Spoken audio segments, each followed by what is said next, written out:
rise and remove your hats as the 336th Air Force Recruiting Squadron Honor Guard present our nation's colors. And now will you please pause for a moment of silence as we remember Bill France Jr. Mr. France was instrumental in making NASCAR the great sport it is today.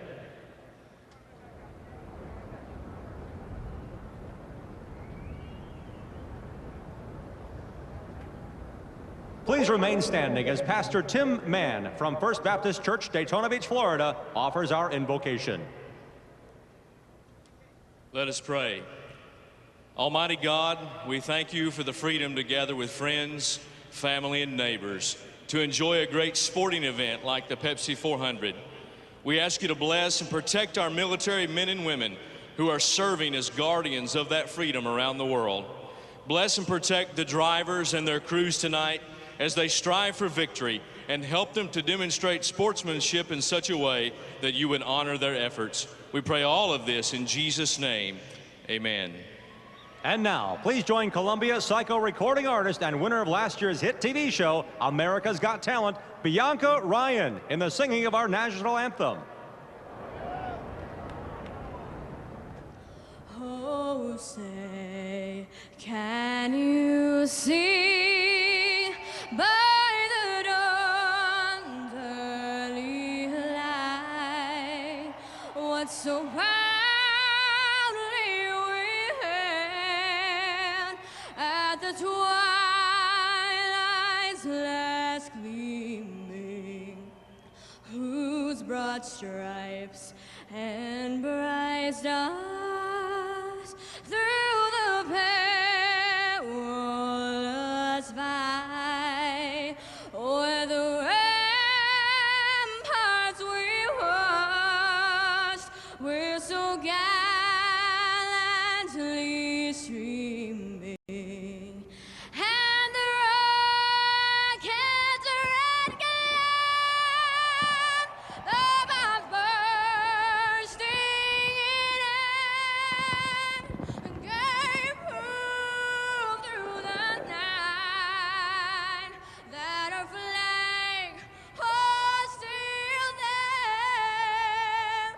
Oh, say does that star-spangled banner wave o'er the land of the free and the home of the brave.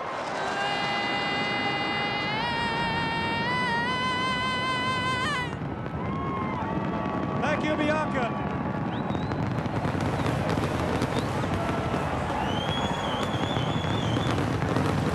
The opening ceremony's wrapping up. Thanks for watching All States Countdown to Green. We're just about ready to go racing. The Pepsi 400 coming up next on TNT. This has been the All-State Countdown to Green. Let's go racing.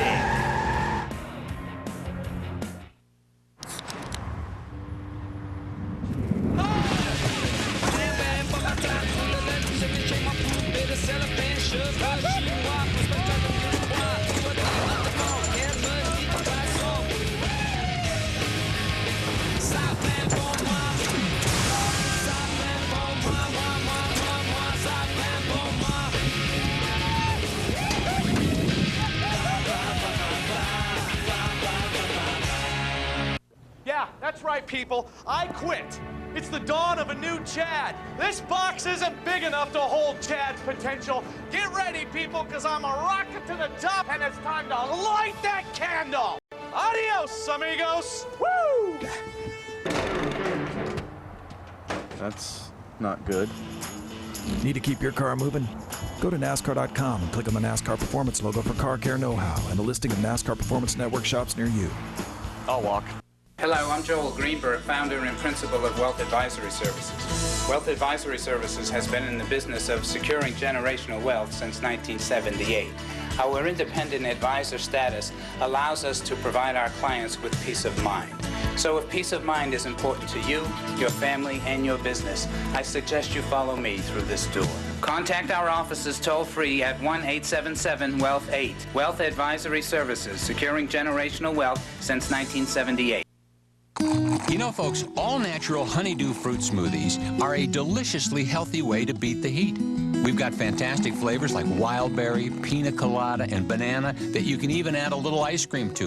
Either way, you will have yourself the official smoothie of summer 2007. So drop by participating honeydew shops today and grab a medium smoothie for just $1.99. Very smooth. Check out honeydewtv.com for other great offers and enjoy the local flavor.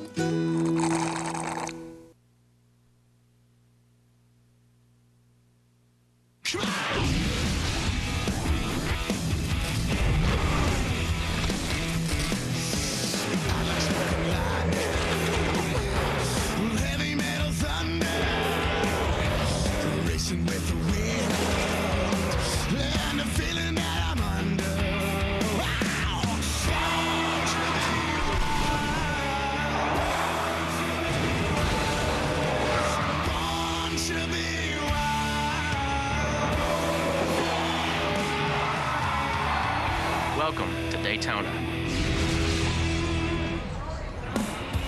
TNT Sports presents NASCAR. Tonight, it's the Pepsi 400 at Daytona from the Daytona International Speedway in Daytona Beach, Florida. It is a hot, humid night, but a very dry evening for now. Jimmy Johnson looking for another win at Daytona, already aboard his car on pit road. He rolls off fourth tonight. Championship leader Jeff Gordon starts on the pole after qualifying here was rained out on Friday. He will lead the field to the green flag for 400 miles. Jeff Burton, a former winner of this race, getting strapped in, getting ready to go. The Pepsi 400, the thoughts of some of the drivers on winning this race. We used to say it was like a 185 or 190 mile an hour chess match, and it still is to a certain degree. The July race is a lot different because it gets hot. I mean, this is a really big handling race. Just try to stay at the front, try to, keep in position all day long, try to keep the fenders on it. Obviously, slam, drafting, bumping into somebody too hard, you can, you hurt your aero, and then you don't have the chance when you get the opportunity at the end. And when you come here, it's always hot, slick, you're sliding around, and you got to keep the car on the loose side just so that you're able to maneuver once the tires get old. This will be the 98th race at the Daytona International Speedway. This is the first time qualifications have been canceled due to rain. So the field was set by the NASCAR rulebook. That puts championship leader Jeff Gordon and the man second in points, Denny Hamlin, on the front row, followed by Matt Kenseth, Jimmy Johnson, and Jeff Burton. Big night here at Daytona, big night for all of us on TNT. Here are the words you've been waiting for. Let's go trackside and get the command. And now, race fans, for the most famous words in motorsports, the star of Universal Pictures movie, I now pronounce you Chuck and Larry, Kevin James. I just got three things to say. God bless our troops, God bless America, and gentlemen, start your engine!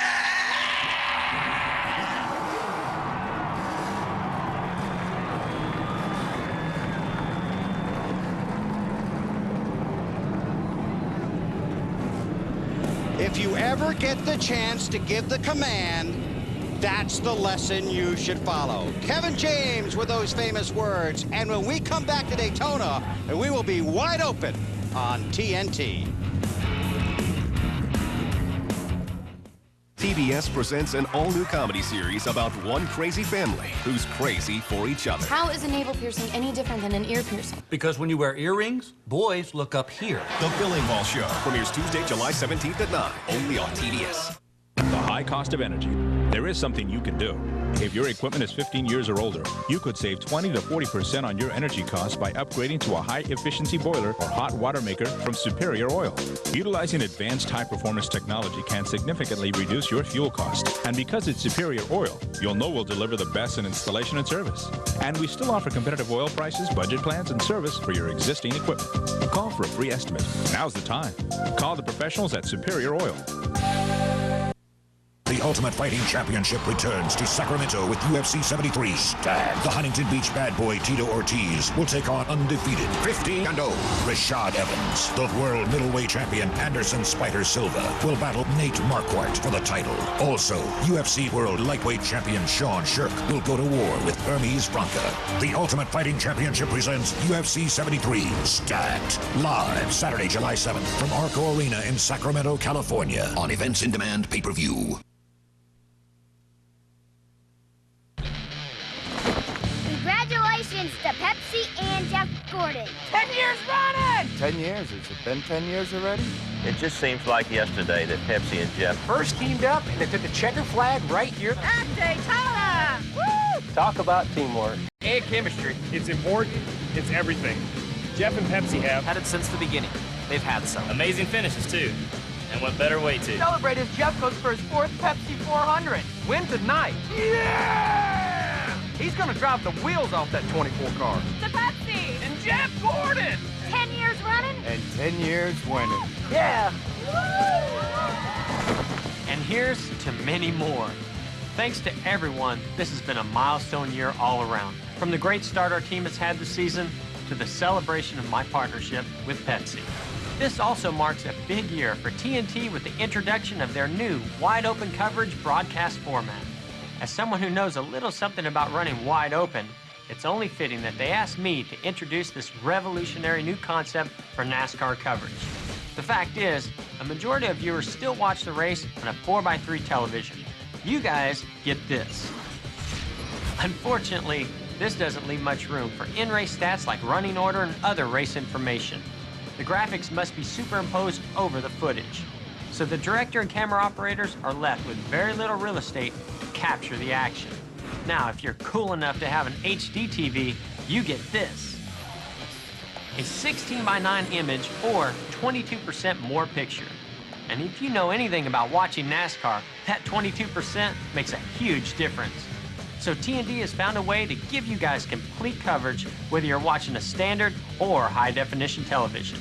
The idea was to still that 16:9 action, strip away all the graphics, and give it to the 4x3 viewers.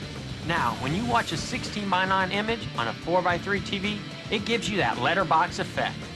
TNT plans to make use of that letterbox space by moving the footage up and filling in the leftover area with all the stats and information you want to see, but without it getting in the way of the action. So buckle up, because this is TNT's wide open coverage. On behalf of Pepsi and its bottlers, enjoy the Pepsi 400.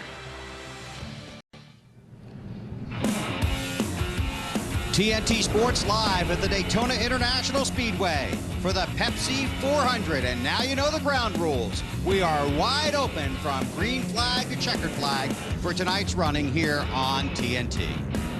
Hi, everybody. Bill Weber along with Wally Dullaback and Kyle Petty, and thanks for joining us for our wide-open coverage of the Pepsi 400. A number of stories to go over before we go green, but first of all, let's start with qualifying. It was rained out. That puts the best guys in the business at the front of the field and some guys that have been struggling at the back. But some fast guys in the back. When qualifying was rained out, the guys that are the last 5 or 6 cars, guess what? They were setting 2, 3, 4, 5, and 6. Those guys had to qualify on time. So they've got qualifying setups, whatever that means, because the difference between qualifying and race is so small now. The guys at the front practiced on race stuff. Jeff Gordon, guys like that, they were 20th, 15th, somewhere in that range. So the guys at the front, they're going to be race ready. The guys at the back, they're hoping for that early caution so they make a change. This is an impound race, so once you qualified, you were not allowed to touch the car. The one thing we've been talking about for about the last hour and 45 minutes, though, is handling, and that'll be an issue. It really is. This is a different animal from the Daytona 500 because it's normally cooler, and you can get out of the throttle and get away with it, and there's going to be a big pack all the time, but it's different here. It's hot, it's slippery. Handling is going to be a premium. The guy that can keep the gas pedal down all the time is going to be the guy that's going to win this race, and you'll see 4 or 5 guys probably that can do that and break away from the pack, so you'll have different packs, but still, handling is going to be the key. These guys are working on it really, really hard. A little bit different than in February. The car is out on the track getting ready for tonight's running of the Pepsi 400 here at Daytona. And as you can see, tonight This is the first race at Daytona since the passing of Bill France Jr. last month. As a tribute to Mr. France, a 44th race car on the track for the pace laps tonight, driven by 7-time series champion and 7-time Daytona 500 winner Richard Petty. Mr. France was the guiding hand on the wheel of the sport for decades, and nowhere is he more fondly remembered than he is here at the World Center of Racing, the Daytona International Speedway. A salute from the fans of NASCAR and from the NASCAR family. And on one of NASCAR's biggest nights, Mr. France gets a well-deserved tribute from a king. Let's take a look at the starting grid for tonight's Pepsi 400 here at Daytona. Again, qualifying was rained out, so the starting grid set by the NASCAR rulebook. Basically, that's owner's points and on deeper through the field. On the front row, it's 4-time series champion Jeff Gordon and last week's winner, Denny Hamlin. Take you back to row 2, there you will find Matt Kenseth and Jimmy Johnson out of the Hendrick Motorsports stable. In row 3, it's former 400 winner Jeff Burton and Tony Stewart, who goes for 3 Pepsi 400s in a row tonight. Take a look at the rest of the starting grid, and Wally's going to try and jump on the radio for us. Well, we'll see if we can talk to Jeff Burton. Hey, Jeff Burton, this is Wally up in the booth. Can you hear me all right?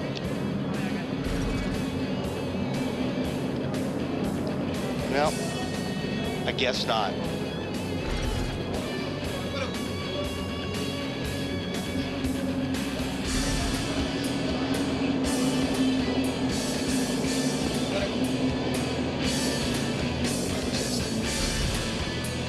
It was worth a shot, though. It was worth a shot. He was willing to talk. There you see back in row 10, Bobby Labonte, Juan Pablo Montoya. Row 11, Casey Mears, a winner earlier this year in the Coke 600, and Elliott Sadler. Tony Raines is in row 12, along with David Reagan. Robbie Gordon on the inside of 13. David Stremme on the outside in the 40 car. Casey Kane on the inside of row 14. Reed Sorensen on the outside in the 41. Row 15, Sterling Marlin and Jeff Green. Ricky Rudd on the inside and David Gilliland on the outside. All these guys got in on their points. Joe Nemechek, John Andretti, these are all the top 34, 35 in points back to this point. I think Johnny Salter's the 35th car in points on the inside, and Brian Vickers on the outside. These are the guys that got in because of the points on rain. This is the way it worked, which sent Boris Said and some of those guys home. Paul Menard, David Ruderman back in row 21. And some of these guys, Kyle, were in trouble. I mean, you know, if qualifying would have went through, a lot of these guys would have went home. Yeah, some of these guys would have went home if qualifying had gone all the way through, because Boris Said, and there were a couple of cars, even Kenny Wallace had a great qualifying Mayfield was up there. Mayfield was up there. Those guys were in the top 4 or 5, and that's what, like we talked about at the beginning here, the guys that are starting 1st, 2nd, 3rd, 4th, and 5th, they did strictly race stuff. The guys at the back did strictly qualifying. And you saw that Ricky Rudd had to go to the rear of the field. That's for adjustments after qualifying at an impound race. Field will get 2 to go when they get to the start-finish line, this time on this 2.5-mile track. TNT would like to thank our sponsors for tonight's wide-open coverage of the Pepsi 400. Ford, Nextel, Miller Lite, AutoZone, DirecTV, Goodyear, Subway Restaurants, the Principal Financial Group, Toyota, and Pepsi. And a big thanks to those folks for tonight's wide open coverage here on TNT. You can see Richard. King's going to the back, Kyle. King's going he got out of line. Hey, they must have made an illegal change here before the race even started. He was on the pole, but this is a cool visual right here, splitting this in honor of Bill France Jr. Is there any chance he'll stay out there, Kyle? No, I think my mother told him just to put just enough fuel in it to make it like 2 or 3 laps, so there's no chance he's going to stay. For 10 years, Pepsi and Jeff Gordon have been a winning combination. Let's race down memory lane and visit victory lane with the 4-time series champion. Pepsi and Jeff Gordon, 10 years running, 10 years of winning.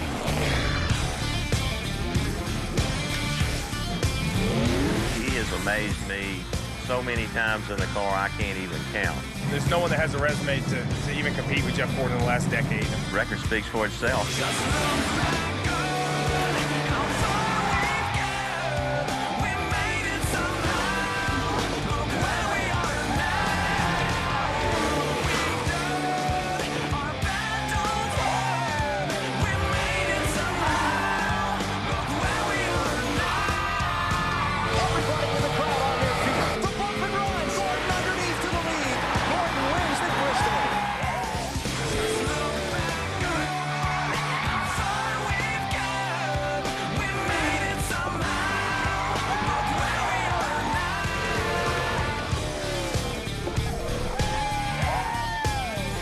Jeff, congratulations on 10 years with Pepsi. You deserve every bit of the success you've had. That's a long run and a lot of successful time. Jeff, thanks for a great 10 years. Here's to our next trip to Victory Lane.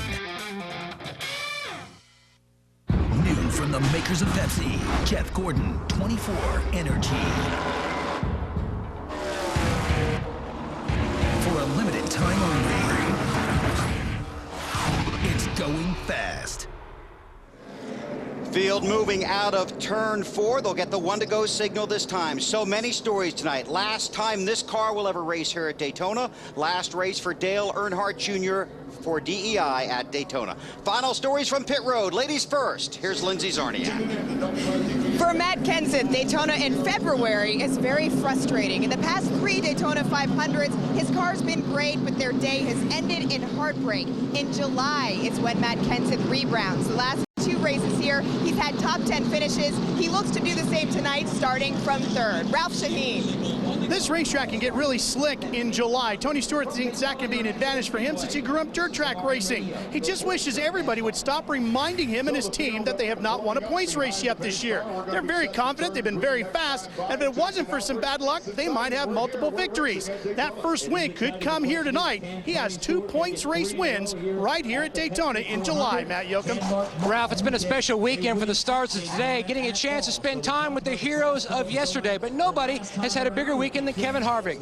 Friday, he left his right footprint and handprint in the Daytona 500 Champions Walk of Fame. On Thursday, he quit 1 practice early. The 2nd practice, he left the race car all smiles, knowing handling is going to be so important, and he has a great race car. Finished 6th with it at Talladega. He's hoping to become the first guy to sweep both races at Daytona since '82 when he was 7 years old. To Marty Snyder. Well, Matt, the Daytona 500 for Clint Boyer was not that good. He left here upside down and on fire, but tonight might be his lucky night. Check out the date. It is 07-07-07, and of course Boyer drives the 07 car. If he's able to win tonight, he'll become the 3rd first-time winner in the last 5 races. This team qualified 12th, but the pit stall they got tonight, number 7. How about that, Larry Mack? Well, Marty, I think it's going to be a night of comers and goers because so many of these teams, they have no idea what the car's going to handle like. But a lot like Wally and Bill, I want to watch those guys at the back of the field because they knew they had to qualify on time. They had to be very aggressive with setup. They had to be very aggressive with engines. So my question is, how much do they step across the line of the durability of these engines? Go back to the last restrictor plate impound race at Talladega. Half of the go-or-go-homers blew engines on into that race. Thanks, Larry. Hope all you guys have a great night down there for the Pepsi 400. You excited?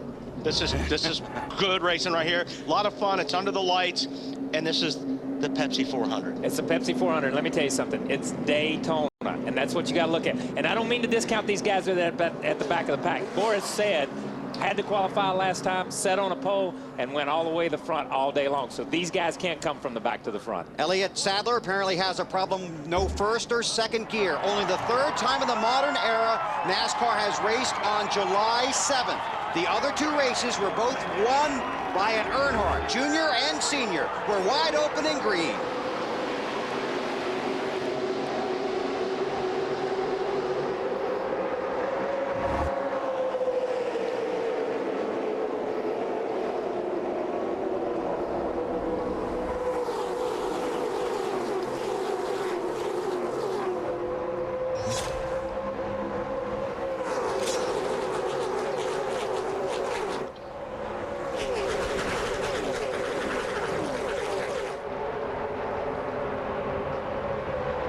That's half a lap. About a lap from now, they'll be up to full speed. You saw Elliott Sadler dropping to the back, Jeff Gordon trying to pull away at the front. Now they're 2 by 2.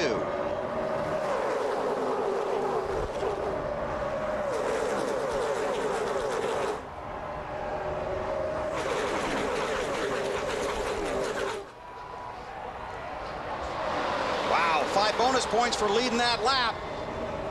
Jeff Gordon got him. Update from Marty Snyder.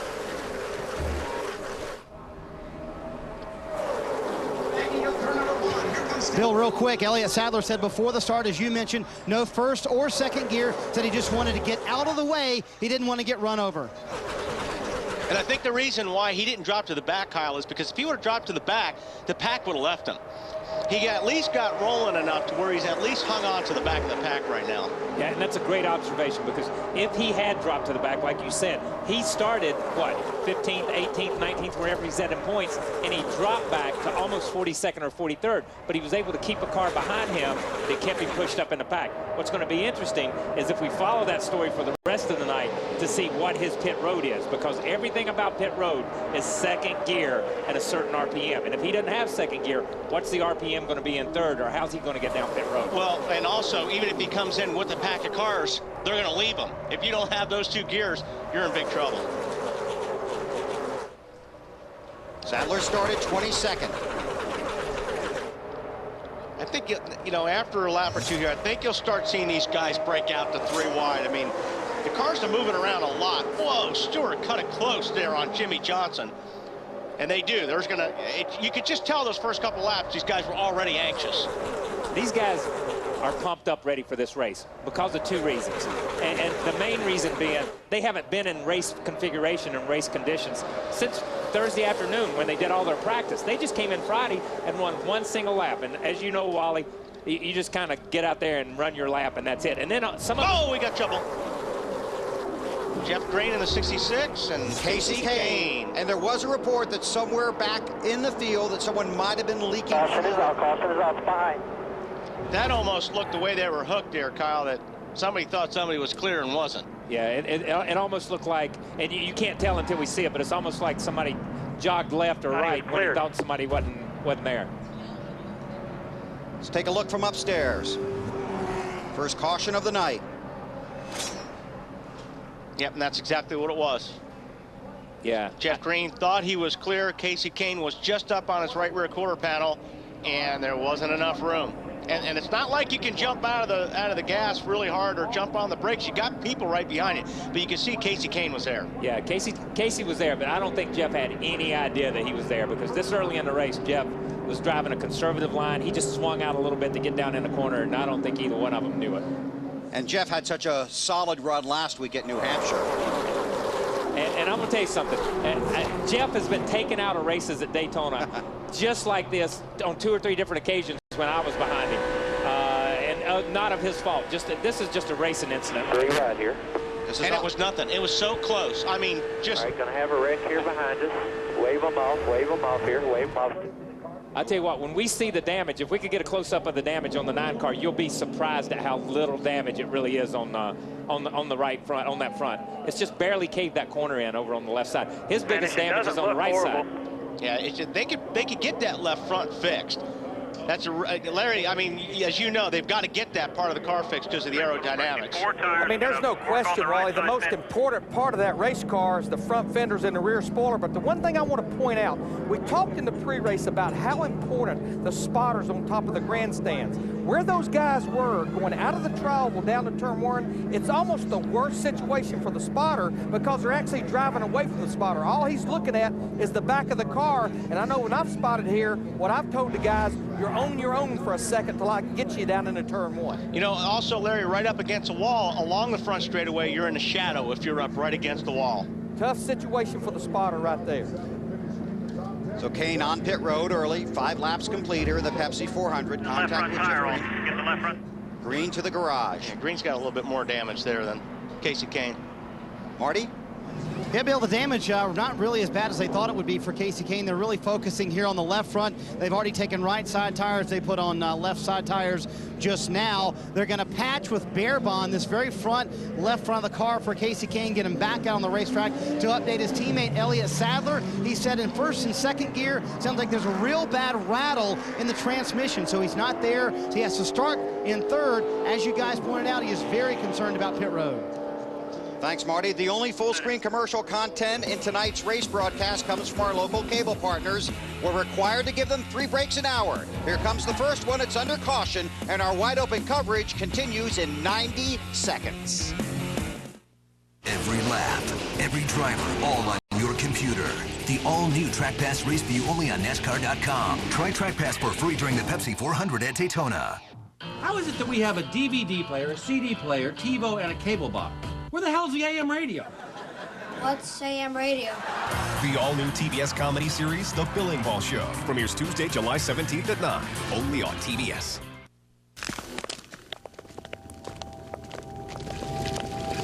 New laws require Massachusetts residents to have health insurance. Thankfully, there's a new family of plans that aren't just lower cost, they're Blue Cross. Which means Blue Cross Blue Shield may now be within your reach. Call 1-888-334-BLUE. That's 1-888-334-BLUE. Hey, Boston. Welcome to the Gillette Triple Protection Deodorant Pit Crew Classic, where guys from across the country race the clock in 3 pit stop showdowns. The fastest overall, he'll jet to Charlotte for a private dinner with Casey Kane. That's right, dinner with me. Will your guy make it to the winner's circle? Ed from Boston has completed all 3 challenges. We'll see if he's the winner later in today's race. You can win too. Go to pitcrewclassic.com and enter for your chance to win dinner with me.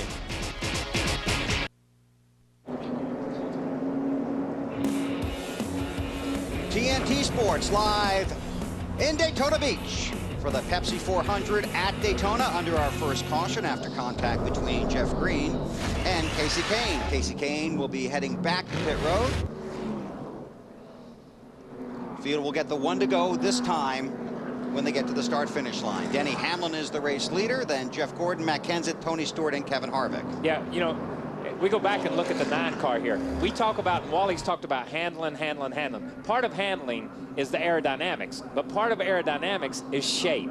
And the one thing they're doing here, they're putting Bear Bond on, and you can see them stretching that big red piece of Bear Bond over this. There's a hole in the front end. All they're really doing is filling in the hole, but they've not filled in the shape. So that car's still not aerodynamic. It's kept the air from blowing in, but the air is still not going to flow. They had a piece there that they looked like they were trying to fit, and they just kind of jumped away from it and decided just to cover the hole. Marty, what's the plan?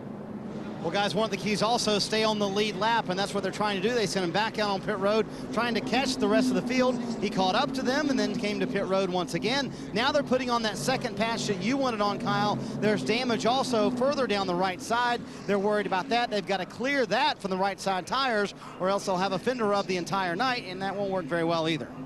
Thanks, Marty. Lights back on the pace car. This portion of NASCAR on TNT's wide open coverage is brought to you by Goodyear. Get there. And the blimp is here tonight, high above the 2.5-mile tri-oval here at the Daytona International Speedway. Dale Jarrett on pit road. Some of the cars that we talked about earlier in the day who had their qualifying setups, let's just call them in parentheses, okay? Because they had to race their way in. They had to race their way in. They've been on pit road during this caution to make adjustments. The 44, that's the second or third time, at least the second time, and they spent a lot of time up under the left front. I don't know what they changed, whether they adjusted the shock. You can sweep the shock and change rebound to keep that and make it a little bit more aggressive rebound-wise to qualify. They may have taken some of that out for handling, and the 22 obviously was a car that had to make it on time, and he's been down pit road. There were 53 cars here. A handful of them had to get in on their time. Qualifying was rained out, so the field was set by the rule book. Tonight's aerial coverage is brought to you by Goodyear, the official tire of NASCAR, helping NASCAR drivers to get to the finish line for the past 25 years. Let's check in with the guys up high. Wow, these are the best seats in the house. Yeah, sure is exciting watching a Pepsi 400 from up here. I mean, we could see the pit crews and all the fans camping out. Even that guy over there selling nachos. Nachos. Look at all the big logos painted on the cars. Yeah, I wonder where they got that idea. We've got our logo on every one of those cars, too. Being here, it makes me proud to know that Goodyear plays such an important part in all the action. Well, that's true. Goodyear's been the official tire of NASCAR for the last 25 years. Wow. 25 years ago, you were probably wearing acid-wash jeans and watching The Intimidator. Right. Oh, and I was wearing diapers and playing with toy cars. My point is, every NASCAR driver is riding on Goodyear tires, including every winner. If you're in the pit crew, it must feel good to know that you put on a winning tire. Probably does. You know, each year, Goodyear's Akron Technical Center produces over 150,000 race tires just for NASCAR. Get out of here. Goodyear tires may adapt race to race, too, depending on the degree of track banking and the type of racing surface. You're like a NASCAR encyclopedia. Well, DuPont Kevlar materials have reinforced Goodyear Eagle race tires for years. Well, that's really cool because Kevlar is also found in Goodyear tires featuring silent armor technology. That's right. You know, on any race weekend, a NASCAR team is going to use somewhere between 9 to 14 sets of tires. I can't believe it. Well, you better believe it, because it's true. No, I can't believe we didn't go visit the nacho guy before we got up here. You want a fruit chew? Well, they're not the same. Anyway, it's time for us to sign off, so remember, whatever your destination, including Victory Lane, Goodyear tires will help you get there. And from the blimp, you can see the field moving through turn 4. Coming to get to the green this time. They'll complete lap number 8. Denny Hamlin is the race leader. Single file restart, pace car to pit road. It'll take them about a lap and a half to get to full speed. And these restarts, always critical. Green flag in the air.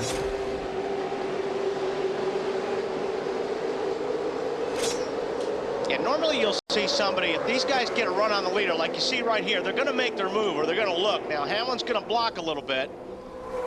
If he can, try to keep him behind him. Then it makes it a little bit tougher for them to make the pass once they're up to speed.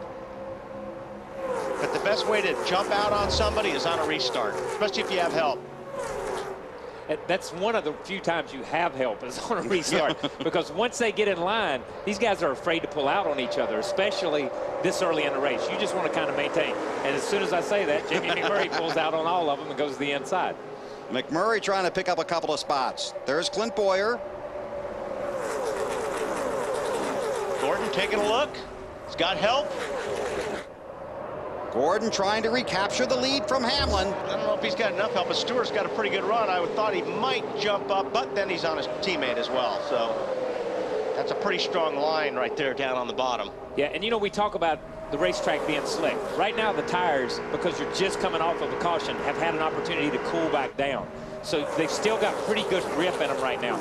It's going to take us 10 or 15 laps before we really see these guys try to get strung out and try to get in line a little bit. Teammates from Joe Gibbs Racing up front. The 11 of Denny Hamlin, the 20 of Tony Stewart. Let's get a report on Jeff Gordon from Marty. Talked to Jeff right before the race, Bill, and he told me that he would try this early in the race, the high line. He's fairly convinced, though, that the bottom will be what works late in the race. He said he would try the high line early, though, just to feel it out and see what it would do, Matt. Marty right alongside is his teammate, the 48 of Jimmy Johnson. They've been battling radio issues since the pace laps, but he's also now making some mental notes for later in the race. Here's part of the conversation on the radio. Ralph? Matt, it's no surprise to see Denny Hamlin out front. This is a view the field has had quite a bit this year. He's led 711 laps just coming into tonight's race. That's second only to Jeff Gordon, who's only led a little bit more than 40 laps more than him coming into tonight. McMurray, Earnhardt Jr., Kurt Busch in the middle in the 2 car. Now this right here, Kyle, I don't know how much we're going to see once they get a bunch of lap on these tires, this 3 wide stuff, because once these cars start moving around, that 3 wide stuff is going to be really, really scary. Yeah, I don't believe we're going to see a lot of 3 wide on 30 lap tires or 25 lap tires. We can see it right now because these cars are really sticking good. I want to go back to something that happened right here, just going out of the screen. The 24 car, he pulled out and the 17 jumped in behind him. And Wally, you know this. There's guys that can lead, and there's guys that can push. And obviously, Jeff's just marked the 17 off his list saying he can't push. Yeah. He can't push. I need to get away from the 17, but he can't get back down there in line, and he'll make a mental note of that later in the race to make sure he doesn't get hung in line with the 17. And it's funny how you're able to do that as the race goes on. You begin to check cars off your list that you don't want to be running with, whether in front of you or behind you. This portion of NASCAR on TNT's Wide Open coverage brought to you by Nextel. And going back to what Kyle was saying, you could draft, you know, if you've got a Ford, you can draft with the Chevy, and he may not be any good, but the next Chevy may be really, really good. Yeah, I don't know why that is, but it just depends on the car. I don't know why it is. We used to hear people talk all the time. You know, the Chevys, if I get behind them, I just lose my nose. But I'm good behind a Ford. Or if I get in front of a Ford will really push me. And it really depends on the engine combination and the gearing that some of these guys have on whether they can push or pull. Some of these guys set up to run up front with the gear-wise so that they can just get strung out and let somebody push them along. But they got to have somebody to push them along, help them push through the air there. Lindsay, how about the Ford of Matt Kenseth? Matt Kenseth right now feels a little bit loose. And you guys, he described it earlier as saying that restrictor plates are maddening to him. He says that it's because he just hates being at the mercy of those cars behind him, just like you guys were talking about. And he says, for example, if he has a shot at second or third of the last lap, you pull out, you could end up winning, or you could end up dropping out of the top 10. Well, you're right. I mean, you're digging every lap. I mean, it drives you crazy because you can run side by side, or you try to pass a guy, and you're absolutely right, Lindsay. You've got to have help to make a pass, and a lot of it sometimes. 15 races for Matt Kenseth at Daytona. His best is a 5th last July. He's led a total of just 58 laps here. He was 27th in February.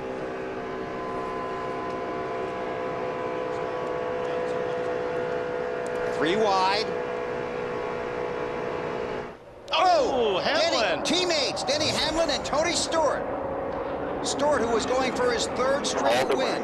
Oh, there's still wrecking. There's Junior. It's what Kyle talked about on the pre-race show. There's one wreck, and then there's the follow-up wreck. And Junior is in it. Reed Sorensen also in it. And that's a perfect example of the wreck being at the front of the pack. And people behind them trying to avoid them running over each other. Well, as you can see, Stewart had no place to go. He had no time to even react. Denny Hamlin, last week's winner. Steering wheel off. There you see the 11 cars. Stewart's got a really good run, and it looked like he got in the back of the 11 car, Kyle. Yeah, that wasn't an arrow loose. That was a touch. As a car owner, that is a nightmare come to life. Nightmare, exactly. And see these guys back here, like I was talking about, everybody's checking up and they got no place to go. On board with Tony Stewart.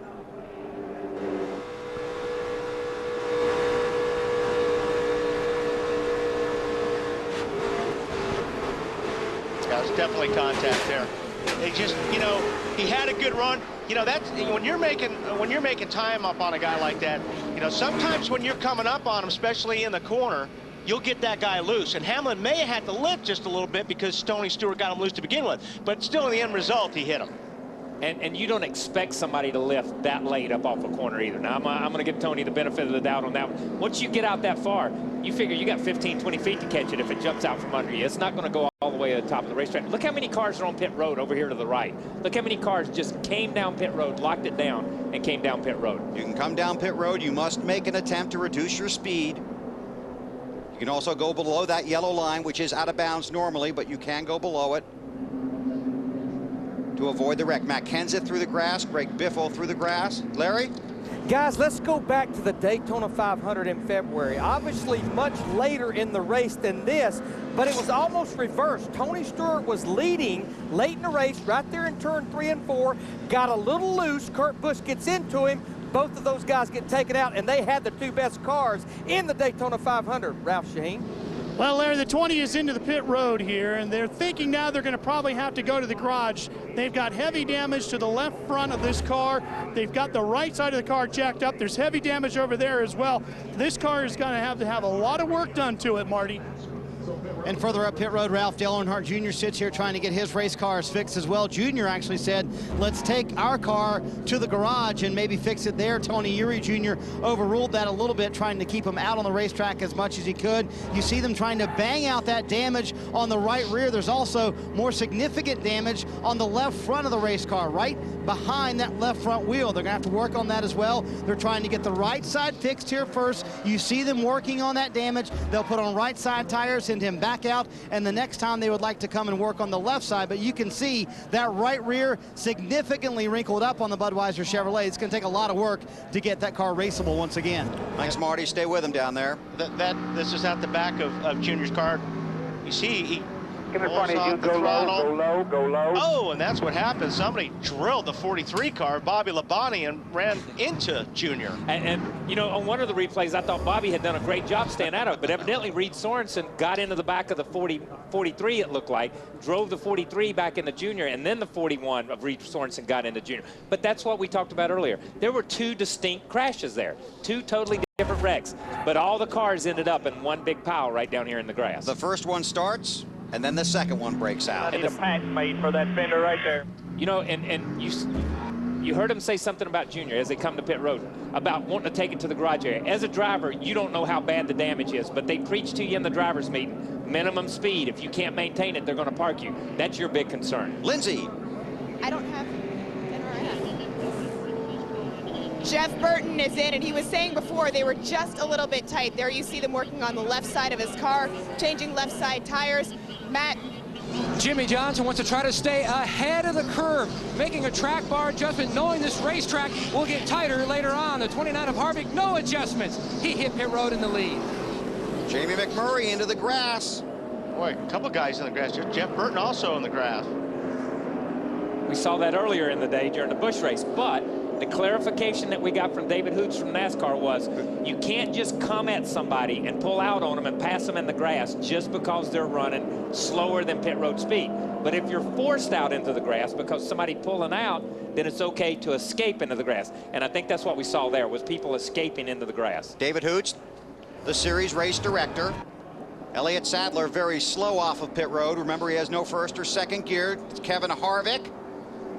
And that's a classic example like Kyle was talking about. All Burton was doing was avoiding a wreck right there on pit lane. With his teammate. Yeah.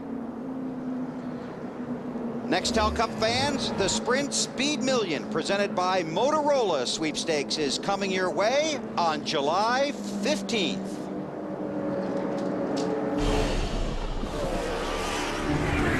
Coming this summer, 12 lucky fans.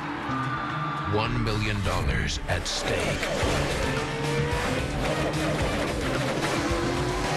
And the most important phone call ever. Hey, buddy, it's Denny. Hello? Hello? The Sprint Speed Million, presented by Motorola Sweepstakes. The sweepstakes starts July 15th. So cleanup continues here at Daytona after a multi-car crash that has included Dale Earnhardt Jr., Tony Stewart, Denny Hamlin, Reed Sorensen, Bobby Labonte. Required to take 3 local cable breaks an hour for your local cable operator. That's the only time we'll break away from the action. Wide open coverage on TNT continues in 90 seconds.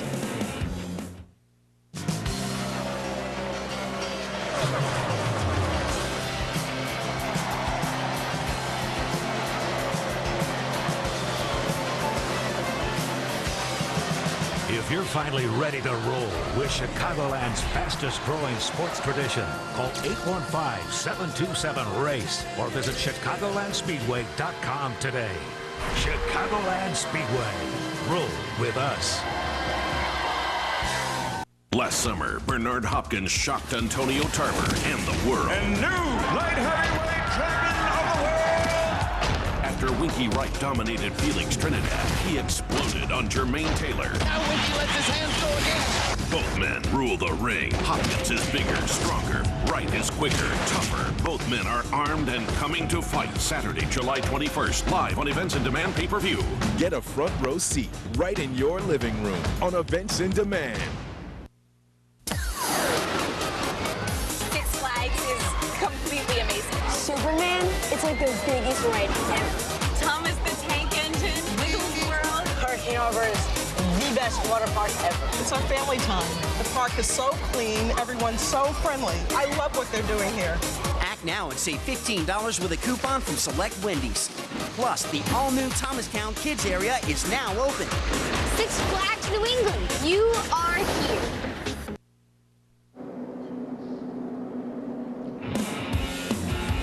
July 7th, Saturday night at the Pepsi 400 at Daytona. Kenny Wallace is scored as the race leader, did not come down pit road with the rest of the pack.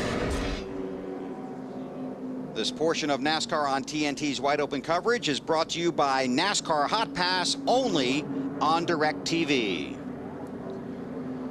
18 laps complete, still under caution. The sport of NASCAR grants fans close access with its stars, but NASCAR Hot Pass, only on DirecTV, lets you ride shotgun with top NASCAR drivers.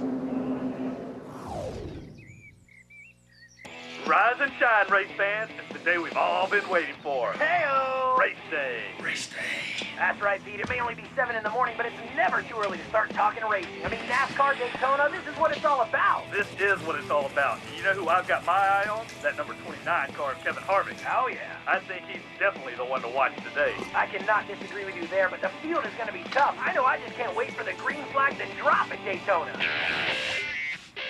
For NASCAR fans, there's no day like race day. And for the true fan, there is only one way to watch. NASCAR Hot Pass, only on DirecTV. NASCAR Hot Pass on DirecTV gets you closer to the action than ever before. It's like riding shotgun with your favorite driver. See the race from 3 different screens to help you follow all the action on the track. Go behind the scenes and hear every move your driver will make by listening to live in-car team audio. All right, boys, get it ready. Bring him in next time around. We're just a little loose. Might need a left front adjustment. Chart speeds, RPMs, and other crucial race data with real-time car telemetry. DirecTV brings you closer to all the heart-pounding racing action, from the green flag to the checkers. Do what you gotta do, baby. Come on. Come on. He did it. Kevin Harvick wins the Daytona 500.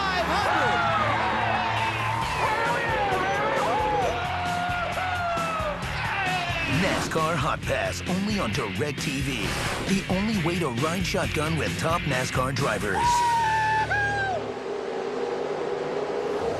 You saw the green flag come back out. Kenny Wallace jumped on the pit road with the 1 to go. Clint Boyer in that 07 car with a 2-tire stop as the race leader. That's Martin Truex Jr. right behind him.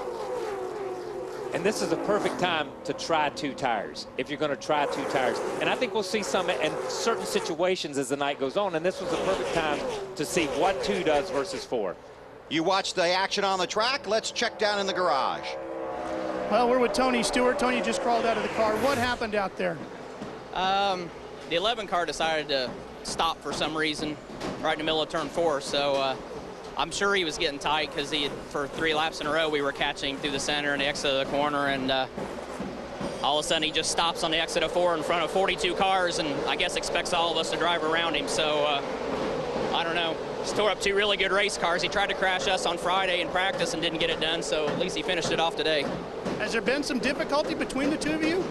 No, he's a young guy and he wants to be successful, but I don't know if he knows what the definition of team is right now.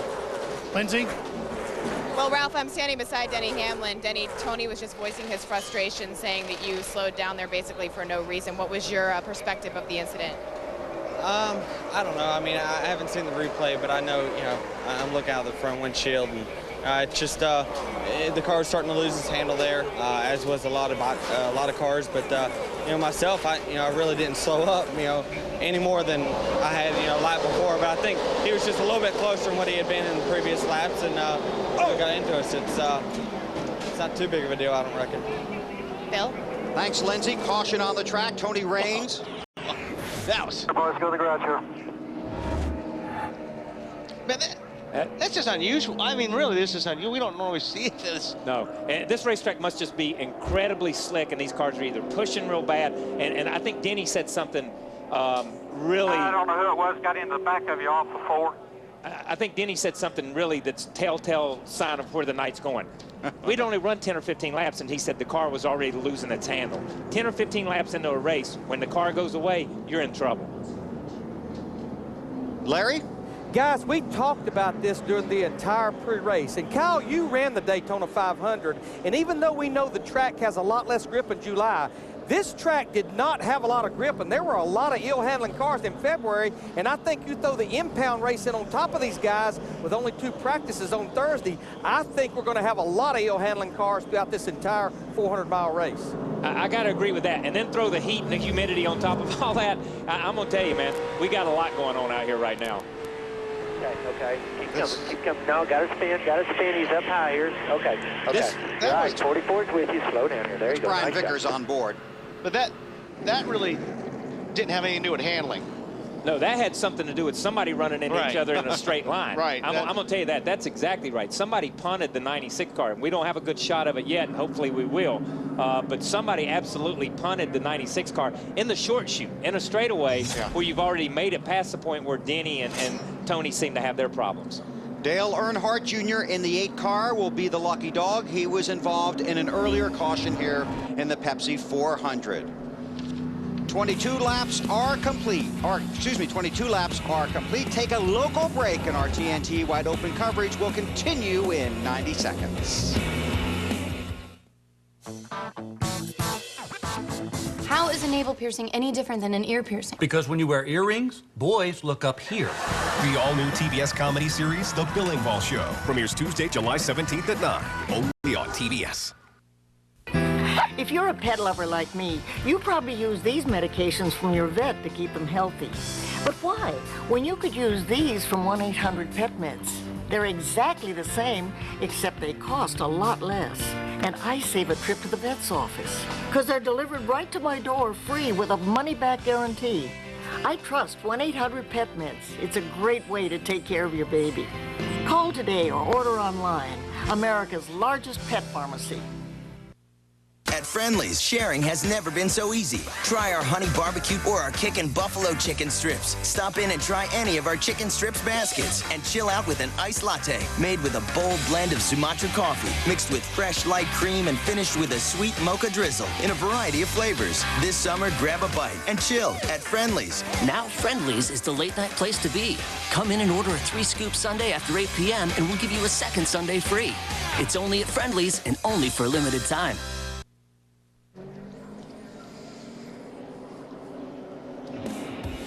TNT Sports at the Daytona International Speedway, Daytona Beach, Florida, the Pepsi 400. The NASCAR Nextel Cup season hits the halfway mark when the checkered flag falls tonight. All right, now we were looking to find out who might have run into Tony Raines. RaceView can help us out with this. You can find this at NASCAR.com. There's Stremme in the 40. And from the race view, obviously we're not looking at real cars here. We're just going off the GPS and how race view works. It almost appears as the 96 came up and the 40 was there, just like we saw with the 9 and the 66 earlier. Until we saw, if we don't have real footage of it, that's as good as we're going to get. But that is great coverage right there to at least let you know where it happened in the middle of the straightaway, like we said, running in a straight line. That cartoon is just going to rat you out, isn't it? If we don't get it. It's going to rat you out. It just ratted out the 40 car big time on that deal. And there's one other guy that knows what happened. Yeah, well, I'm sure we'll talk to him. Oh, yeah. He'd be driving the 96 car, and he's probably not very happy right now. How about it, Ralph? Well, we're going to walk over here to Tony Raines, who's sitting frustrated inside his car. Tony, what happened? Well, I don't know. I haven't seen a replay, but they're just telling me on the radio the 40 car hit us. And I don't know if, I don't know how he hit us. You know, if he hit us in the right rear or just trying to help us off the turn. But, you know, it's just a tough break for DLB Chevrolet. We had a decent car handling-wise, but this isn't the type of night we're looking for. And, you know, David and I come from the same area, but, you know, I'm sure he didn't do it on purpose, but I don't know what happened. Until I see a replay, I guess I'll just reserve judgment. Tony, there's a lot of torn-up race cars early in this race tonight. How come? What's crazy out there?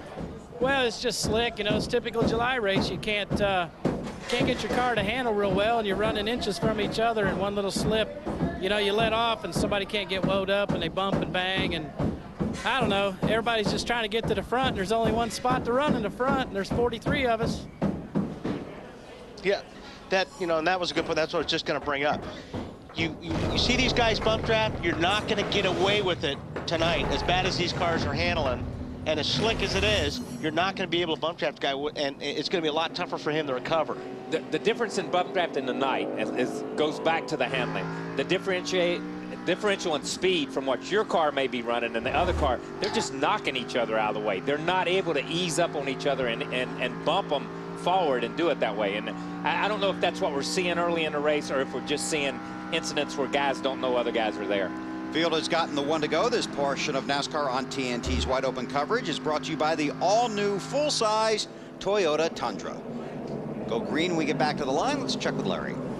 Guys, I've been watching the 8 team, Tony Uri Jr. and that group. Of course, the biggest thing, they're trying to get all the cosmetic damage fixed. But the other thing they've been doing, I've got my crew member, Mark Fine, there on the left rear, is they're trying to check the toe out. And what they did, they went to the right side with a string or a bar, and then they came to the left side. And what they're trying to make sure is that the toe out, that the front wheels, that the front part of it's out just a little bit more than the rear. That makes the car good and stable. So what they actually had to do is go to the tie rod, loosen it, and adjust it until they got the right toe out there, where at least that car will drive good, and then they'll continue to work on the body damage as they get more pit stops.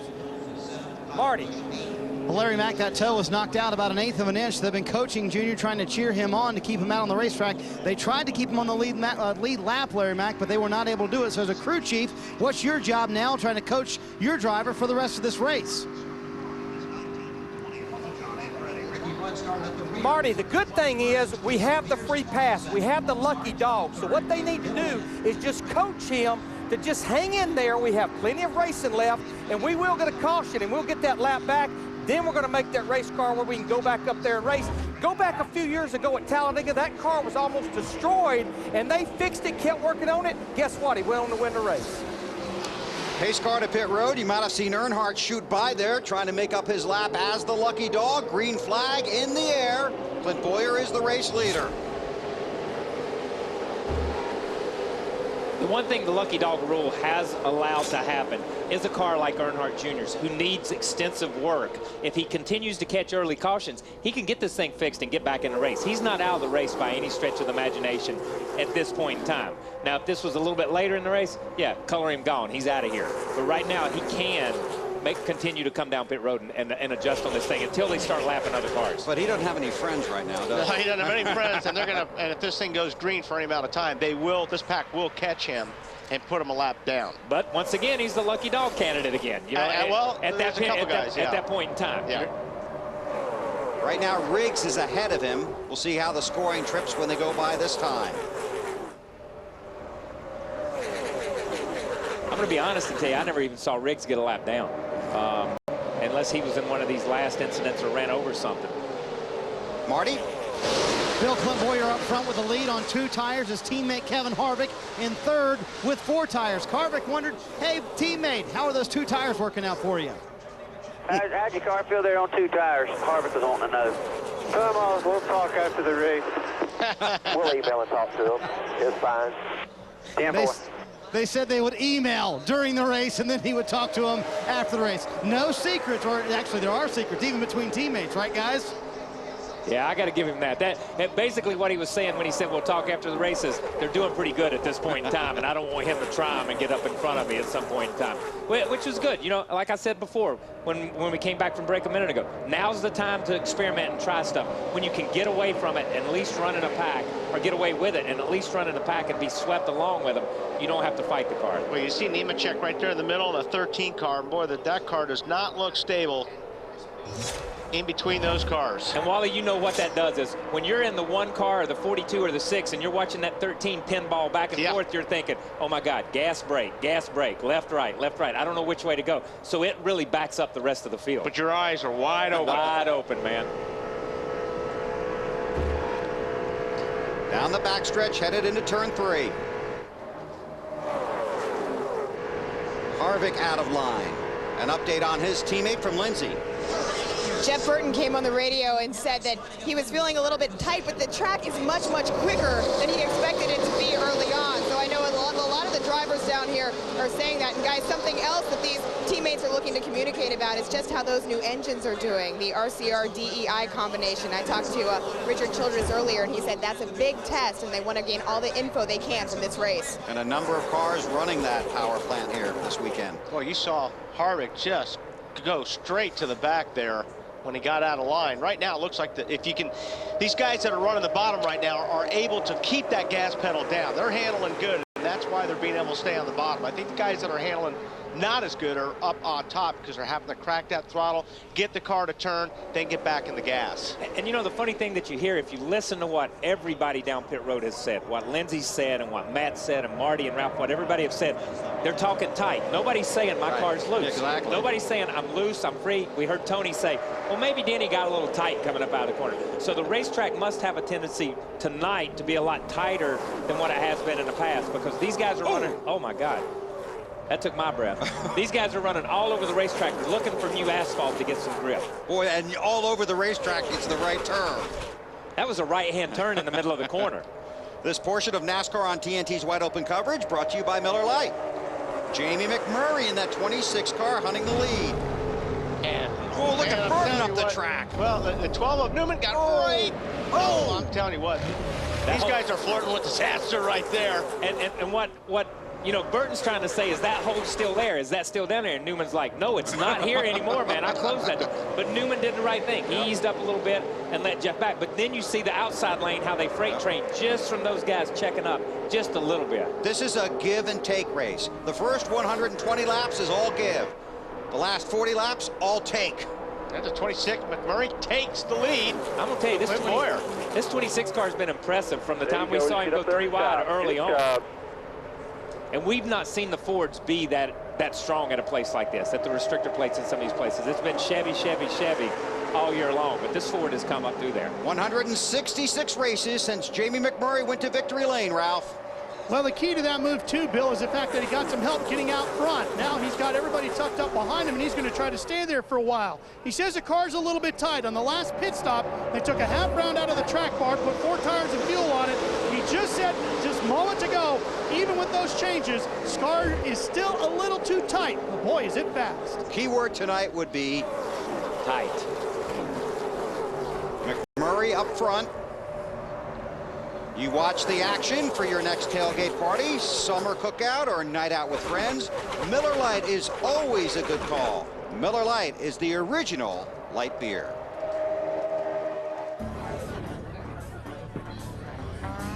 Can you believe all these caution flags this week? Man, they practically ruined a good race. Yeah, it seemed like they're gonna race all day under yellow. Said there's debris on the track. Psh, debris? I didn't see any debris. Yeah, me neither. What's the definition of debris? Apparently stuff you can't see on the track. I mean, you would think if they're gonna throw a caution, you would have to be able to see it with the naked eye. I hear you. It's like throwing a caution flag because you got a bug on your windshield. No doubt. Or red flag in the race because your zipper on your fire suit is broken. Or canceling a baseball playoff game because you ran out of hot dogs. Or canceling the championship football game because you broke a shoelace. That's like sending the award-winning taste of your Miller Lite back because you got a torn label. Hey, you guys know, that would never happen. Good call. That's Kurt Busch. Number 2. Wow. Hey, in my bar. I wonder if he could handle my 4-cylinder. It's like half his car. He looks like an astronaut. Yeah, he can hear you. Miller Lite is brewed to have real beer taste that's not watered down. Miller Lite, the original light beer. Hey, dude, you got, like, debris on your face. I don't see it.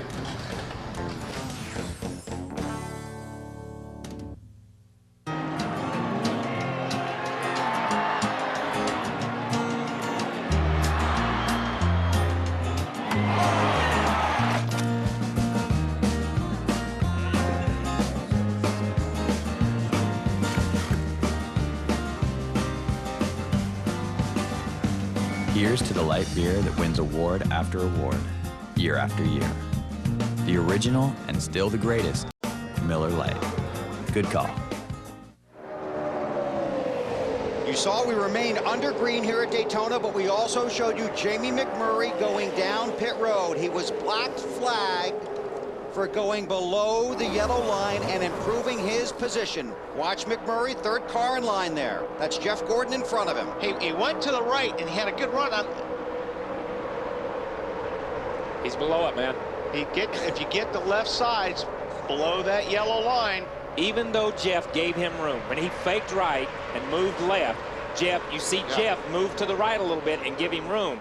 But he went so far left that he went over that line, maybe a foot, maybe a foot and a half, 12 to 18 inches. But it doesn't make any difference. The yellow line is the yellow line. But he didn't think he did. Or he would have given that spot back. He would have given that spot back because NASCAR tells you if you improve your position by going over that line, if you'll give it back as quick as you can within the next half lap to a lap, then they won't penalize you. Obviously, he did not realize he had gone that far over the yellow line. See the 24 down on the bottom there, giving the 12 of Brian Newman a bump draft. McMurray has now scored 35th. An update on Newman from Matt.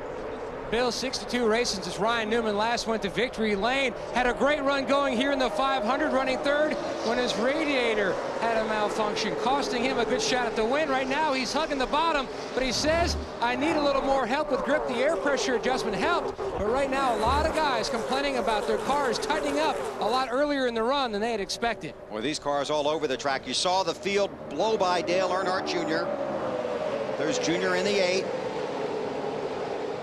Junior's got to stay ahead of Scott Riggs if he wants to be in the position to get that lucky dog. But Junior's not going to get any help from anyone, not when they're putting him a lap down. Kyle Busch, the race leader. He won the Busch race earlier today here at Daytona. Busch race last night was rained out. They ran it this morning here at Daytona. Kyle Busch, the race winner. Now the leader here. That's the onboard with Junior, involved in an earlier wreck here tonight.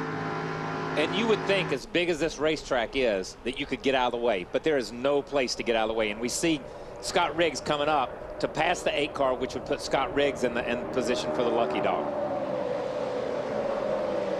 I'm not sure Junior is going to be able to even hang with the draft. It'll be interesting to see if he can, but a lot of damage was on that right rear quarter panel, and you sure need that here at Daytona. 37 laps complete. This portion of NASCAR on TNT's Wide Open coverage brought to you by AutoZone.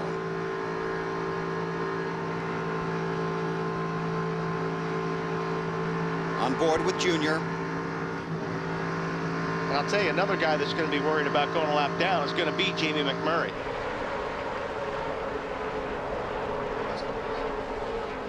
Well, Larry, how would you like to be crew chief on car 26 right now? Well, Larry Carter, his crew chief, has got to be quite a coach right now. We always talk about the draft at Daytona and Talladega, and we can take 10 or 15 minutes to describe it. But in simple form, on the stopwatch is what we go by right now. With him being by himself and not in a pack, he is anywhere from 3/4 of a second to a full second slower than that pack up there. The biggest thing they need, boys, a good old caution right now. McMurray is in turn 4, and the field is just about halfway down the backstretch right now. And they are coming. When you're coming, Jamie, if we get a caution here, probably what we'll do, since we'll be the lucky dog, we'll come in and pull that soft rubber out of the... He actually only be the lucky dog if he loses a lap. Marty? Well, guys, pacing the field right now is Kyle Busch up front, Bill, and you mentioned he won the NASCAR Busch Series race this morning. After that race, NASCAR confiscated the front springs from the 5 Busch Series car. Now, they did not take away the win from Kyle Busch, but they are taking them to the NASCAR Research and Development Center in Concord, North Carolina. They are going to study those front springs, so the 5 team on the Nextel Cup Series side with a little bit to prove tonight as well. And Marty, they're taking them because they were very close to the tolerance. Exactly. They were very close to the tolerance, and NASCAR just wants to look at them. Unlikely, though, that they will take away the win from earlier today. Yeah, they were very close on their field test machine, and they want to take it to their R&D, and I mean very close. So they're just double checking it once they get them back to Charlotte. But I'm going to tell you something. There is so much technology in springs now that these Cup guys are using. You know, used to, you'd take a spring that was 13, 14 inches tall, you'd cut it off to 8.5 inches, whatever, grade it and see what it was. And it was a progressive spring. It would start at 800 and go to 1,500 or 2,000 pounds.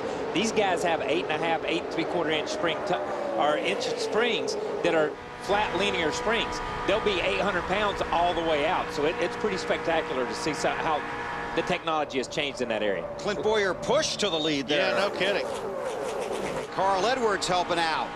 Larry? Yeah, I think we need to expand on this front spring situation.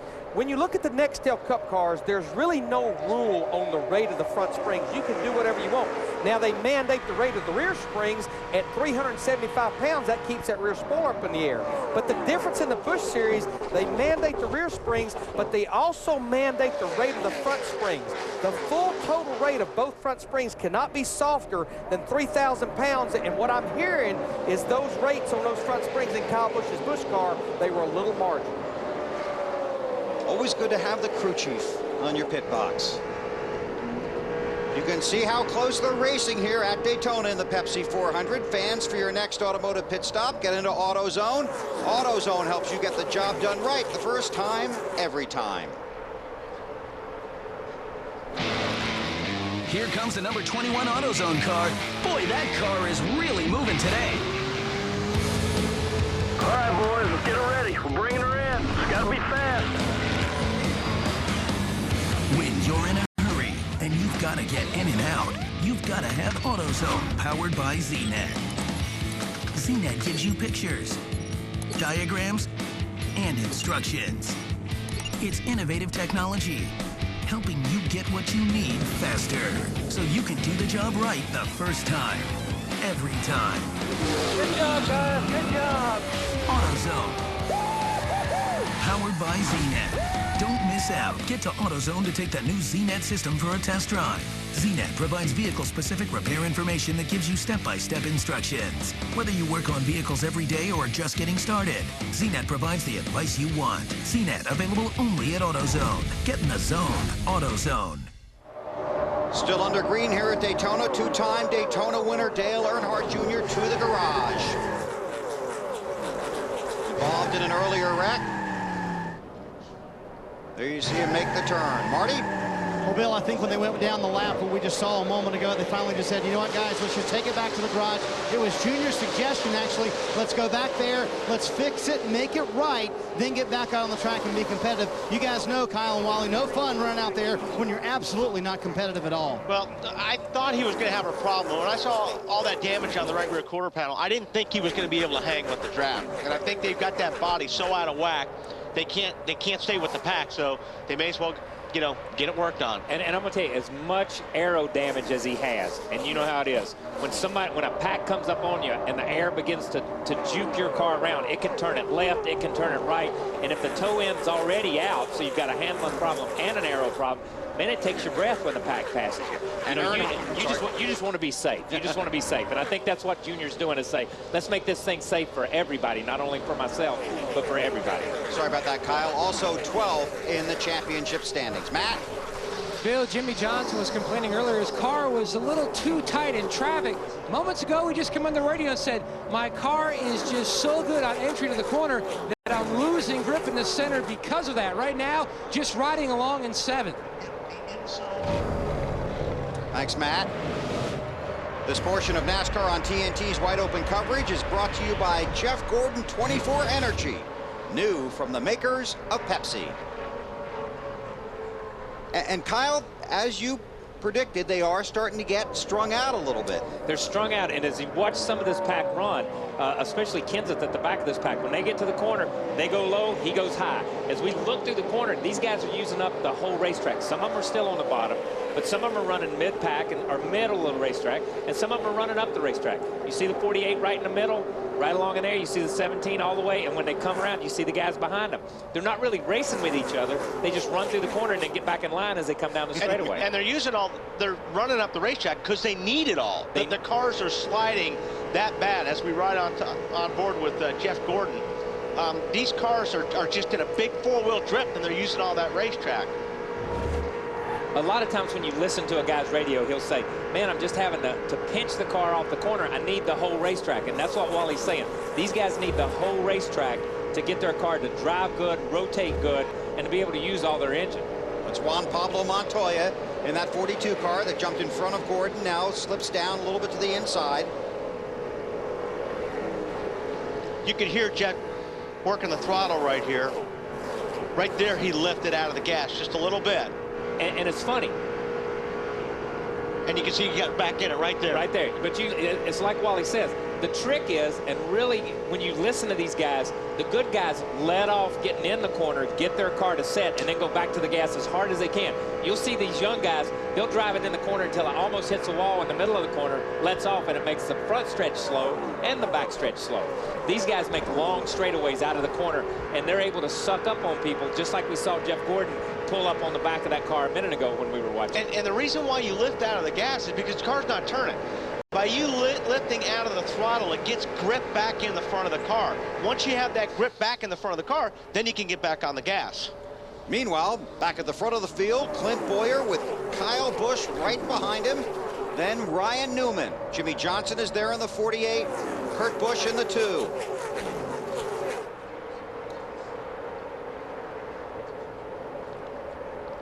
Fans, stay tuned for 24x24 wide open with Jeff Gordon immediately following the race on TNT. Here's a special preview courtesy of Pepsi.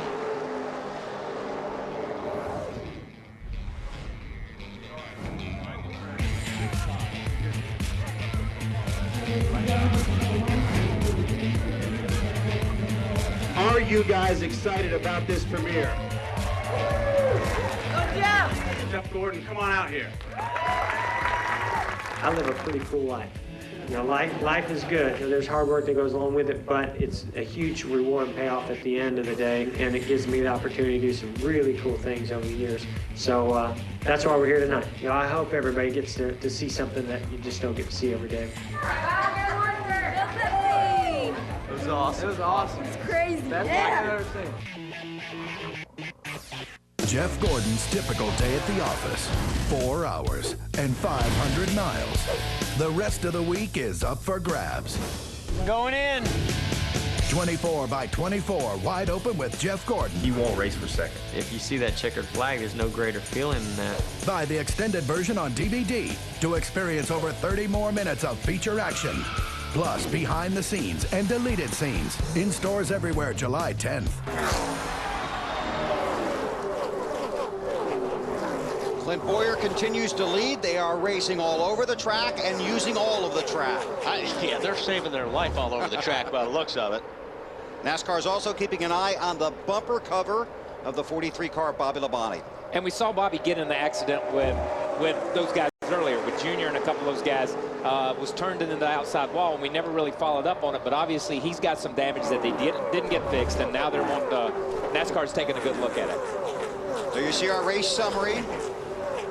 7 different leaders,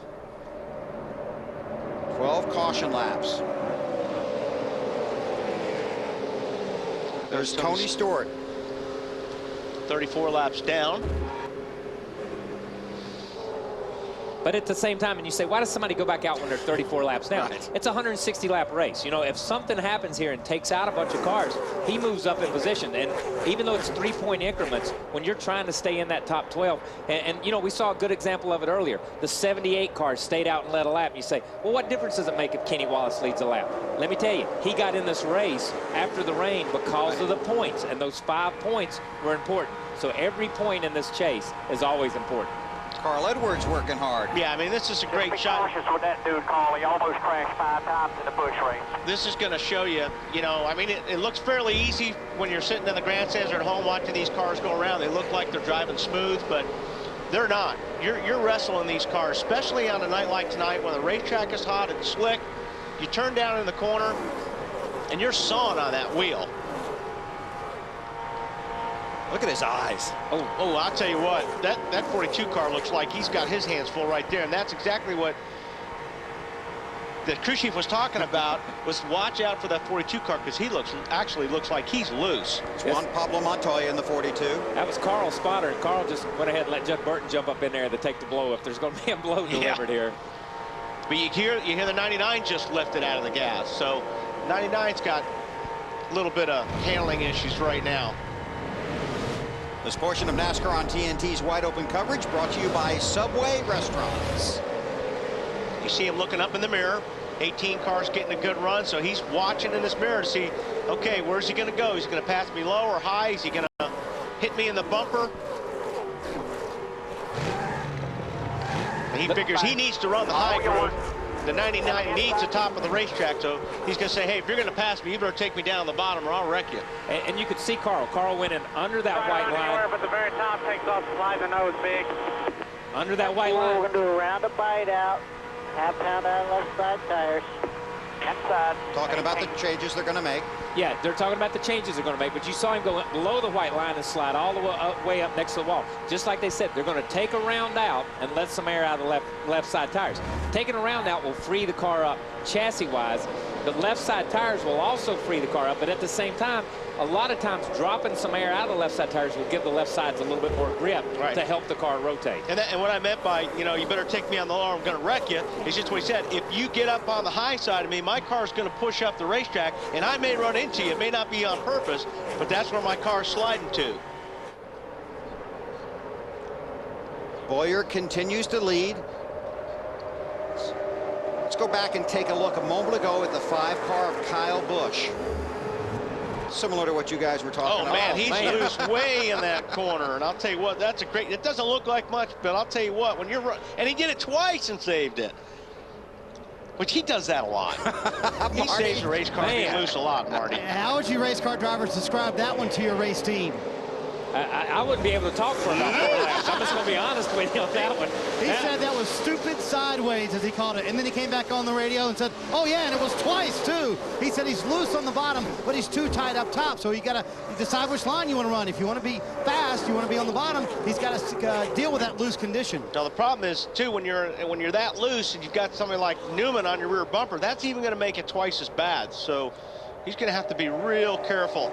If that 12 car gets really, really close to him, don't be surprised if he pulls over and lets him go, because you can't have somebody on your rear bumper if you're that loose. It just makes it 10 times worse. Getting close to pit stops, 35 cars on the lead lap. Among the cars not close to the lead lap, Elliott Sadler, Dale Earnhardt Jr., Tony Stewart, and Denny Hamlin.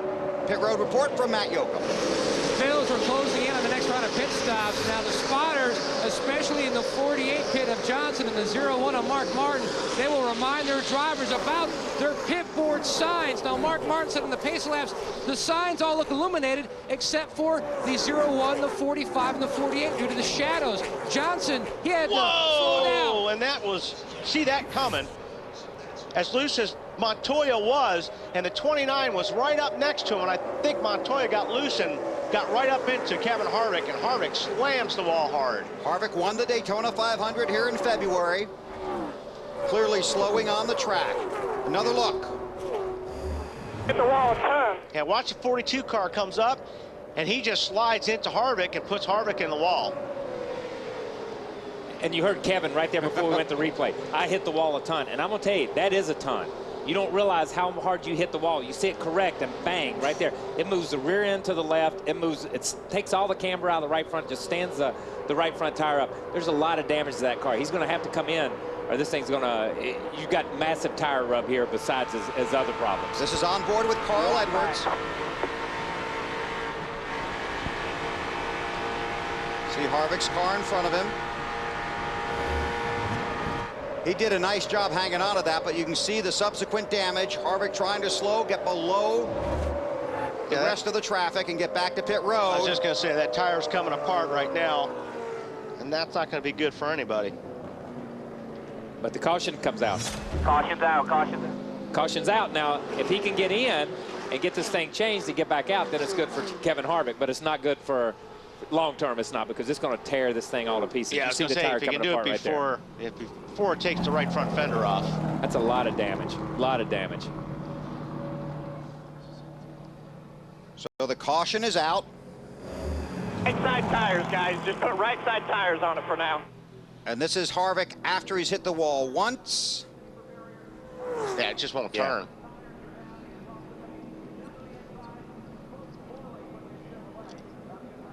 And another look in real time. See him scrape the wall. Caution out, Scott Riggs will be the lucky dog. He will come around and be on the lead lap now. And, you know, we talk about look at that thing blow out right when he jumps on the gas, or on the brakes right there. But you talk about drivers and giving them pep talks. How optimistic is Kevin Harvick? Just give me right side tires, guys. Just give me right side tires. Because that's what you want to believe. You want to believe all I need to do is put these tires on. He'll have to obviously come back in and they'll work on this thing a little bit, but he's got to have some suspension damage in there somewhere along with the body damage that this thing has. Matt. Bill right now just trying to compartmentalize the anger over the incident on the racetrack.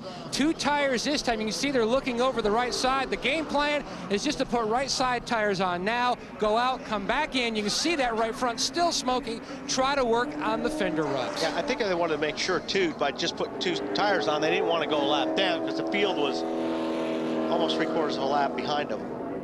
Tony Raines has come back out. He's 36 laps down. The field coming down pit road. Ralph Shaheen. Well, we're going to watch as our triple split comes up on the screen. We're going to take a look at the number 2 of Kurt Busch. He comes in. The car's been a little bit tight on the bottom. The gearing isn't right. They're going to go a half round up on the track bar and take a half pound out of each rear, Matt. Jimmy Johnson tight in the center of the corner off. They're going to make a track bar adjustment. Ron Mallett, the interim crew chief, making the adjustment. Small air pressure change as well. Marty? Clint Boyer, your leader, comes to pit road. They pull off the left side tires for the first time today. No changes on the chassis. He was a little bit concerned about his passenger side tear-offs. They were bunched up a little bit. That's hurting his vision, Lindsay. And Marty, Matt Kenseth's a little bit slow getting off pit road. He said, I'm very loose, do whatever you can. They gave him a track bar adjustment, 4 tires, and fuel. Bill? Thanks, Lindsay. This portion of NASCAR on TNT's Wide Open coverage is brought to you by Ford. Matt Kenseth in the 17 off of pit road. 58 laps are complete here in the Pepsi 400. Take a local cable operator break, then we'll come back. You're watching NASCAR on TNT. Back to Daytona in 90 seconds. Every lap, every driver, all on your computer. The all-new Track Pass Race View only on NASCAR.com. Try Track Pass for free during the Pepsi 400 at Daytona. Who's Tiffy?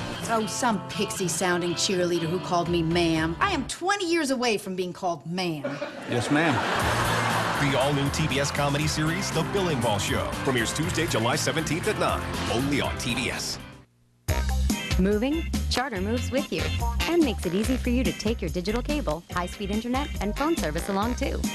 Nothing makes you feel at home faster than your favorite Charter services.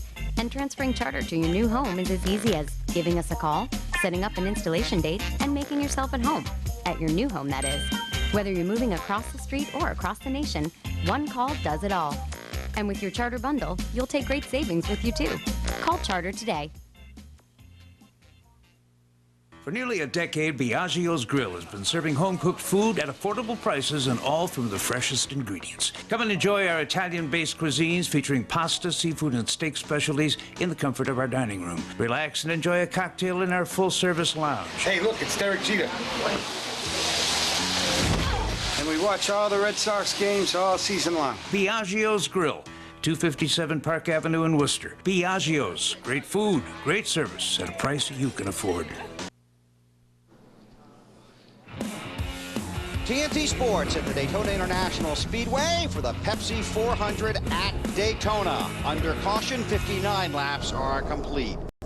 Ford and NASCAR have a long, rich history. At Ford, there is a little bit of racing in everything they do.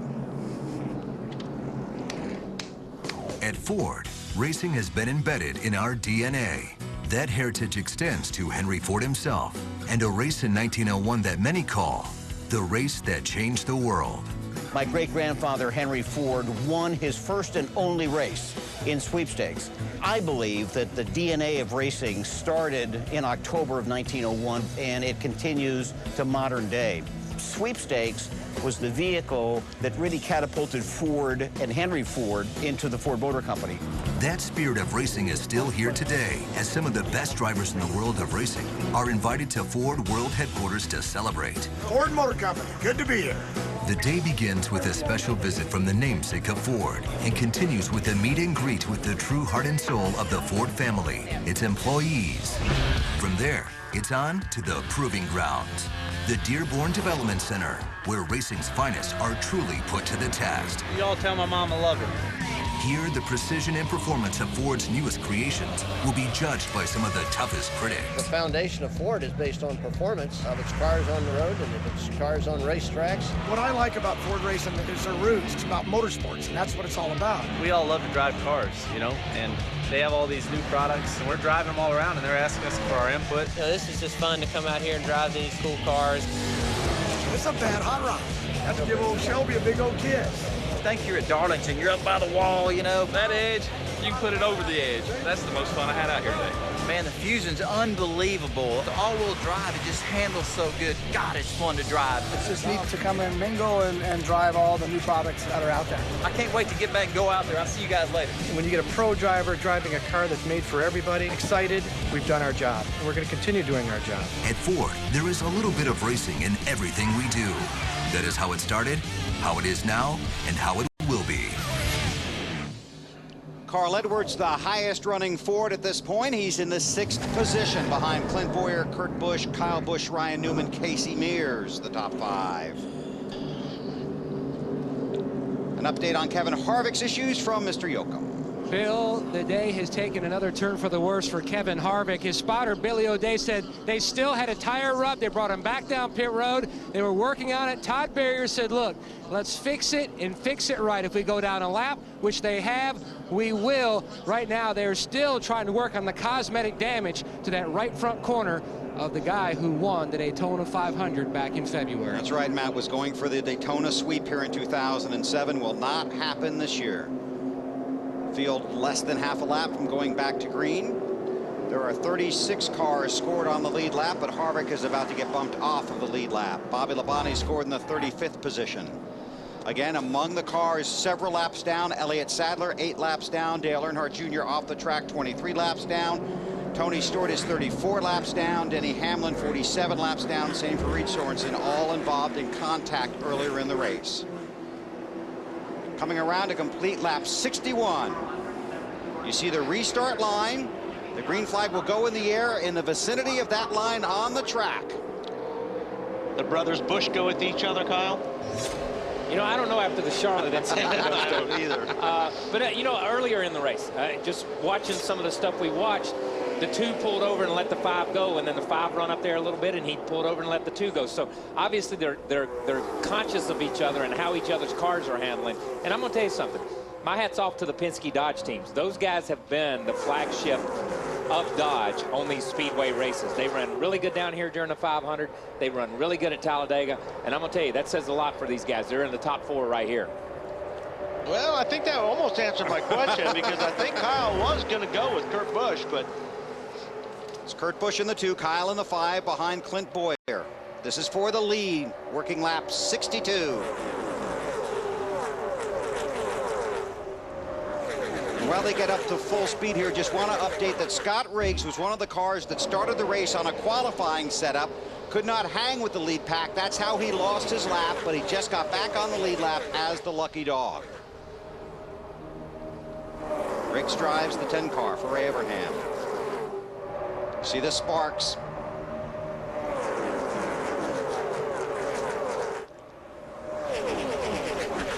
Larry, what are you up to?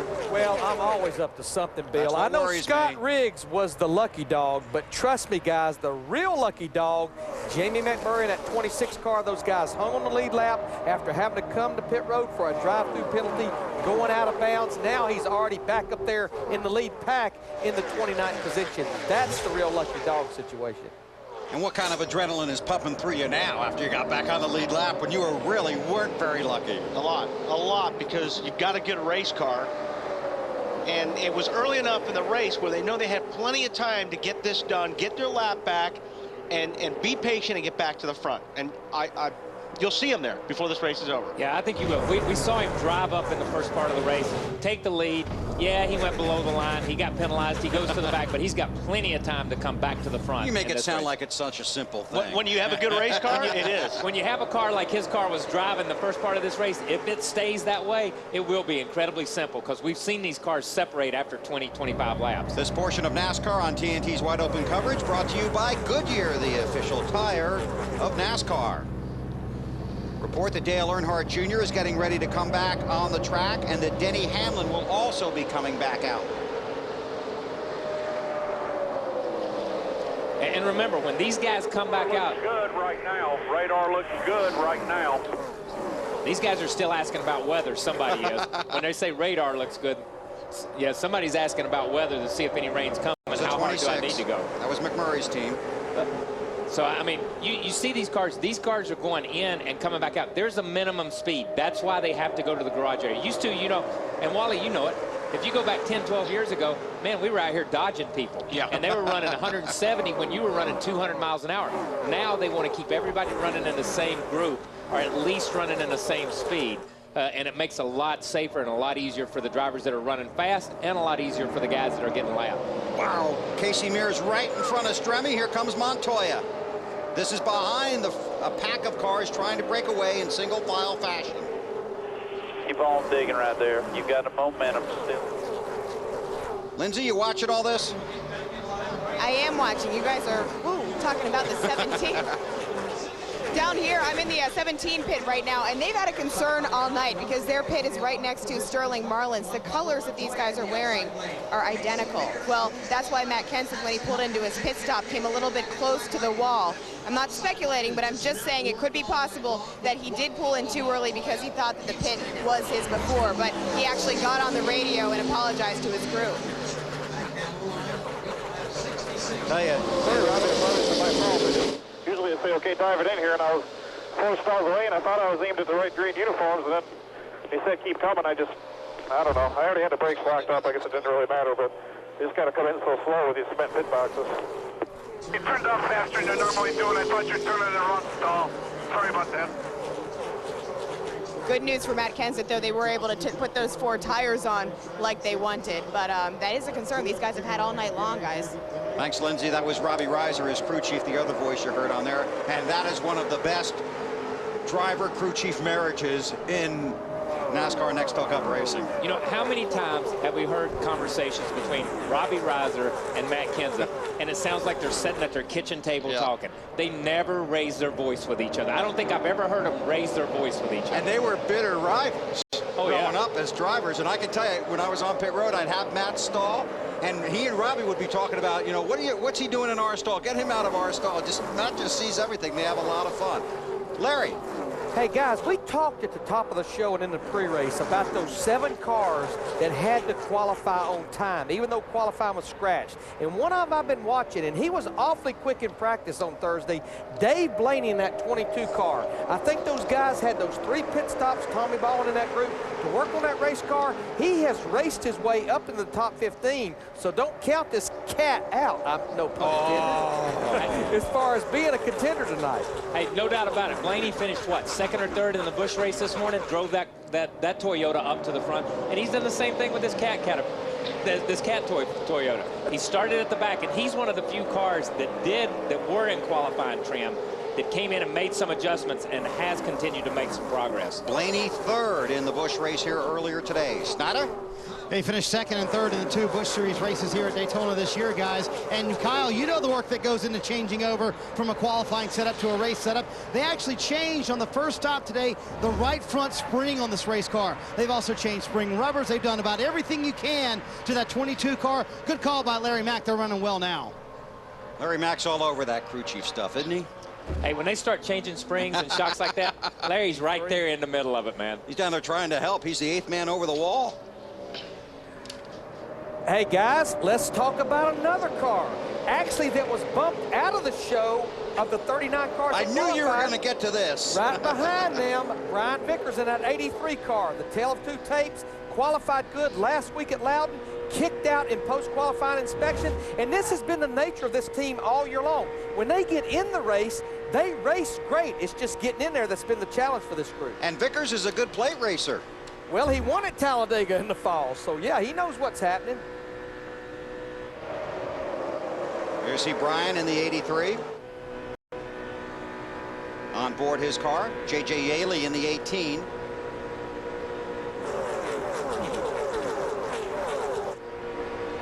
Actually, Vicker's car looks like it's actually working pretty good. He just can't go anywhere. A lot of these guys are stacked up in front of him, but he's made up a couple spots here in the last lap. It's Casey Mears in the 25. Up front, Boyer continues to lead. It's Ryan Newman in the 4th spot. Matt, you watching that? Bill sure am, and he's tucked right on the bottom, hanging right there behind the 5. Now Newman, the highest Dodge driver in the championship standings, in 13th. Their turnaround began in May with the pit crew competition. 2 second-place finishes in June, and trying to score Roger Penske's first restrictor plate victory in 120 attempts with 6 different drivers. And that's a great point, Matt, and that's what you were talking about. The Penske cars do run well in these things, but they never win. They've just not been able to close. The 2 and the 12 this year have just not been able to close in a lot of races. But I'm going to tell you something. All of a sudden, just like we just said, in May, they stepped up their program tremendously. And I know Ryan, you know, nobody wants to, when Ryan Newman starts winning poles, you can bet the Penske organization is back in where it needs to be. And I think they've started doing that lately. This portion of NASCAR on TNT's Wide Open coverage brought to you by the Principal Financial Group. That's a sponsor. Go ahead. I'm sorry. It just looks like right now these guys are running single file because they're just using so much racetrack. They don't even want to run side by side at this point. No, I was going to comment a minute ago. It's almost like nobody wants to be close to anybody right now. Even when they get to the corner, they give each other plenty of room getting in the corner. Now, they run up on each other down the straightaway, but when they're in the corners, they're giving each other a lot of room to escape. If something happens, they want to give you room to go high or low. I'm not so sure if Biffle was subscribing to that theory. Drivers and race teams are always looking for an edge on the track. The Principal Financial Group can help give you an edge. Mark Martin has been one of my heroes since I was a kid. I grew up watching him race. So to get the opportunity to race with him and learn from him, well, it's an honor. Well, I can tell you, it hadn't always been easy. Everyone needs help getting ahead. I've been racing for 25 years, and I wouldn't have been able to accomplish any of my goals without my team of experts. You just can't go it alone. In racing, you're only as good as a team that supports you. It all comes down to performance and the skilled professionals behind you. To finish first on the track, it takes a collected effort of dedicated people who have the desire to win. Every success I've ever had is a shared success. So really, winning is all about performance and expertise. Exactly. That's why I have the Principal on my car. Hey, I might be a champion on the track, but the Principal Financial Group can help you be a champion off the track. With the Principal, you'll have a team of dedicated professionals to give you an edge. So whether you're investing yourself or designing benefit packages for your business, they can help make things a whole lot easier. For more than 125 years, they've been helping people get where they're going, financially, personally, or otherwise. Not only is the Principal the nation's 401k leader, they also offer a wide range of financial solutions, from retirement and investments to insurance and banking. After all, why walk when they're right here, ready to give you a lift? So it sounds like you can retire with confidence. Hold your horses there, rookie. I'm not ready to retire yet.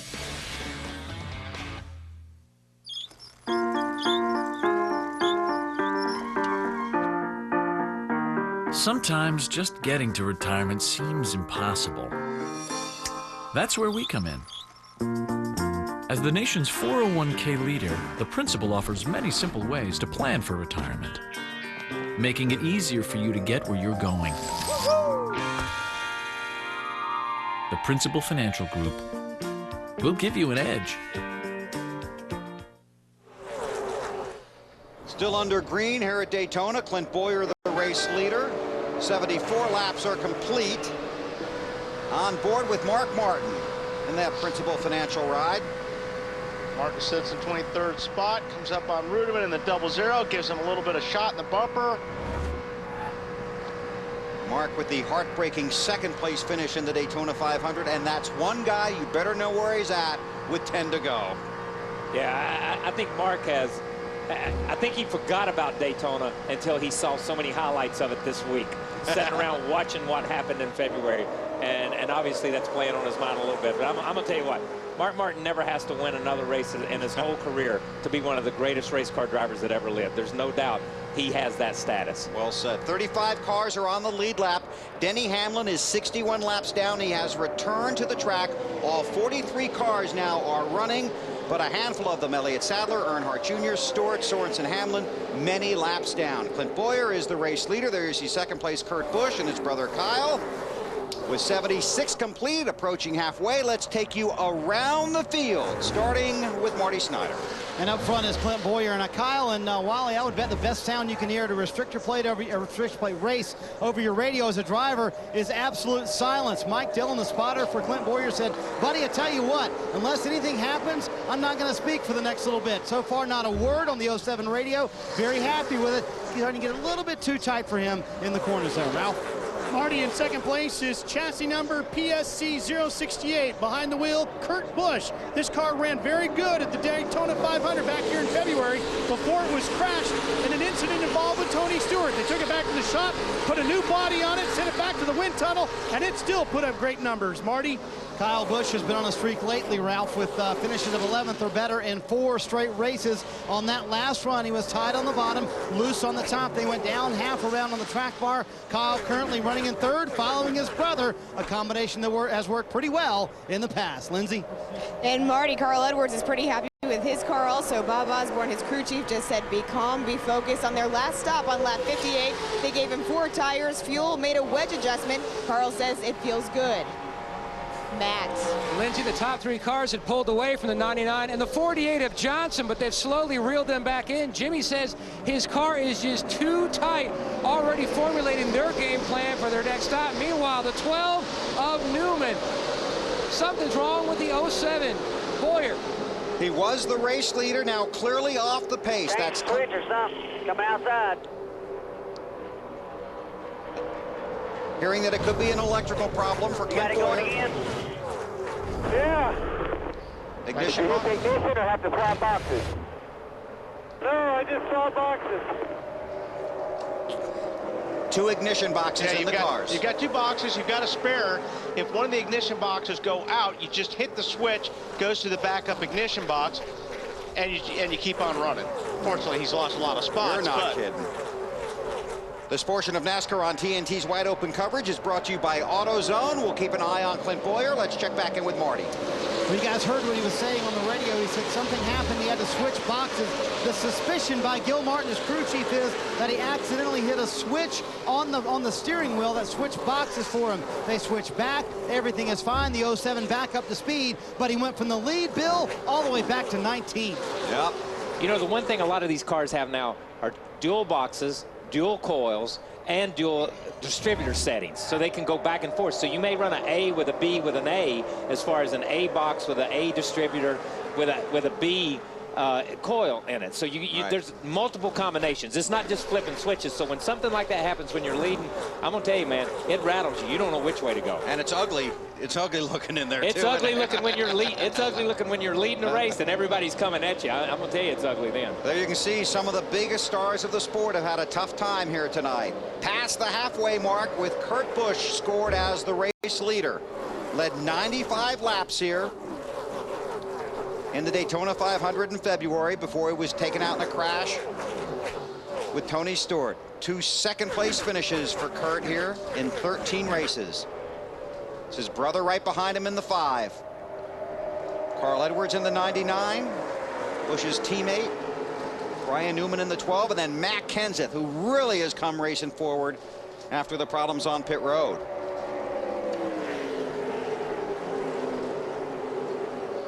Keep your eyes on the action here. Kurt Busch out front. Fans, for your next automotive pit stop, get into AutoZone. AutoZone helps you get the job done right first time, every time. We know that these guys guys are severe drivers.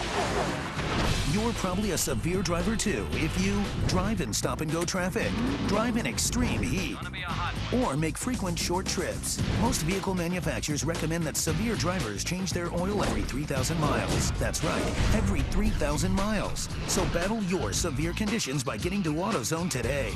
We'll help you get the job done right the first time, every time. Get in the zone. AutoZone. All right, boys, let's get her ready. We're bringing her in. It's got to be fast. When you're in a hurry and you've got to get in and out, you've got to have AutoZone, powered by ZNet.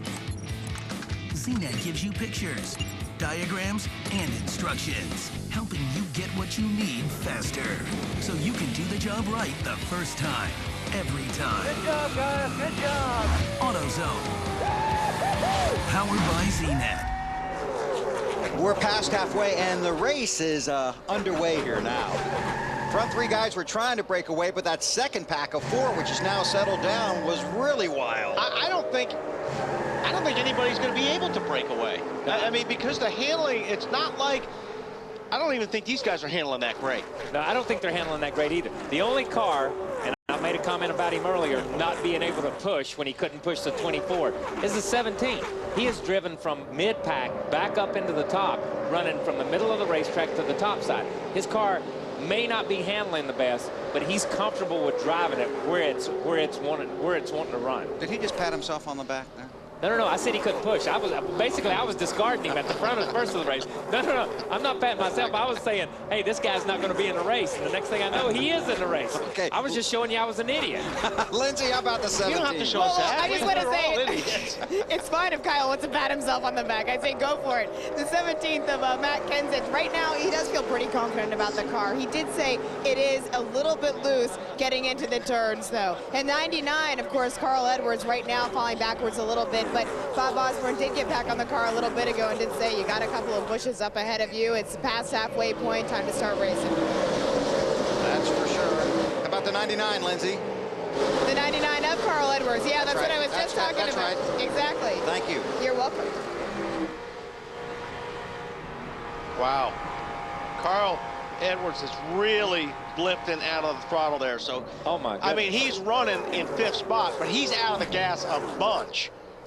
So he's got his hands full in that car. That was incredible how much he was out of the gas getting into turn one. I mean, you heard it just on the gas, then absolutely positively out of the gas, and then back into it. A lot of times, as Wally's pointed out a couple of times, you could hear him fade in and fade out, fade in and fade out. That was a jump out, jump back in.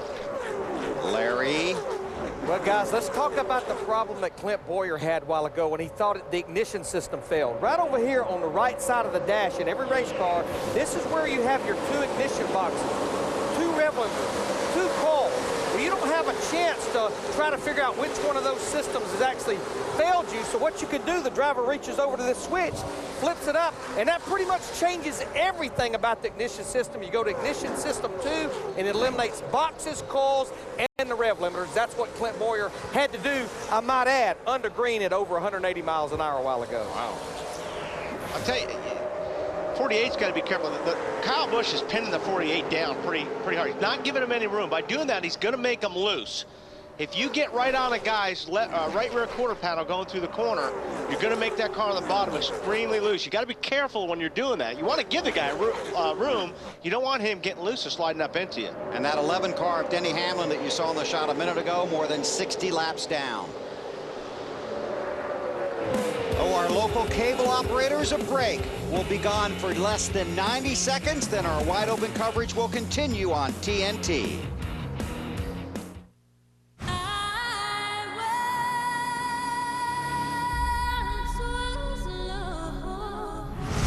Saving grace is totally unfamiliar, totally dangerous. Dear God, please help me. It's her life. Don't miss Academy Award winner Holly Hunter in the new TNT series that has everyone talking. Saving Grace, Mondays at 10, premiering July 23rd on TNT. Welcome back to the Gillette Triple Protection Deodorant Pit Crew Classic, where guys from around the country have raced the clock in 3 pit stop showdowns. We judge the ultimate jackman, Honor the man with the fastest hands and revved it up for the best gas man. But the man with the best overall time was Scott from the Bay Area. And we're jetting you to Charlotte for a private dinner with Casey Kane. Thanks, Gillette. And Casey, I'll see you in Charlotte. You can win too. Go to pitcrewclassic.com and enter for your chance to win dinner with me. You know, folks, all-natural honeydew fruit smoothies are a deliciously healthy way to beat the heat. We've got fantastic flavors like wild berry, pina colada, and banana that you can even add a little ice cream to. Either way, you will have yourself the official smoothie of summer 2007. So drop by participating honeydew shops today and grab a medium smoothie for just $1.99. Very smooth. Check out honeydewtv.com for other great offers and enjoy the local flavor.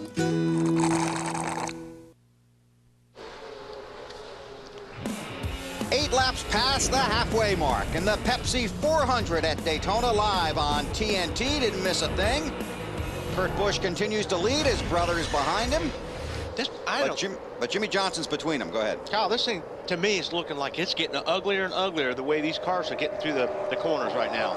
The way they're letting off. You know, we saw the 17 drive up to 4th, and then he got hung on the inside of the 5, and the next thing you know, he's back to 4th or 5th, or back to 5th, and the 12 car's back up in there. And we saw the 12 car kind of give himself some breathing room a little bit, but now he's run back up there and caught up. So it's just, no, I don't know where these guys can run right now, and I'm not sure they know where they can run. See, our race summary at the bottom of the screen, and this portion of NASCAR on TNT's Wide Open coverage is brought to you by the all-new full-size Toyota Tundra. It's almost like like they're racing on ice out there. Well, like we talked about earlier, when there's no grip in this racetrack, and especially for this race.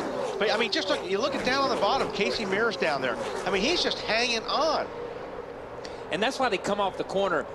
Look, they're giving each other 5 feet, 4 and 5 feet. We didn't see that the first part of the race. We saw these guys right on top of each other. Right now, when Casey comes off, he's just hanging on, but he has absolutely got wheel cranked in that thing to keep it on the yellow line in case it does take off. You saw Blaney in the middle. He gave himself plenty of room on both sides in case something happened. These guys are absolutely, they're just hanging on, like Wally says. They're absolutely hanging on, but they want to give themselves room to escape. Down to pit road, and Marty. Well, guys, earlier Clint Boyer was leading. He and his crew chief Gil Martin were trying to diagnose what exactly happened with the electronics on the 07. Tell you what happened, I downed some real brake in it to come into pit road, and when the cable had to pinch the wire or something. There's nothing down there. The kill switch on the steering wheel doesn't operate on box 2, so it's bypassed. Don't worry about it, just be focused. It'll go back to the front. And guys, now they're trying to get him focused on getting back up to the front. As you heard Gil Martin say, they're back in 17th right now. But guys, it's crazy back there. Clint saying his car is very tight. He just described it as horrible a moment ago. It's not like we're at Daytona and at a restrictor plate race. It's like we're at the Lowe's Motor Speedway, and he just back in traffic. The car is just not the way it was up front. Yep, but 2 things. Okay, the 07 said, Clint Boyer said, even when he was in front, that his car was tightening up a little bit. When he gets in traffic and there's not as much downforce on the front, it's going to get double tight. So he is in worse trouble back in traffic than what he was leading. Kurt Busch leading Jimmy Johnson. Keep your eye on the action, and let's go behind the scenes with the all-new full-size Toyota Tundra, the truck that's changing it all.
Having a half-ton with the most legroom and a fancy rear seat is great, but truckers want to know if it's still got some truck left in it.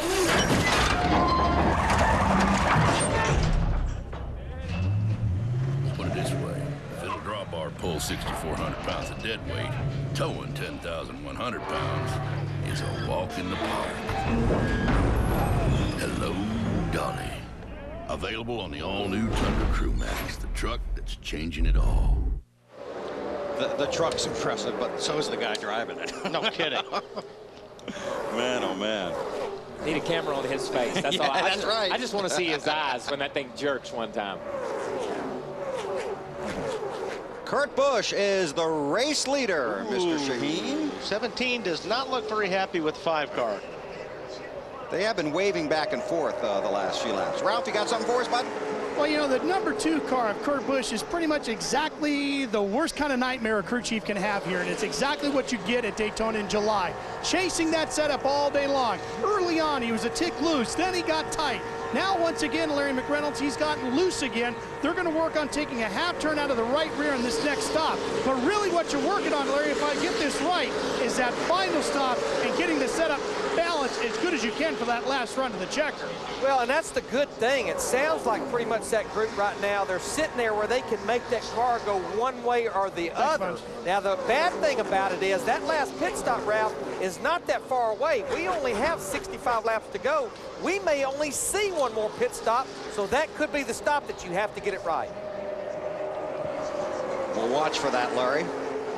Approaching the lap 100 mark in this portion of NASCAR on TNT's Wide Open coverage, brought to you by Miller Lite. So you watch Kurt Busch and you watch Jimmy Johnson, but you better keep your eye on that 17 of Matt Kenseth and the 5 of Kyle Busch. They were racing pretty hard there for a few laps. And by the way, that would be J.J. Yaley right there in that 18 car in 5th spot. He's just quietly worked his way from the back to the front, and he's done it right there on the bottom, from mid to the bottom. He has not really deviated from his game plan from running right there. The car that looks the best, I think, in this group right now is the 48 car. It just looks to me like he can run where he wants to run, and it just looks like he needs a little bit of help to get past that 2 car. What's he saying, Matt? Wally, the balance isn't exactly perfect, but right now Jimmy Johnson just riding. He's hugging the bottom. He'll move up a lane and a half or so, but right now he says if he's got clean air, he can mat it. Otherwise, he has to really let out of the gas in the center of the corner, but it is rolling well through the center of the corner. So Johnson is pleased with the 48 machine. Been about 40 laps since the last round of stops. J.J. Yaley in that 18, that green Interstate Batteries machine, doesn't have any teammates that would be able to help him tonight. Tony Stewart is 34 laps down. Denny Hamlin 62 laps down after they took each other out while running first and second early in the race. Now we've got 2 teammates hooked up, so it'll be interesting to see if these guys can work past Kurt Busch now. The 48 of Jimmy Johnson and the 5 of Kyle Busch, both from Hendrick Motorsports.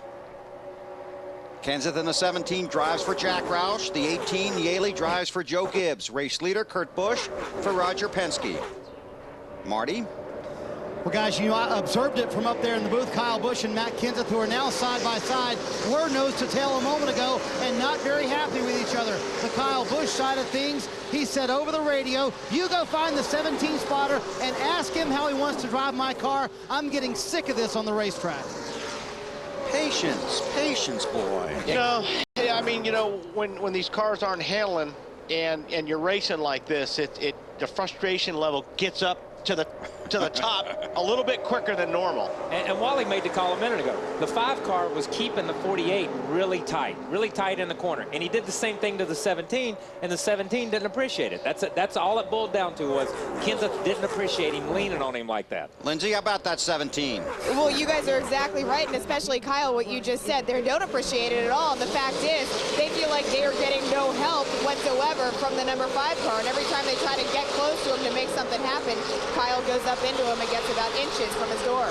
Speaking of inches, Carl Edwards in the 99 trying to help his teammate Matt Kenseth in the 17. David Stremme in that 40 car having a good run tonight.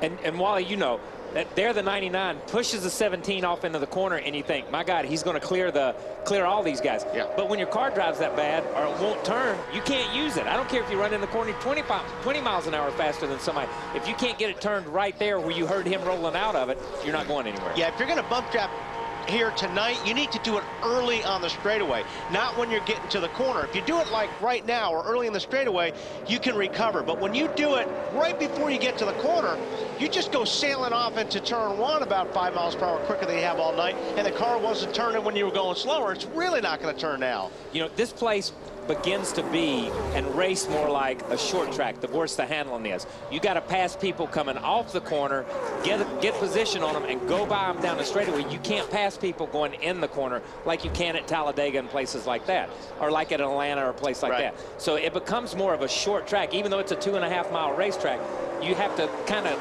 drive the car and put yourself in position to pass people coming up off the corner and down the straightaway. We owe our local cable operators a break. We'll be gone for just 75 seconds. That's about a lap and a half. You're watching NASCAR on TNT. Have any idea how many presidents of this country played quarterback for their high schools? 2. I think you're... Hideki Okajima with the pitch. Granderson takes ball 1. 0 for 4 tonight. He has struck out, grounded out, fly to the warning track in right field, and then fly to left.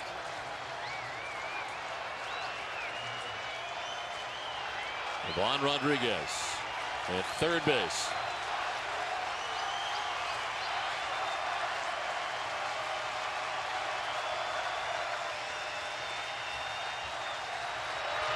Granderson chops it foul and evens it count at 1-1. Well,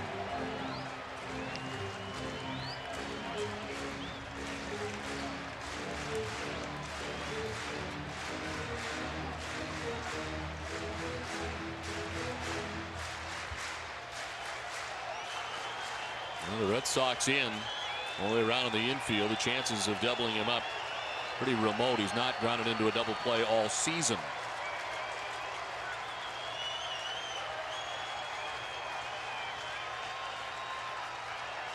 The 1-1 pitch. Inside, and it's 2-1. And that gets back to my point, Don. You know, he hasn't into a double play because he doesn't hit a lot of ground balls.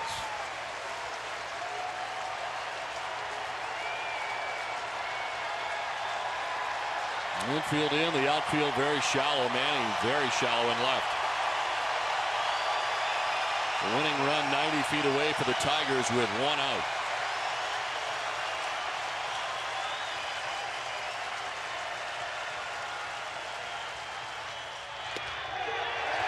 Ball 3. And no place to put Curtis Granderson. Yeah, all the power right now in the hands of Curtis Granderson. Bases loaded, 3-1 count.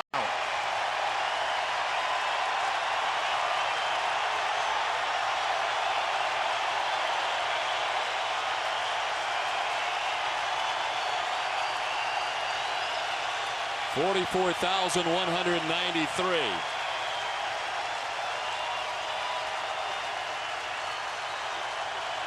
The 3-1 pitch. Strike 2, and it's a full count. Big pitch on Hideki Okajima. And they have really just stayed inside on Curtis Granderson this whole at bat. Fastball inside corner on the 3-1 count. Okajima in the midst of a meeting with himself behind the mound.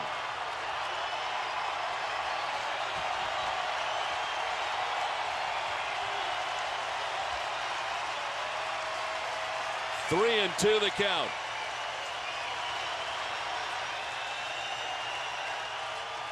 Granderson chops it to first. Hinsky's coming home for the out there. Return to first, not in time, but out number 2. And a big one at the plate as Hinsky comes homeward.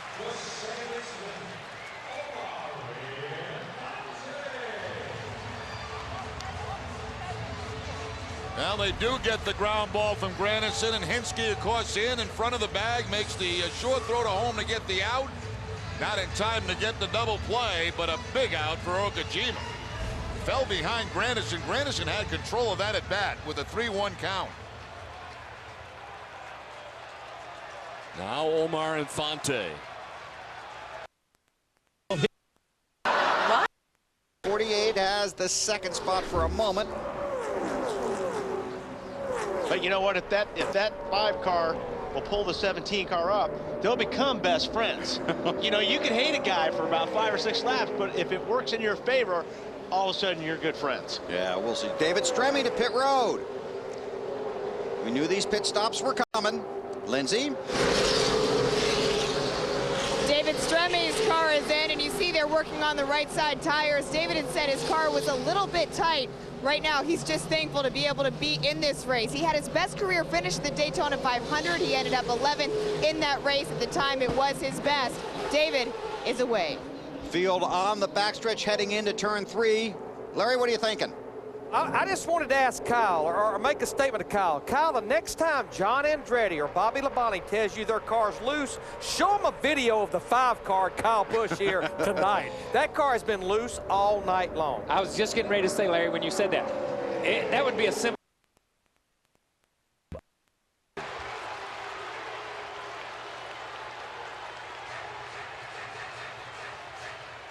Again, the long walk for Okajima behind the hill. Right down the middle of the plate, knee high.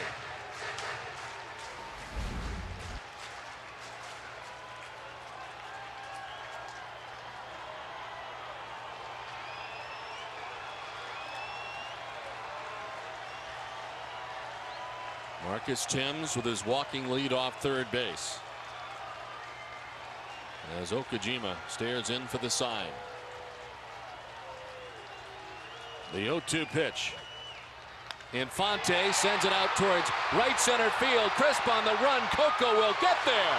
Hideki Okajima and the Red Sox get out of the major jam in the 10th. We head to the 11th, tied at 2.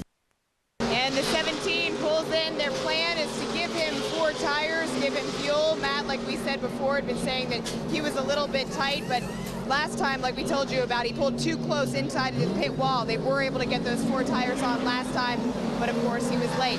Back behind him, 99 of Carl Edwards. Carl comes down into his pit box. His plan, after being a little bit too loose, is to get a little bit of a better track position, guys, obviously. Ralph. Well, the 26 of Jamie McMurray has been working his way back up through the field. He's taken 4 tires of fuel. He's a tick loose. He's trying to break back into the top 10. And there you see pit road a busy place, and Kurt Busch. That thing was locked up for 100 feet. Doesn't matter, they're pulling it off. Ralphie, here he comes. They count Kurt Busch into his pit box. The plan here is to go a half round up on the right rear. I talked to crew chief Pat Tryson just moments ago. He does not think this will be their last pit stop as they swing around to the right side, Matt. Ralph, significant adjustment for Jimmy Johnson's Chevrolet, both wedge and track bar adjustment, trying to free him up. Mike Knauer signifying that they are full of fuel, and he's away. Marty. Further up pit road, Kyle Busch leaves pit road. His car is actually tied in the middle of the corner. When it comes off the corner, it snaps a little loose, half a round up on the track bar, and what probably is the last stop of the day. Clint Boyer leaving pit road as well. They wanted to try and take 2 for the track position, but Gil Martin told me just can't afford it right now. Had to take 4 tires. 24 cars, Jeff Gordon up front. He said his car is extremely tight. Tried to stay with his teammate Jimmy Johnson early in that run, just couldn't do it. Air pressure and wedge for the 24 car, Jeff Gordon. Lindsay? And the 25 of Casey Mears on pit road right now. Casey Mears has said his car a little bit loose. They're right around working the left side tires right now. Bill? Thanks, Lindsay. All these stops occurring now. 110 laps are complete. These stops coming under green.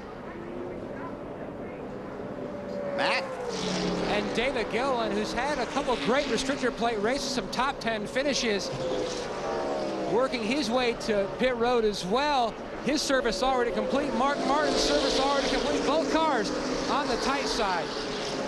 And this is really going to stretch the pack out, I think, big time right here after these pit stops. It always does. The green flag stops for whatever reason. If guys are running, that was an incredibly close call right there. But the green flags, the guys that are running first, second, third, and fourth, they come out together. The next group comes out together. But for whatever reason, they're always a second farther behind, or 2 seconds farther behind. Okay, now we saw Jeff Gordon coming off of pit road. Let's go back and watch his stop and listen.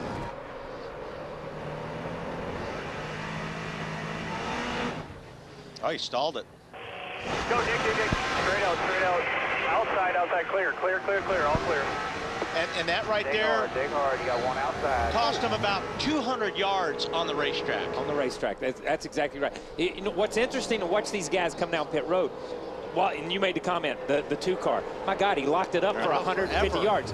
And what's interesting to watch these guys, you see him coming into his pits. That's front brake right there. And you heard Clint Boyer early. He slides all the way through his box and has to be pushed back.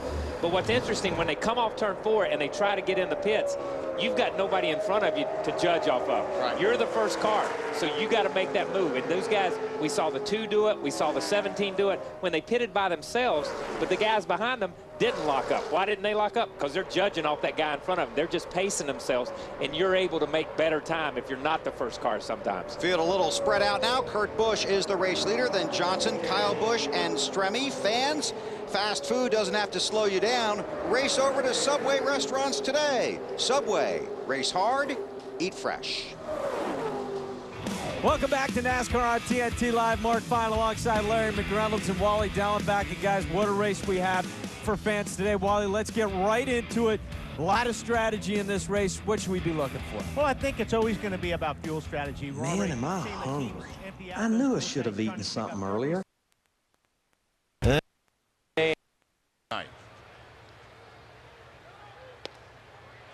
Striking, it's 1-1 to Lowell.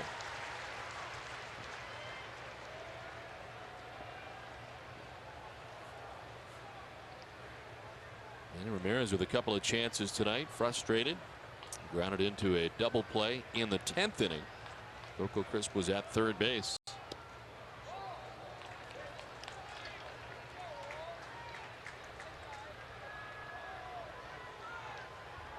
And he grounding into 2 double plays in the game tonight.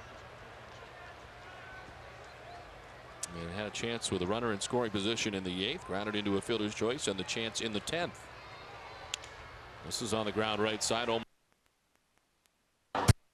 Sir. Great job. Gotta go.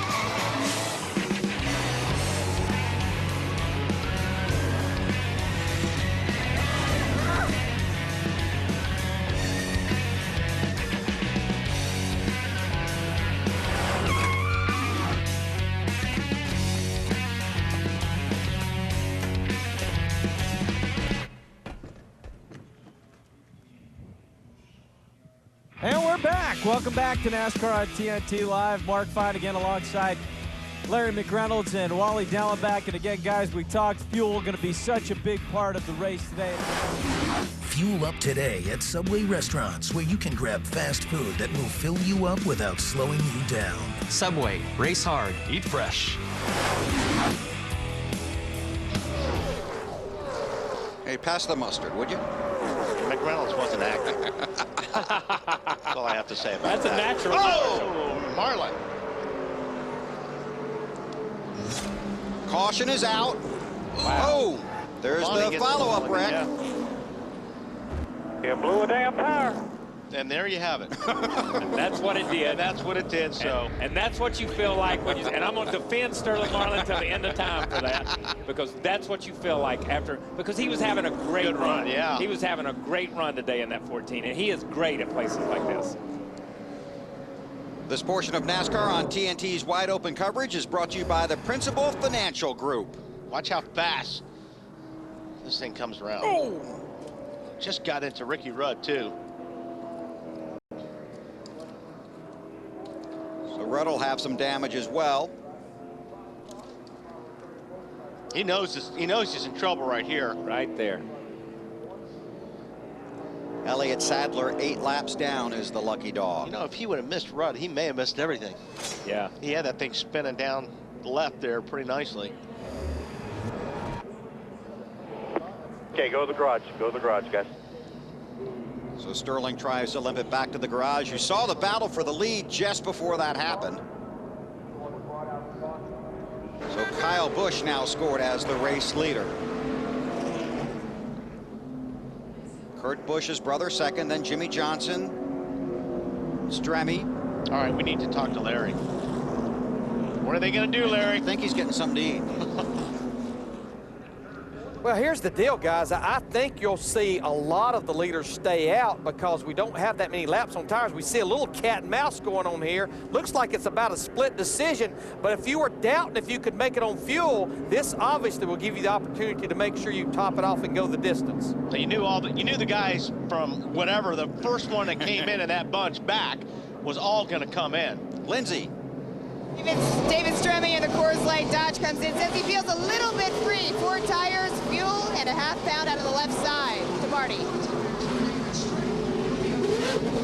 Jeff Gordon's in up at the very front end of pit road. That very first pit stall is where he is. His car is still too tight. The last 2 stops, they have added tape to the nose of that car. They do an air pressure adjustment this time, trying to get him going better on the racetrack. David Stremme with a little trouble on pit road, Weber. Yeah, he spun out trying to get into his pits. He was already in his pit. He had to have been hit. Oh, look, he's got damage on the right front. Yeah, he had to have been hit leaving his pits because he was one of the first guys on pit road. Yeah, he's got damage on the right front. You're right, Kyle. He got clobbered as he was exiting pits right there. Oh, wow.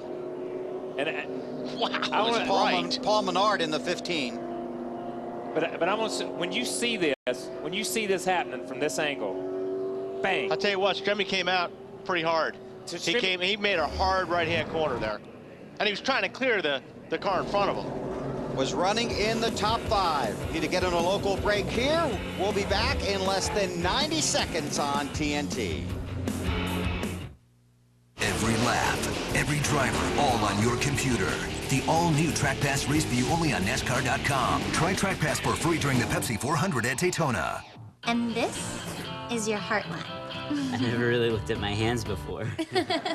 You never really washed your hands before. The all-new TBS comedy series. Like for gas and groceries? With Charter high-speed internet and telephone, I've been saving money big time. Now, I get everything I need from one company on one monthly bill. I get a ton of channels and Charter on demand, plus unlimited nationwide calling, internet that's faster than fast, and a little extra walking around money to boot, which is pretty big. Save big with the Charter bundle. Just call 1-877-SAVE-196 now, and we'll take care of the rest. Hillman Lumber and Benjamin Moore have teamed up to make color easy. Choosing a new color scheme can be exciting and rewarding, and you'll be amazed at how it can spruce up that outdated look. We have the largest color sample selection in the Northeast and design experts to help put together the best ideas to fit your style. We're also a flooring, kitchen, and bath design center. Contractors love our service. Homeowners love that we care. Visit us at our Benjamin Moore signature stores in Whitensville, Uxbridge, Grafton, or online at koopmanlumber.com.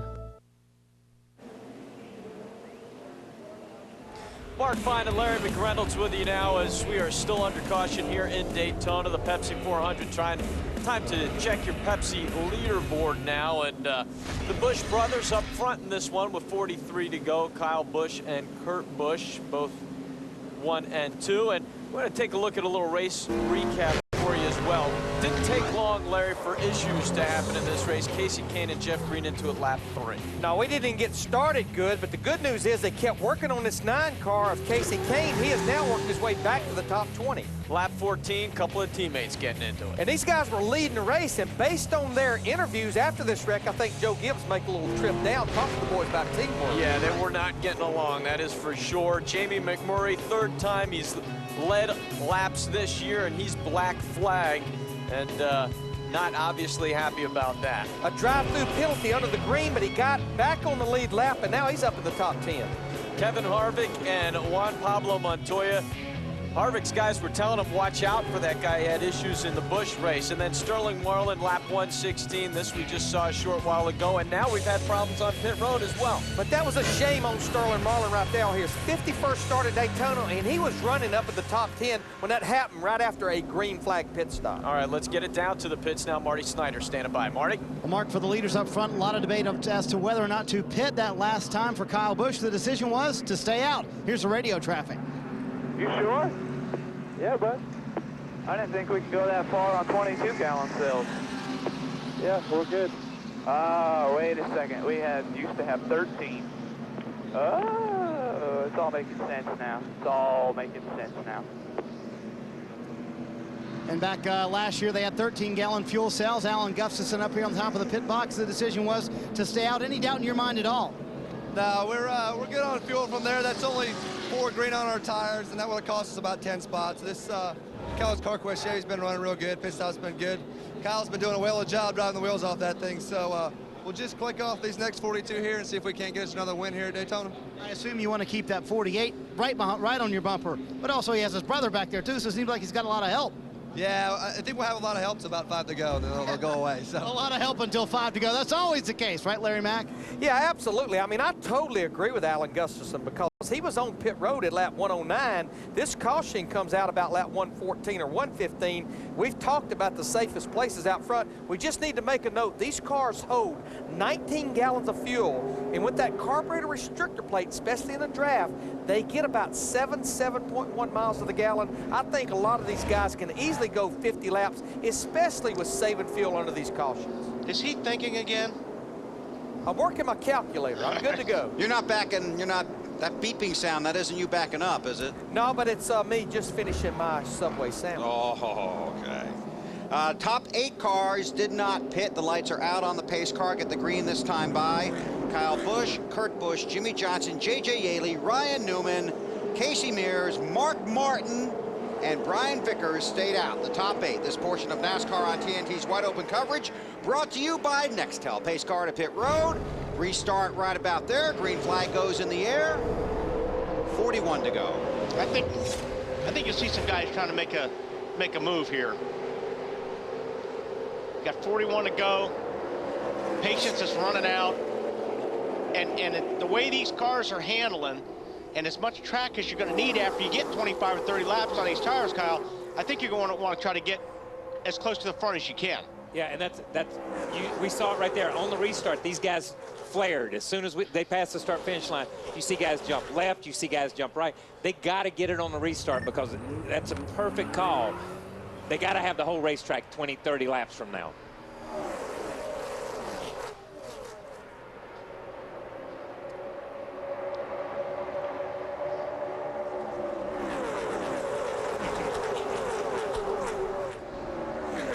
Truex up to the top.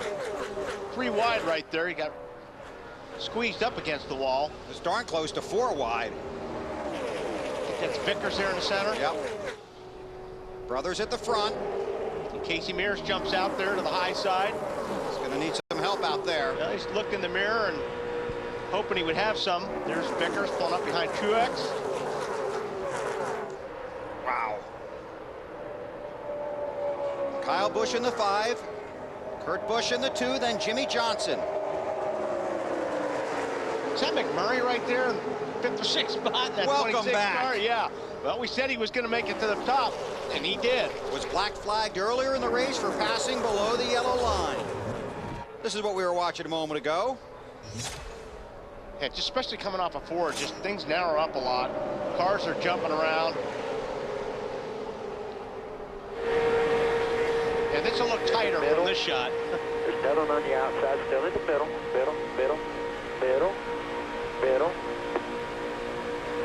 That's pretty close to the buck 85. I'm just saying, I'm sitting here in the booth, and that not only looks tight, that feels tight right there. I won't tell you, man. That takes your breath when you come off the corner. But that shows, these guys have talked about how bad their cars drive, how bad they're handling, all this stuff. That shows these guys got a little bit of control on new tires. These cars will go where they put them. Right. Ralph. Well, Kyle's right. I just spoke to crew chief Pat Tryson for Kurt Busch, and they only had 6 laps on these tires just before that last yellow came out. They really didn't want that yellow. They wanted to keep going. They think their car just gets better as the run gets longer.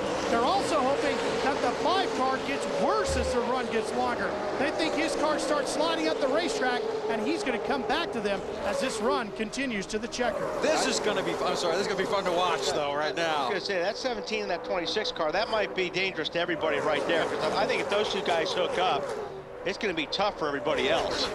You know, and they can hope that 5 car gets worse all they want to, but as that 5 car gets worse, Kyle's talent gets better. I'm going to tell you that because he just gets better and better the worse that car drives. Kyle Busch won the Busch race earlier today. That was 250 miles. This one's 400. He's behind his brother. Those are teammates in the high groove. The 26 of McMurray and the 17 of Kenseth.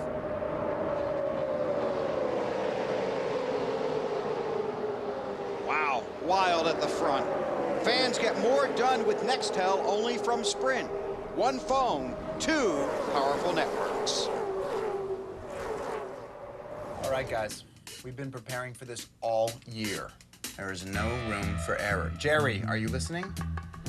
I will be stationed here at home base. Jeff, you need to be here by 1320. Scott, you need to be here. And Jerry, you need to be in section 3 by 1350 if we're gonna get in. Watches synchronized? Check. Check. Nextel Motorola Buzz IC 502s? Check. All right, team. This is it. There's no room for error.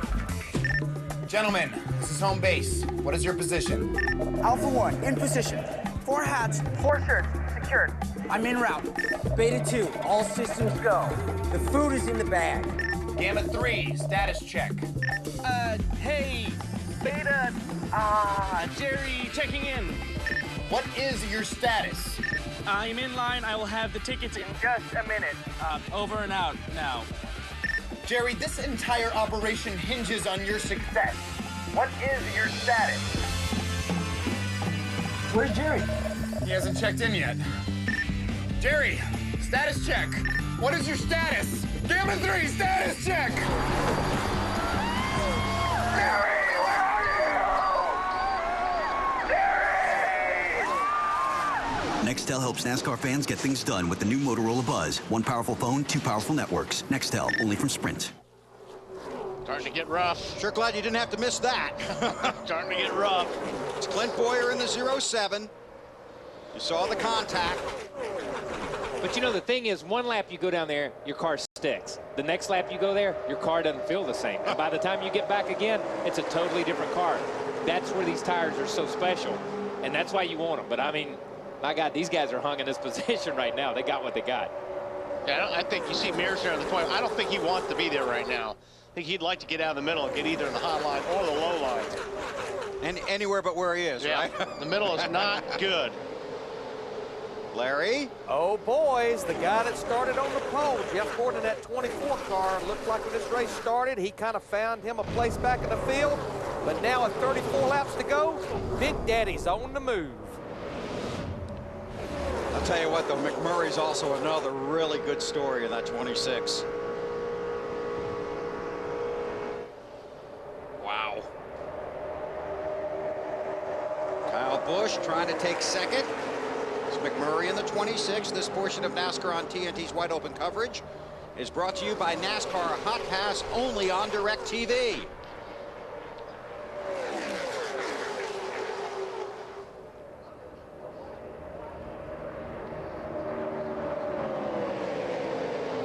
It's David Gilliland in the 38, McMurray in the 26.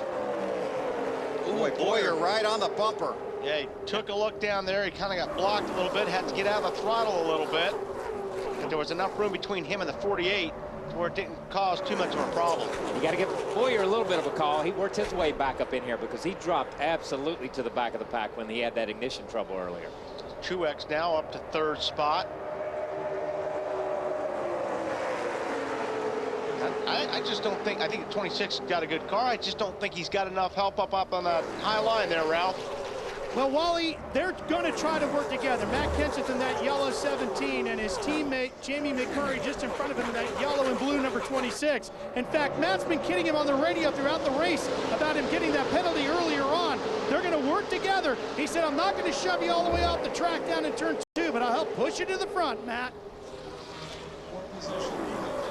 I'll pick it up from here, Ralph. Jeff Gordon back there in the pack in the 24 cars. Larry Mack mentioned started on the pole, and Larry Mack, he wasn't hiding down the back. They were trying the front end of the car all night long, had trouble working. They put tape on it on the last 2 stops. They've done air pressure, wedge, and track bar. The 24 much better, currently in 9th, getting a little push from Mark Martin, Matt.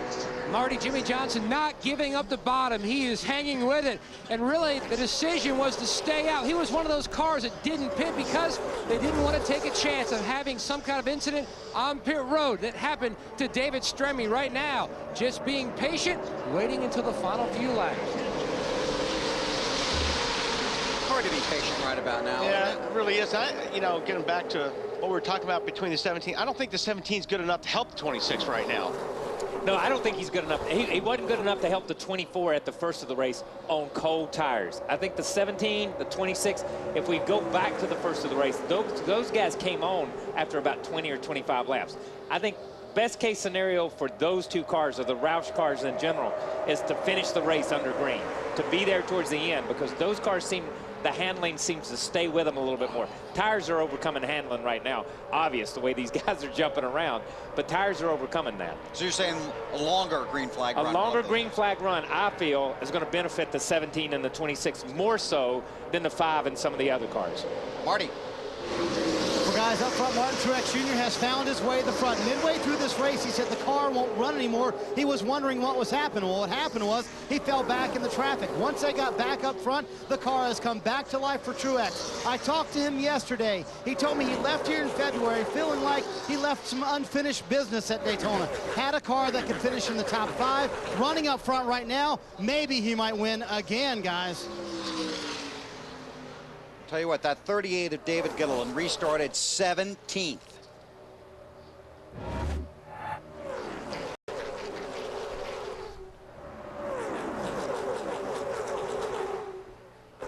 You know, we talk about the Busch brothers and their problems at Charlotte. You have to watch them here at the front too. Kurt, the race leader, his brother Kyle right behind him. Matt. Bill, a lot of drivers will tell you just get to a certain point in your career and it's almost like flipping a switch. Things just come together, and that's what's happened, what Todd Parrott says with David Gilliland. He says they've gotten a lot better in their communication, and he's gotten a lot smarter as a driver. Last year they ran races. Oh, Charles, stuff up. Juan Pablo Montoya, Bobby Labonte in the 43. A lot of guys dodging traffic back there. Caution is out.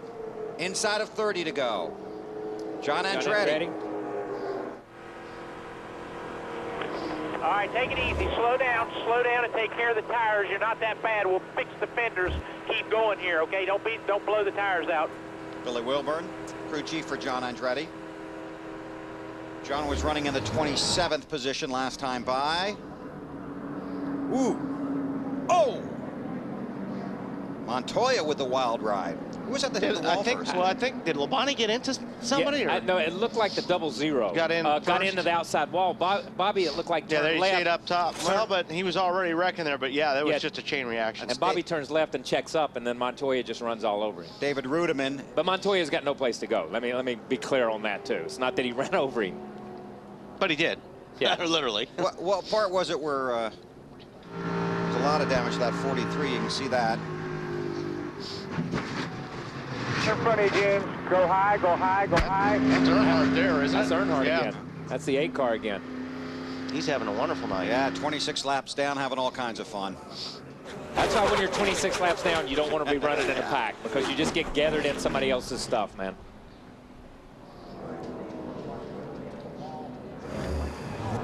Tony was also hanging out back there, trying to stay out of trouble. Caution is out. Now we're going to see what happens. I'm coming for tires, but I always do. Mr. Crew Chief? Guys, it's nights like tonight that I'm glad I'm up here doing a little bit of broadcasting, because this is a tough decision. We have 31 cars on the lead lap. We're going to have about 25 laps to go. Right now, those guys that stayed out on that last caution, like Kyle and Kurt Busch, David Gilliland, and Mark Truex Jr., now they're getting to 18 laps on the tires. And Kyle and Wally, you know it's not that fresh tires will help the speed of the car. It just helps you be able to maneuver. And trust me, when it gets down to the end, you better be able to maneuver. I think we'll see a split decision. I think we'll see some cars on pit road. I think we'll see some guys that follow the leaders down pit road. I think we'll see them stay out, because you know what? It's the only shot they have to win a race. Yeah, I think we're going to see a lot more stay out this time than what we saw last time. That's just my opinion, because I think track position is so important right now. And Kyle, that's what it looks like's happening. Is follow the leader out on the racetrack. I think the pits are closed right now, but yeah, I don't. Yeah, it's going to be interesting. I don't know, Kyle. It depends on where you're sitting. If your car's good, Man, if you're McMurray or somebody like that, I'm thinking you want to put on tires. But, you know, and like I said, I stand by halfway. I'm going to halfway stand by what I said before. McMurray and those guys need long greens. I just think they need long greens. I think the 17 car needs a long green, and we're getting... Guillen off at first base. Lugo holding his ground at shortstop, but drives it by him. And Guillen continues on to third base with no problem.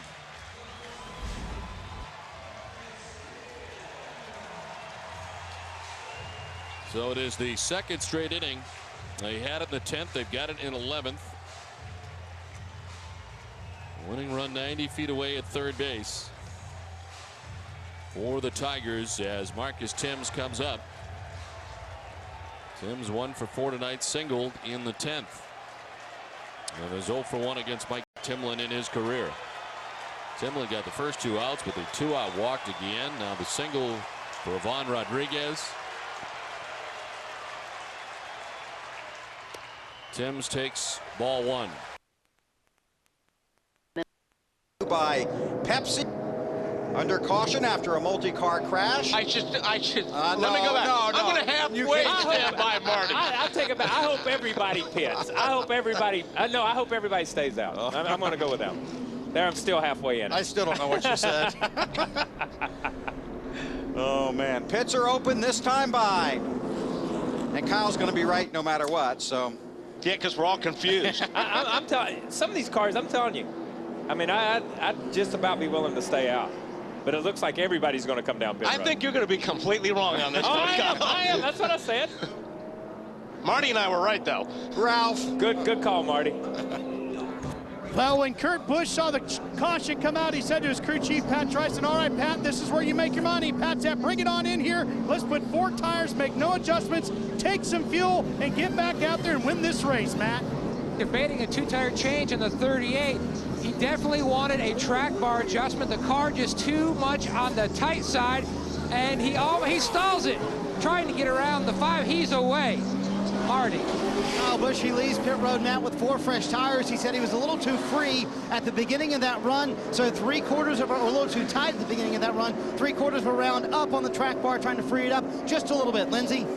Marty, Matt Kenseth said he wanted to make the front end turn. It wasn't turning at all in the middle, so they put a half round in the left rear spring, gave him 4 tires and fuel. How about that? All kinds of different strategy. Last week, Denny Hamlin won when he took 2 tires. Will it be 2, 4, or luck? Come back to TNT's wide open coverage in less than 90 seconds.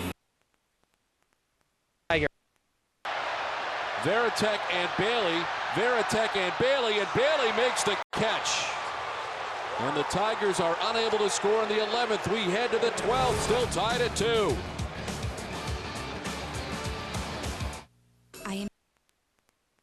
Talladega, the ARCA Remax Series, the NASCAR Craftsman Truck Series, the NASCAR Nextel Cup Series. For tickets, call 1-877-GO-TO-DEGA or visit racetickets.com. The new Benjamin Moore Signature Showroom at Economy Paint in Auburn. New hours, expert color matching, color consultants, and specification. And the best selection of Benjamin Moore paints. Economy Paint is the professional's choice. Huge selection. Economy Paint will stand by their product. With the new Auburn store opening, they have great hours, and they're open on Sundays.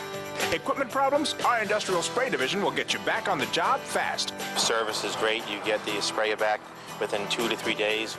For all your Benjamin Moore paints, shop where the professionals shop. Economy Paint. Highline Cruises is proud to offer high-speed ferry service to both Nantucket and Martha's Vineyard. Now you can choose the comfort and convenience of traveling high-speed to both islands from the Mid-Cape.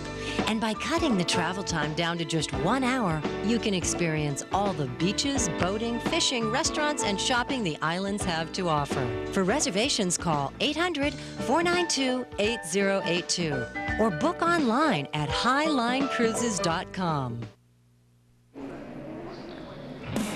Still under caution here at the Pepsi 400 at Daytona. 25 laps to go. For 10 years, Pepsi and Jeff Gordon have been a winning combination. Let's race down memory lane and victory lane with the 4-time series champion. Pepsi and Jeff Gordon, 10 years running, 10 years of winning.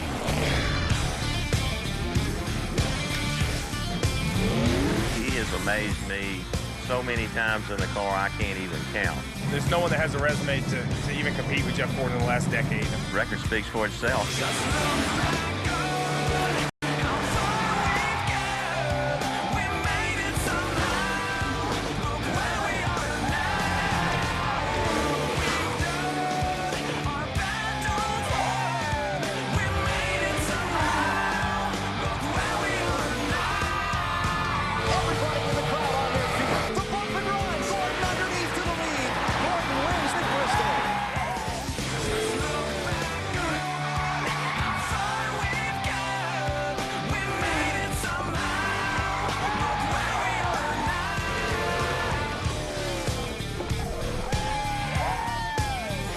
Jeff, congratulations on 10 years with Pepsi. You deserve every bit of the success you've had. That's a long run and a lot of successful time. Jeff, thanks for a great 10 years. Here's to our next trip to Victory Lane. New from the makers of Pepsi, Jeff Gordon, 24 Energy. For a limited time only, it's going fast. Field getting the 1 to go here at the Pepsi 400 at Daytona. Various strategies working. Casey Mears is the race leader. He last pitted on lap 110. We're working lap 136. From pit road, it was 4 tires for Kurt Busch and Jamie McMurray. Among the cars that took 2 tires, the 22 of Blaney, the 07 of Clinton Boyer, and we're told there was an issue for Martin Truex Jr. on his pit stop, and we'll get that story from Marty when he's ready to give it to us. So right now it's scored as Mears, the race leader. Marty? Thank you, Weber. The story with Martin Truex Jr. was they accidentally took 2 tires on that one car. He came in, was too close to the wall on the left side. They meant to take 4, but they couldn't get the jack underneath the left side of the car, so they sent him on his way with just 2 tires. Then when they realized everybody else took 2 tires, they said, leave them out there. We'll see what happens. Ralph? Pat Tryson is the crew chief for Kurt Busch. Pat, you chose to take 4 tires when you pitted here. Why did you choose that strategy? Historically, 4 has really been an advantage here at Daytona, and Miller Lite Dodge's been awesome all night. We didn't want to take a chance of putting 2 on and getting too tight. So hopefully Kurt can get by these guys pretty quick, and we can, us and hopefully Kyle and a couple of those guys get away from all those guys, and we can put that Miller Lite Dodge in victory lane. Bill, they dropped back to 6 with that pit stop, but they're hoping they got a good car ready to go here. Thanks, Ralph. And look at that car in 2nd place. Casey Mears. Casey Kane. Casey Kane, I'm sorry. Casey Mears is the race leader. Casey Kane in 2nd. Got the damage there on the left front from the first caution. That's right. Him and Jeff Green got together going into turn 1. Mears and Kane did not stop under this caution. You're going to see guys scrambling right now with different tires and everything like that. With 24 laps to go. They got to scramble now. Every restart from this point on counts. There it goes. Looks like Blaney may have missed a shift there, the way some of those guys started out underneath him.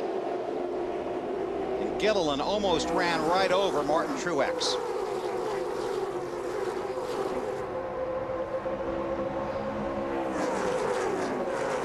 Casey Mears had a strong run at Charlotte in the Coke 600. Won the race using a fuel mileage strategy, but did have a good car in that race. Casey Kane runs 2nd. Then it's Truex Jr. and Clint Boyer. Lindsay on Casey Mears. Billy, you talked about how they came in lap 110, took 4 tires to fuel the filled tank. They came in 2 times previously, but Casey said the biggest challenge he's having is working through traffic. So that is the whole thought behind keeping him out and making that decision. Traffic's behind him now, and there's a lot of it. I think 26 car knew where that yellow line was that time. He knew exactly where that yellow line was that time. Cannot go below the yellow line and make a pass. McMurray was black flagged for it earlier in the race. Has worked his way back up to the front.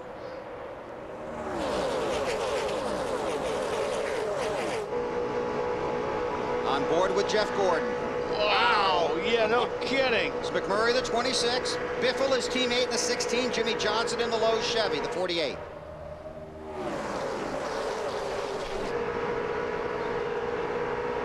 Pretty much, yeah, go ahead. I was just going to say, this is where the teammates need to start finding each other and working with each other. There you got 4 Roush cars down on the bottom. But this is where the cars are working well. Oh, so the man. inside line is the fastest line, and they're hung on the outside. And on new tires, we've talked about it, we beat it to death. There's just so much grip there, you can run on the bottom. I've been impressed that Casey Mears and Casey Kane have been able to hang on the first and second for the last couple of laps. But it's going to get to the point where one of these guys on the bottom, Kyle's got to lift because his car's going to slide or something's going to happen, and that outside line will then shoot by him. Well, there may be 3 or 4 lines before we get to that point, but these guys are just trying to get away from the 25 and the 9, to tell you the truth. Casey Kane hanging on there in the 9 car. Going to lose a lot of spots there. Mears is trying to make his car about 30 feet wide. B20 to go this time by. See Kurt Busch there in the 2 car got in between the Roush train there on the bottom.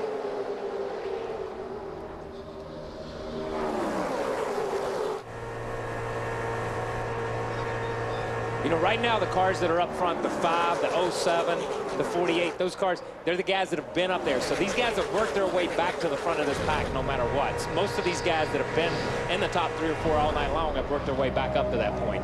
But look at 07 on the outside here. He's just drove up on the outside of Casey Mears and those guys. He's just got a really good run and jumped up on the outside. And now that inside line, you see Casey Mears' car just kind of twitch a little bit there. Side by side for the lead. And this is where you start finding out who your friends are too. This is the part of the race where you're starting to run with guys and you're wanting to see who's going to run with you and who's going to mess with you. Well, and 5 car's been messing with everybody, but he's got probably one of the best cars in the field. Clear. You're clear. All right, you're clear. By about 5. Now, when I tell you something, let's do it right away. Don't hesitate on me. Yeah, Marty, I was about to say the same thing to you, too.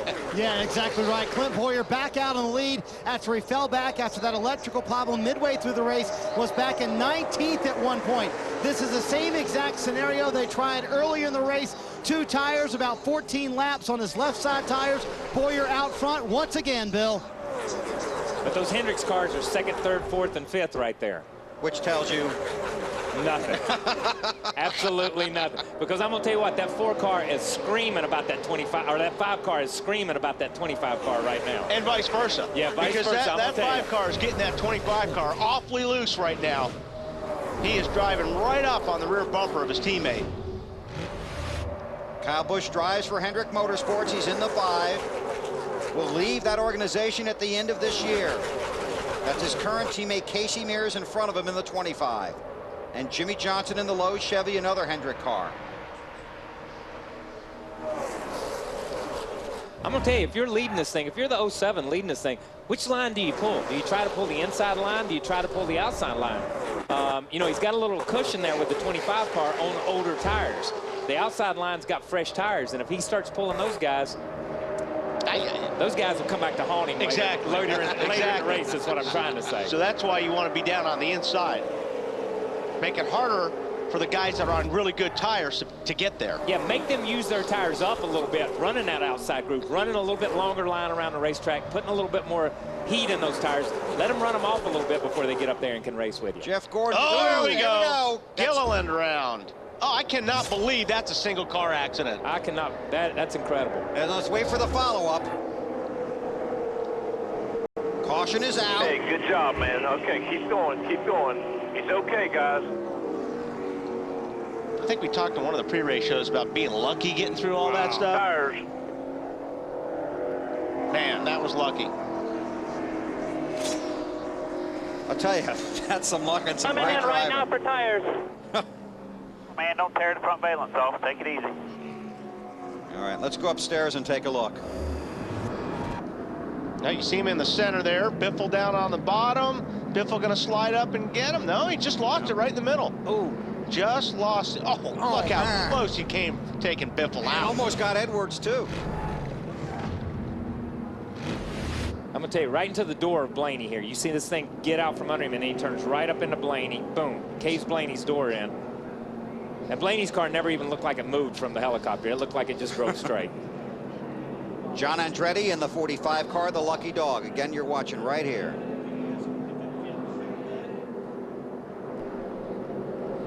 Man. I don't know how you react that fast. I really don't. There is no reaction. I don't think there is. When something happens that fast and it's in front of you, there really is no. You don't have time to stab the brake or stay. You're already in the gas wide open. Remember that. These guys are already flat-footed. They can't go any faster to try to avoid this. If they slow down, they know they're going to get run over. So you just kind of pick a line and you go with it. And that's where the spotters are so critical to help these guys. This is On Board with Mark Martin, Principal Financial Ride. The wreck right in front of us, man. Keep digging, keep digging. You see how he got through the wreck before the spotter even said anything on that deal. So sometimes it happens so fast. He did a good job. He kept the car straight, but good job. What are you going to do? Slow it down. Caution down. Like Kyle said, you don't want to jump out of the gas. You don't want to get on the brake because you got guys running all over you. So you just got to kind of roll out of the throttle and hope that the wreck is gone by the time you get there. Let's check in with Marty. Well, let's talk to Gil Martin, crew chief for Clint Boyer, and Gil just said he was too old for this. He needed some paddles down here. That scares me because you and I are kind of the same age, Gil. Oh, I know this has been an exciting night right here. The car's been really good. It's gone from the front to the back, and now we're back to the front. But I'd sure like to win this thing the last time in the Monte Carlo here because, I mean, for Jack Daniels and for this whole team, I'm so proud of everybody in the fab shop, the engine shop. They've done a great job, and Clint's doing a good job out there, too. We're gonna stay on him, coach his way to the end right here, and it'll be what it is. Clint's last words to the team a moment ago: we're gonna win this thing. Nobody's getting by us. Lindsey, Bob, Bill. Thanks, Marty. 54 career starts for the one car wanted 4. Yeah. He took 2, and that didn't work out for him. He took 2 as long as he could take 2. Yeah. Let's just put it that way. Let's take 2 and call me when I can get 4. Isn't that how it works? It's Truex Jr. Okay, Lindsey. Thanks, Bill. I'm here with Darian Grubb, Casey Mears, crew chief. Darian, you chose to stay out. What has your strategy become now that Casey's running second? We've been getting just a little bit tight on long run all night, so we're a little bit free. We've been going from 25th to 10th all night. These guys have been fighting really hard. National Guard GMAC team's been doing a really good job in the pits. We just need to get that track position. Since we were getting tighter and tighter as the run goes, we started out front. We're a lot freer out in clean air, so we're just hoping that's going to help us out and keep us there. Darian Grubb hoping to help Casey Mears get his second win of the season, Matt. Lindsey on top of the 48 pit box, and you have to be impressed by the leadership and the great job that Ron Malik has done in the absence of Chad Canales, and also a great job calling the race by Lance McGrew. Your driver at one point said he went by the 9 car, and it was just insane how quick. How nerve-wracking for you sitting on top here and watching it all on TV? Well, I mean, those guys have the nerve-wracking part. I just get to sit here and enjoy it and listen to comments like that. But I tell you what, this Lowe's team, Chad Canales is simply one heck of a race team here, and these guys are solid, and I'm just happy to be able to have the opportunity to sit in this chair and make a few calls with the help of Ron and all these guys. It's pretty amazing. As crazy as it has gotten for the past 15 or so laps, and you've got a bunch of Hendrick cars up there, have you guys had your spotters talk to each other, trying to work a little more together? Well, I mean, it's a little late in the race for team orders, so it's every man for himself. Everybody here, you know, that's one thing. There's no team orders at Hendrick. It's within the last 10 laps of this race. It's every man for himself, pretty much. KP, I think probably the only team orders, please just don't come back with only the steering wheel. And don't wreck your teammate coming for the checkered. That's probably another team order. That could be. That could be. What were the team orders for the Gibbs guys earlier in the race? Do you remember what those were? I think meet you at the shop Monday morning, 8 o'clock. With the coach. Yeah. Field will get the 1 to go at the line.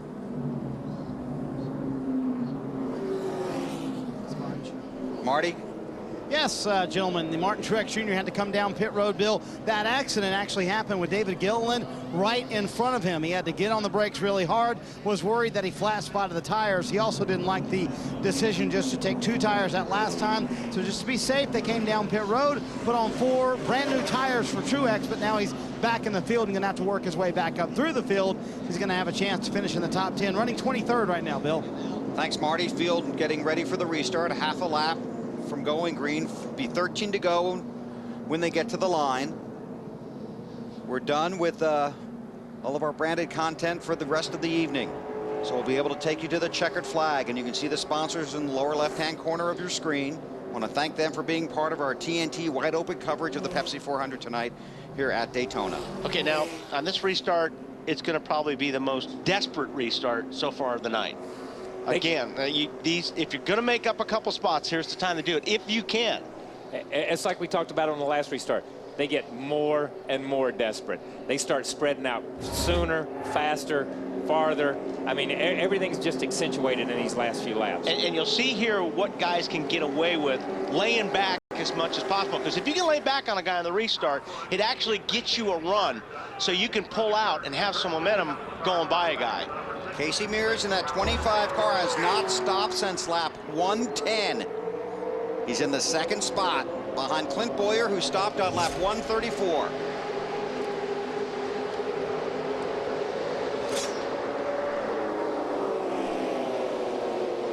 These guys anticipated a little bit better on this one. I think they may have taken off before the line here just to get some. But you see them already making a move. Some blocking there, but Boyer couldn't pull that off. There's Casey making a move on the outside. Casey Mears. With help from a teammate behind him, Jimmy Johnson. Yep, Hendricks lined up. And that Jeff Gordon guy's in there. Whoa, McMurray slides to the outside. This will be interesting. Wow, Kurt Busch in the 2, right on the bumper of his brother in the 5. Great move by Casey Mears. I'm telling you, that's a phenomenal move on tires that are 18 laps older than the rest of these guys. And he knew if it was going to happen, that's when he had to do it. Trips up in front of his teammate Johnson. Those are 3 Hendrick cars. The 25, the 48, and the 24. Whoa. But here's the wild card, Hendrick's car on the inside, the 5 car. Pushing that 07 back to the front. And he doesn't have any teammates. He almost pushed him out of the track. He sent him off into that corner, all but sideways. Boyer was up on the wheel, sawing on that thing getting in the first corner. Yeah, he's just getting his breath back right now. You got that right. Looking in the mirror, and here comes the 5 to knock you in the next corner. You can see how tight they are. Chevy's at the front of the field. And the way this whole thing's shaking out with Kyle and the Hendrick deal, Kyle really doesn't have any teammates in this race. No. He doesn't see it that way anyway. Yeah, he doesn't see it that way anymore. I'm sure he's a Hendricks teammate and he's a Hendricks driver until the end of the year. And he's going to be true to that. No ifs, ands, and buts. But at the same time, he's got something to prove to the guys at Hendricks to say, hey, you might want to keep me around. I can still win races. 11 to go. Okay, we'll keep an eye on the leaders here. Let's go back and watch the move by Mears.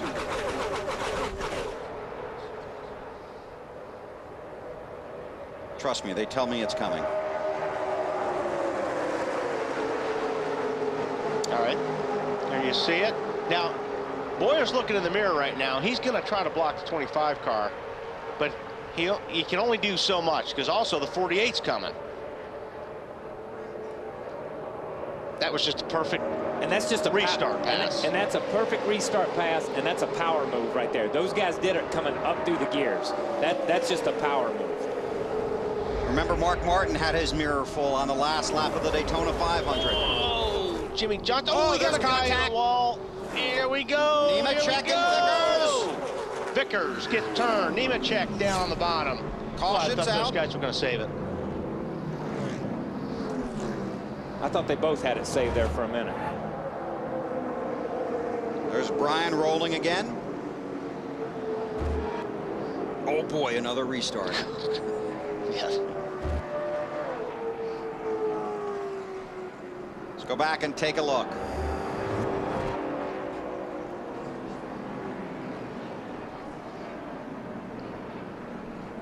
Well, I think these guys just all had a...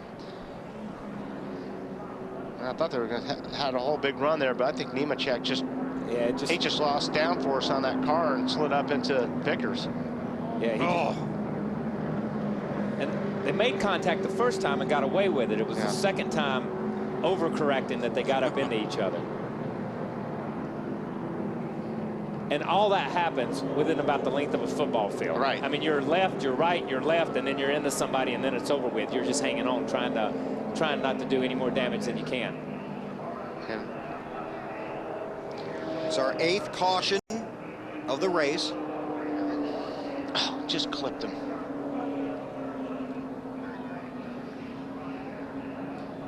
So who was in front when it came out? We're told by scoring from NASCAR, car 24.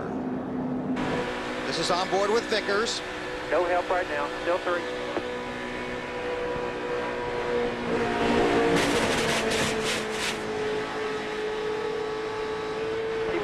keep coming. And you've had that happen. I've had it happen. You got it saved. You're like, yeah, man, I got it saved. No. That's what I was going to say. That's a long time between scraping the wall and having it still go straight and then getting hit again. It's like, oh, my goodness. I didn't see the 24 get around the 25, even though that's what they have scored. Hanging out pretty good. You might have to do something to keep that secure. Now let's go back. Watch the wreck and the lead.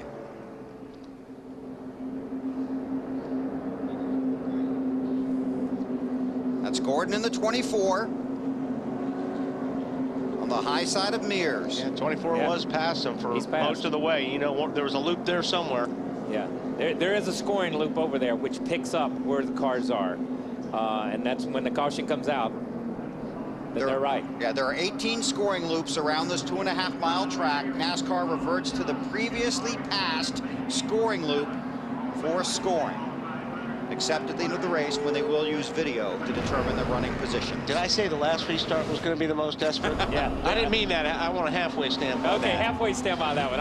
But I'm going to say something. That scoring loop thing has been a huge improvement in this sport. That's not a judgment call right there. It's in black and white. It's in the numbers that come up on scoring. You know, Jeff Gordon. If not, we'd be riding around for another 5 laps as crew chiefs argue with officials down on pit road. Be a single file restart inside of 10 to go to pit road and Marty.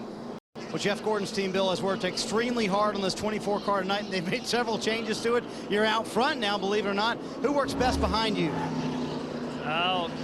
I don't know about anybody. We really haven't worked enough with anybody today. We haven't been real great. We're about the best. We're about the best we've been the whole race right now. I think hopefully our teammates will be right there pushing us along. He's got a couple teammates behind him to help out. That never hurts, Ralph. Jamie McMurray has fought his way all the way back to third. Larry Carter, is your car good enough to win this thing? Well, I don't know. I wish there was a little more Fords and some more help up there for us. It's a lot of Chevrolets up there, but anything can happen in the last few laps, so we're just going to cross our fingers and try to bring it back. Bill, what a night they've had. Penalized and now back to the top 3. See how it all plays out in the closing laps. Well, I mean, you know Jeff Gordon's got to be pretty happy with having a teammate behind him. I mean, that's huge on a restart with only 8 to go. Jeff Gordon is looking for his 12th restrictor plate win and his 59th restrictor plate race. Right now, Jeff Gordon and Dale Earnhardt Sr. tied with 11 wins at restrictor plate tracks.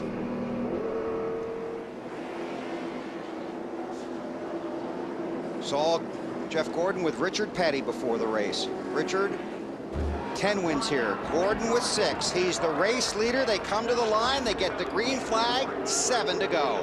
And you'll see Gordon hung back there. He did not want to get any gap in between him and the 25 car so they could make a run on him. No, he wanted to keep the pack compressed. Closed up. He wanted it where Boyer took off a little early, and those guys behind him got a good run on him and went around him on the outside.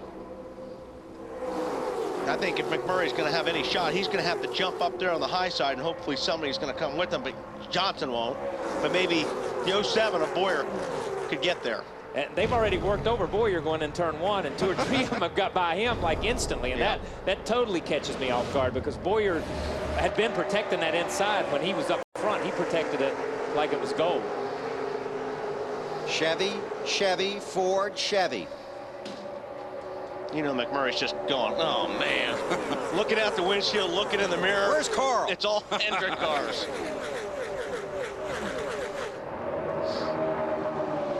And Carl is in 6th. 6 to go. And if he jumped out, whoa, and here comes a 5 car flying up on the high side. Taking anybody that will go with him. Right now, that would be Biffle if he can get there. But remember the 500, it was one from the outside, man. But yeah, the 26 has got to jump out in front of that 5 car right now if he can. And doesn't. And now he's going to get a push. Ralph? Oh, contact. Boy, there was contact in there, and everybody's cheering down here in the 26 pit, but he's on the outside, which is where he really needs to be right now. On the bottom, his car is very loose. He's just hoping he can get somebody to shove him around the outside. There's going to be a shove here in a second.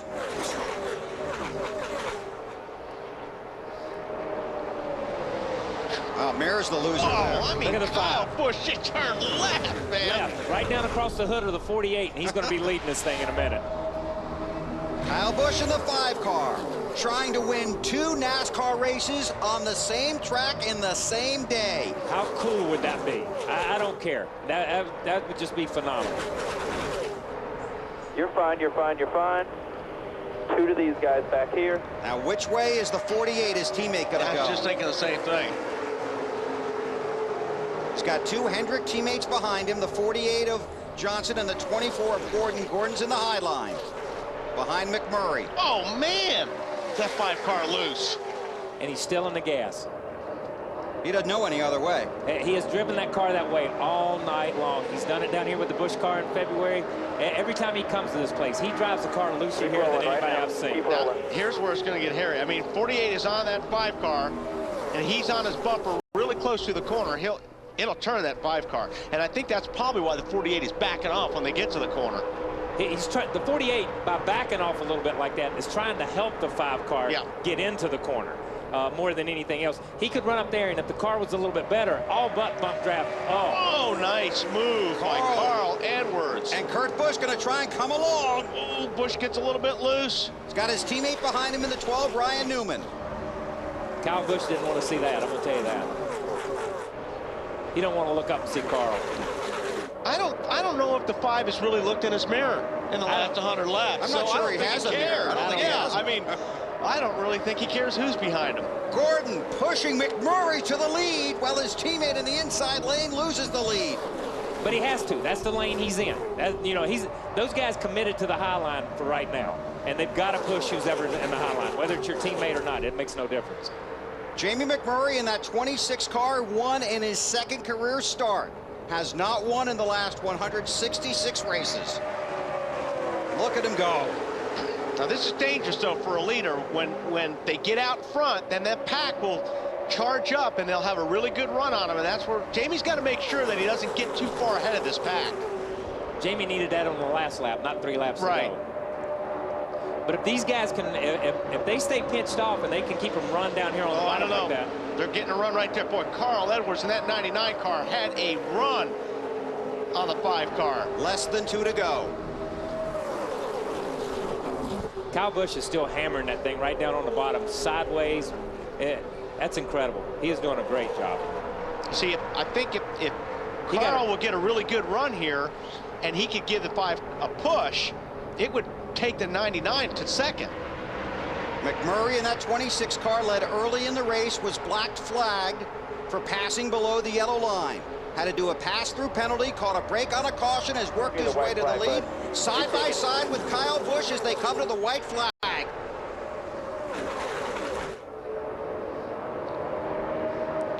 Look at that. That 5 car is strong, man. Not only is he strong, I'm telling you, he is driving real up that thing too. He's going to be in the gas all the way. I don't care how sideways this thing gets. Last lap. Here. And he needs to be, because if they wreck right now, he's got to be the first guy across that loop. Kyle Busch now has his brother Kurt behind him. The one thing is Kyle Busch has the inside, and because of where the start-finish line here is, at this place, the inside line is the line if you can maintain it coming out of turn 4. Will Edwards, man, I'll tell you what. Will Edwards help his teammate, or will he make a move for the win? I don't know if he'll be able to make the move for the win. Kyle Busch is the guy right here. He's your winner. He's going to have the momentum, and he's going to get to the line. Coming to the checkers. Oh, whoa! That was close. I don't know. Waiting for scoring. I think the 26 got him. It says 26 on the monitor. Wow. Great. My God. What an incredible finish. It does not get any. I don't know who. Like I said, that was incredible. I would have bet all the money in the world Kyle Busch had that thing when he came out of turn 4. NASCAR's going to look at the video. The 26 surged right there, right at the line. It's like the Truck Series races that we've seen here in the past. You are the man. Where you Jamie McMurray has won the Pepsi 400. Great job, guys. Man, that was great. That's incredible. Watch the 26 just get a surge right before the line. It's his teammate right behind him, Carl Edwards. Right there, the 5 had the advantage. And he had the momentum. And here they are, and you see. Now watch, right here. Right there. You see it start to move again. Remember the finish in the 500? How about that? That's good stuff. That's incredible. Jamie McMurray replaced Sterling Marlin after Sterling was injured in a crash. He won his second career start, but has not had much success. He changed teams, he went to Roush. He's gone 166 races without a win until this moment, just seconds ago. And hats off to Pod Car. He drove the wheels off that race car tonight for a second place finish. Last race at Daytona for this car, and this race will be remembered for how well the cars did and the drivers. Hey, Wally and Bill, what I don't understand is about 200 or 300 yards before the start-finish line, Kurt Busch, Kyle Busch's brother, moved up against Carl Edwards, and I think that's where Kyle lost his push right before the finish line. Yeah, but hey, those guys aren't teammates, and he didn't. Kurt Busch didn't come here to help Kyle Busch win. He came here to win himself, and when he was doing that, he was fighting for position. Absolutely. Unofficially, it's Jamie McMurray, Kyle Busch, Kurt Busch, Carl Edwards, Jeff Gordon, Greg Biffle, Clint Boyer, Matt Kenseth, Casey Kane, Jimmy Johnson. Yeah, let's watch what Larry was talking about on the 2 car. And you know what? I don't think it had anything to do with his I think the 2 car was more concerned about beating the 99 car. Yeah, he was definitely more concerned about it. Yeah. And you see when he gets here, he's ahead of the 9. Ralph Shaheen. Well, I'm down here with Larry Carter. Larry, what an incredible night. You guys led, you had the penalty, and you got back to the lead, and now you're the winner. Can you put into words how this night has been sitting on top of that pit box? Well, I tell you, down here at Daytona is always really stressful. You know, you just kind of sit there and wait and see what's going to happen, and you always hope you can be there at the end and just have an opportunity to win it. And Jamie just did a super job. He never lost his composure. He just stayed up on top of the wheel, and we've had a pretty fast car this week, and you know, we were just lucky there at the end, and just glad to bring it home for Irwin and Crown and Jack Roush and Roush Ace Engines and all those guys did a really good job. What was the one key to you guys fighting all the way back through all that adversity? Just Jamie. It was all Jamie. I mean, this is a race car driver's track. I mean, they don't do much qualifying, but in the race, it's all about those guys. And he just stayed calm, never got excited, just worked his way, you know, was real cautious with what he did, and he deserves it. He did a great job. Bill, as you can see, there's not a lot of emotion in Larry Carter. I asked him, boy, you don't look like you just won. He says, hey, we got another race next week. Are you kidding? He's thrilled. That's him being thrilled. 31-year-old Jamie McMurray, just the second Ford win of 2007. He goes to victory lane, and we'll take you there next on TNT. He's part of America's favorite comedy tour. Now, Blue Collar Comedy's Bill Engvall stars in his very first sitcom. Think fast! Awesome, Dad. The all-new Bill Engvall Show premieres Tuesday, July 17th at 9, only on TBS.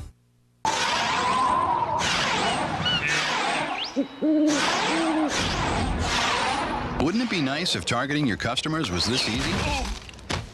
Well, thanks to Comcast Spotlight, it is. With dozens of networks, we'll run your ads on only the shows your customers are watching. We can even let you run them in just your neighborhood for further efficiency. Comcast Spotlight. So accurate, you almost can't miss. To advertise locally, call Comcast Spotlight at 781-416-0469. Looking to escape? Start your adventure at Mann's Trailer Sales and take the comforts of home with you. For over 3 decades, Mann's Trailer Sales has been committed to one goal, to provide the highest level of service as well as the best possible prices to all our customers. And we service everything we sell. View our selection of RVs online at mansrv.com or stop in and check out our full inventory of new and pre-owned RVs and campers. So when it's time to get away, make sure you give us a call at Mann's Trailer Sales.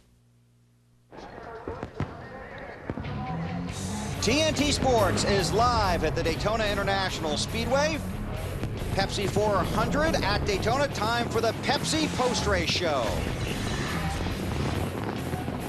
Plenty of fireworks here at Daytona. You can go all the way back to the Daytona 500 in February. Kevin Harvick just edges Mark Martin. You know something? That's like a mile compared to what we just saw. This is just edges somebody right here. Yeah. This is 5/1000ths of a second. Jamie McMurray will always be known as a Daytona winner. He's in victory lane, and here's Marty Snyder. And what a long road this has been for Jamie McMurray. It's been October of 2002, his second career start. He won then, and here we are 5 years later. He's back in victory lane. 166 races. It took a while, but I'll bet the wait was worth it. Look at the high fives from his team diving into the mosh pit. This is one happy, happy victory lane. We'll catch up to him. Did you ever think this day Jamie wasn't going to come again? You know, I always said that, or I said it for 5 years, however long. Larry Carter's crew chief. I said it, you know, there would never be another victory like Charlotte, and when you wait so long to win, I couldn't believe it. I mean, it's just, it's incredible, and every driver out here that goes through that knows how special this is. So, you know, I started crying, and I'm like, what are you crying for? Just because you're happy, you know, celebrate. But I'm happy for all these guys. We had a tough year last year, and Irwin, Crown Royal, Coke, everybody stuck with us, and I cannot believe I'm in victory lane at Daytona, of all places. I can't tell you how exciting those last few laps were. How were they from the cockpit? I didn't know it was the last lap. Carl, you know, I mean, he helped me win the race. He shoved me and probably could have made it 3 wide, but he pushed me to the win. So huge thanks to Carl Edwards. But they said it's the last lap, and I knew we were going to rub doors all the way here. And I did want to get on the bottom because I knew the outside would have the run, but I don't believe it. You can relax now. It's true, Jamie. You won at Daytona. Cool. Thank you. All right, Jamie McMurray in victory lane, and it's a very happy victory lane, Matt Yoakum. And what an exciting day for Kyle Busch. He took the Busch Series win this morning, and last year he was second and almost took the Pepsi Firecracker 400 victory. What a final lap. Take us on that last lap, and if you could do anything over again as far as your strategy, who you could work with, what would you do? Well, I think everything was kind of going pretty well there. You know, we were on the outside there pushing Jeff or somebody there for a little bit, and then there was an opening for me to go to the inside, so I ducked down and went to the inside, and then there was a hole a little bit later for Jeff to get in behind me, and the 48 was there, and he got shuffled out. But, you know, we just didn't have much help from the teammates tonight, but, you know, our Clarkos Kellogg Chevrolet was pretty fast, and it had to be the best Hendrick car out there. So proud of that effort by all the guys and just being able to run up front all night. And got to thank my brother there for pushing me at the end and sticking with me. But, you know, going into 3, I think if I would have lagged back just a little bit more, let Jamie get further ahead, I probably could have had a better suck and side draft coming down the front straightaway. But as soon as I started slowing down, he started slowing down. So there wasn't much we were going to get by with there. Well, I know it was very close looking through the windshield. Let's try to roll it back so you can get an eye view of what it looked like on film, because it was a photo finish. Here we go, out of turn 2. All right, this is a long ways back.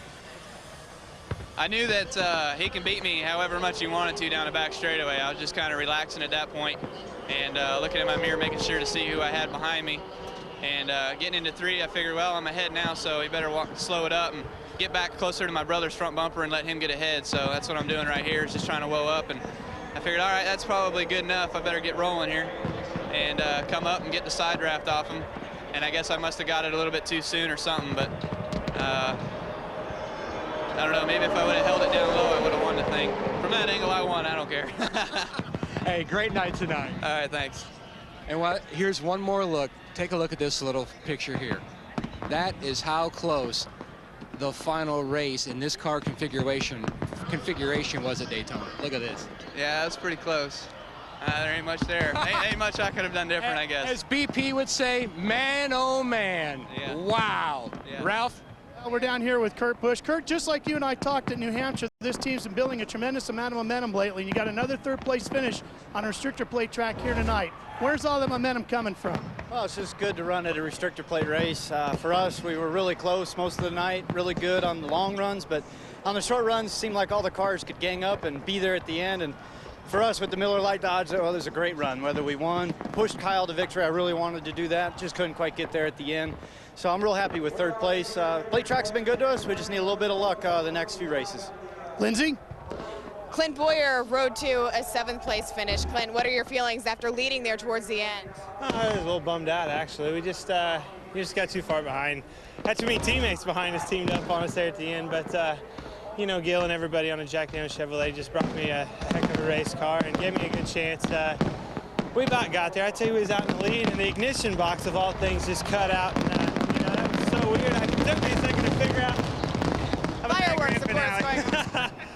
It just took me a while to figure out what happened. We hit the other ignition box and it took off again, and you know, that was kind of a bummer. Got us set back, and then we get back in the lead, and I'm thinking, man, we might have them after all. And then, you know, they just went around me. But it was a good effort, a good day for us. We needed a good points day to get us back in this thing. But man, I wanted to win that thing.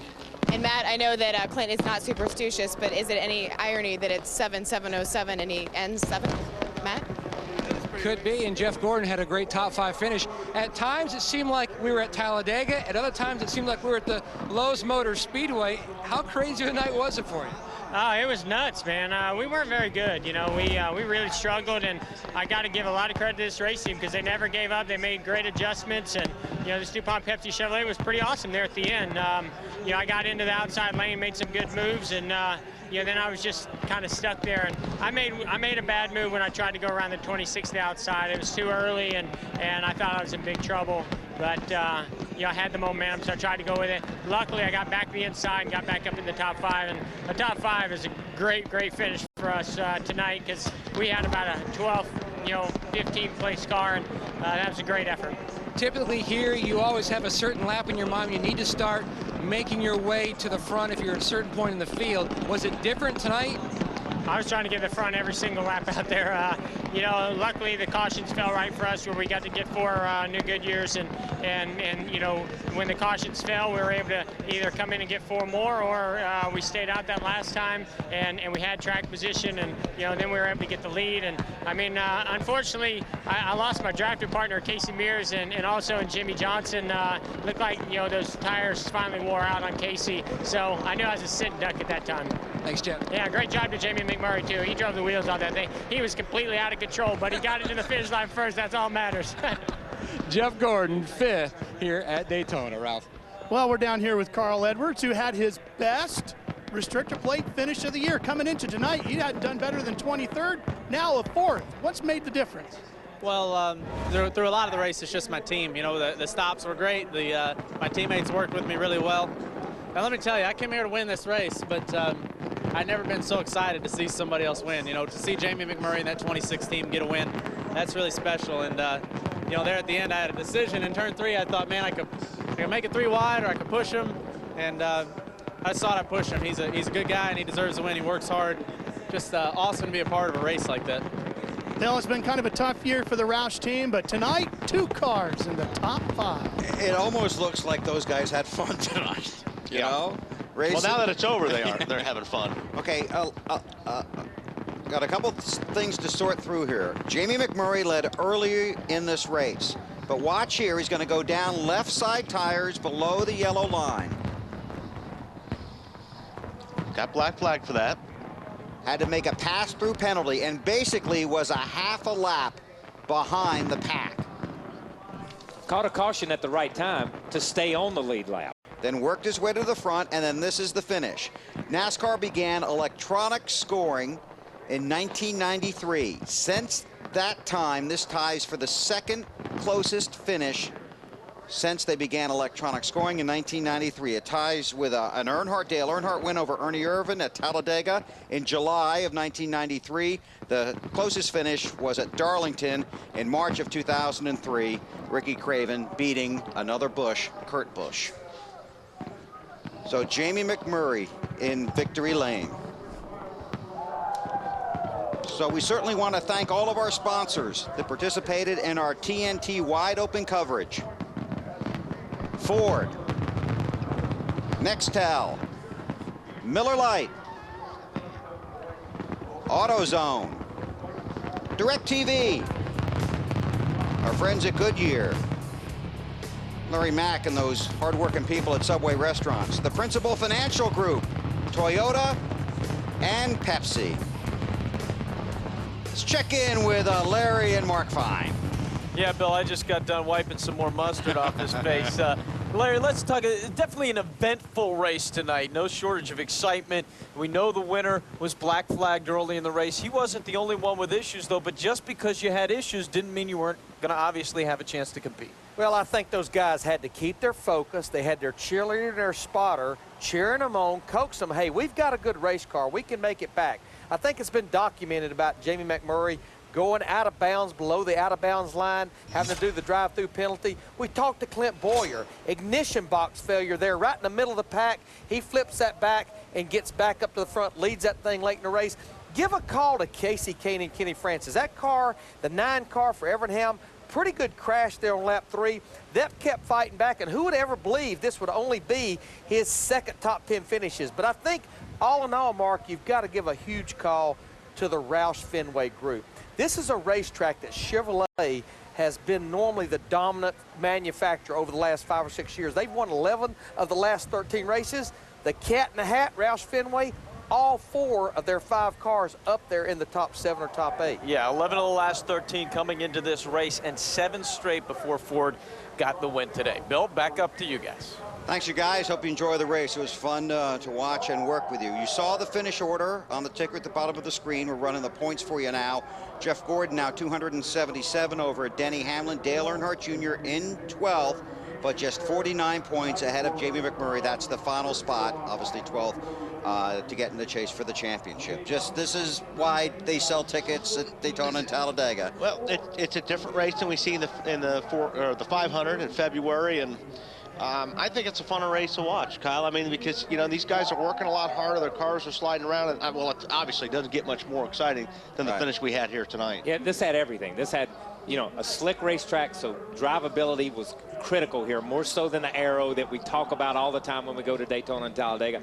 Pit strategy, whether it was 2, whether it was 4, whether it was pit, whether it was not pit, it didn't make any difference. And finally, it comes down to an 8 or 10 lap shootout, and it's some of the greatest race car drivers in the world. I've gained a lot more respect in the 6 weeks that I've worked up here with you guys for what these guys can do on a racetrack, because these guys are magic in a car. It's amazing to watch week in and week out, and especially at the restrictor plate tracks. Next week, it's NASCAR Nextel Cup Racing from Chicago. Join us next Sunday. Our coverage begins at 2:30 Eastern Time with NASCAR on TNT Live, followed by the Countdown to Green, and then the race from Chicago. Now, coming up next on TNT, it's a special encore presentation of 24 by 24, wide open with Jeff Gordon. But this broadcast team is not done. We're going to the internet. If you want more post-race coverage from here at Daytona, go to NASCAR.com for the Jack Daniels post-race show. Our entire TNT crew will meet you there in just a matter of seconds. We'll have more interviews and more race analysis. Hope you enjoyed our wide open coverage from Daytona. Jamie McMurray will always be known as a Daytona winner. SeeIt.com. Gentlemen, start your engine! Get your motor running. Head out on the highway, looking for adventure. And whatever comes our way, hey, born to be wild, born to be wild.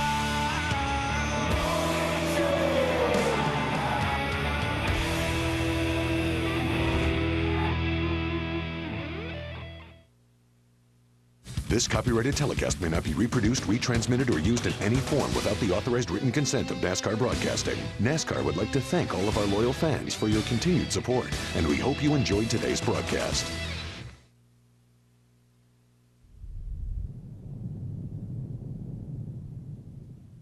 How's it been having this crew following you everywhere? It's not bad, you know. The more I do it, the more comfortable I get with it. I always say to myself that I would like to document a lot more things that go on, because there's some pretty cool things that go on in my life.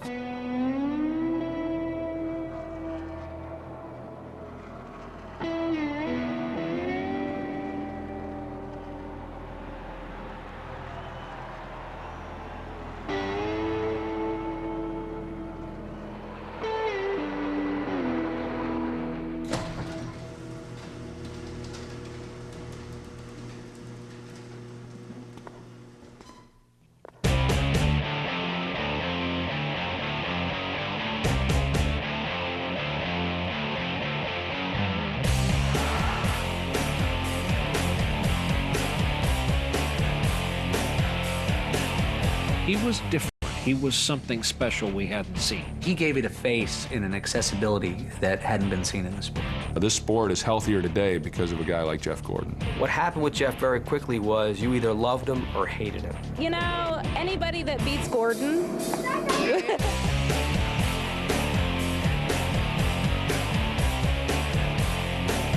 He has tremendous charisma that goes out of the normal boundaries of NASCAR. I just always think of four-time champion. He's always had that hungry glint in his eye. How long is this show? You got time for me to tell you what they should know about Jeff, but they don't.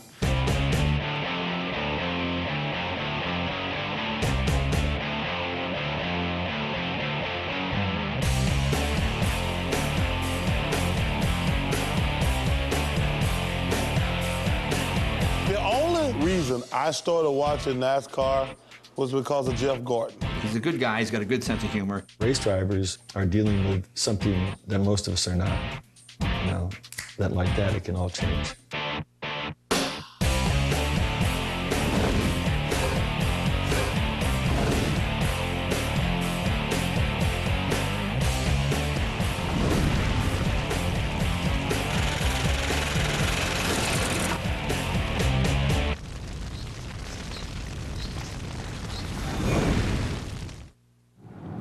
I'm more comfortable with who I am than I've ever been. I'm in a really good place in my life where I'm happy and on and off the racetrack. My focus right now is on racing, driving that race car.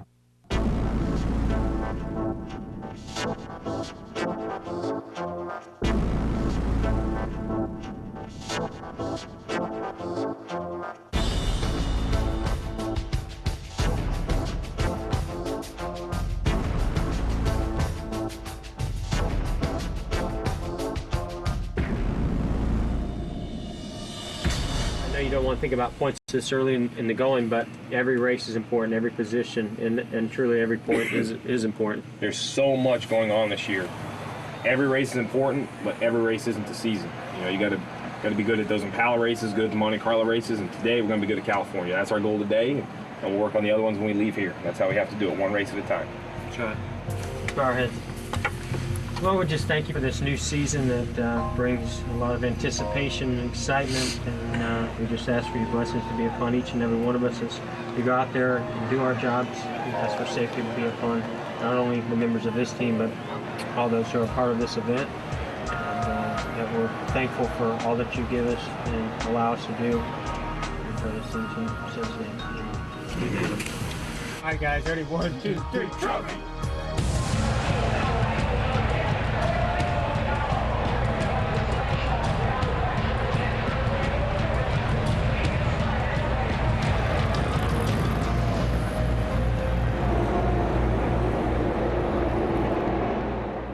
My name is Patrick Dempsey. The next hour, we're going to reveal to you a side to Jeff Gordon we haven't seen. He's a man who gives back to his community. He's a great champion. He's a fun-loving guy, soon to be a father.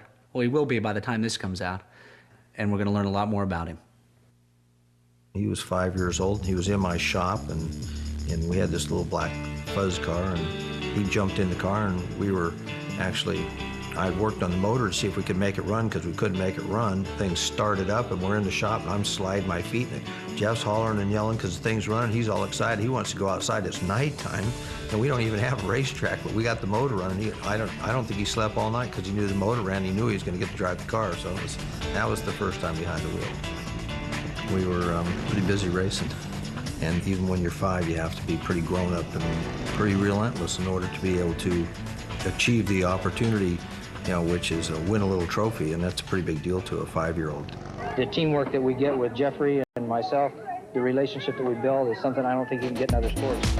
You could see certain things about Jeff Gordon that were different.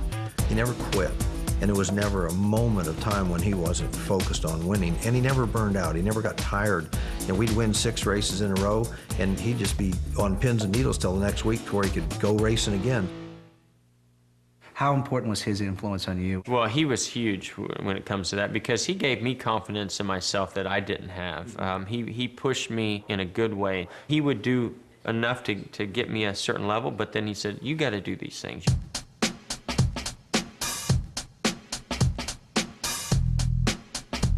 I'm ready to work. pen in hand, and get after it. Patrick Dempsey's doing something for Riley Children's Hospital, so they called and said, could Jeff sign a bottle of wine and send it for Patrick? Real quick, licensing world. One thing I'm going to need to do, and Janet's pretty proficient in this type stuff, is building reports to share with the partners on the licensing program. When you see boys and girls that are in a hospital, you want to see them go on and be able to live out their dreams. And that's why I really focus on the kids. Tell him I would find out if you could talk with him a little bit tomorrow morning between your meetings. Yeah. He has an 11 o'clock.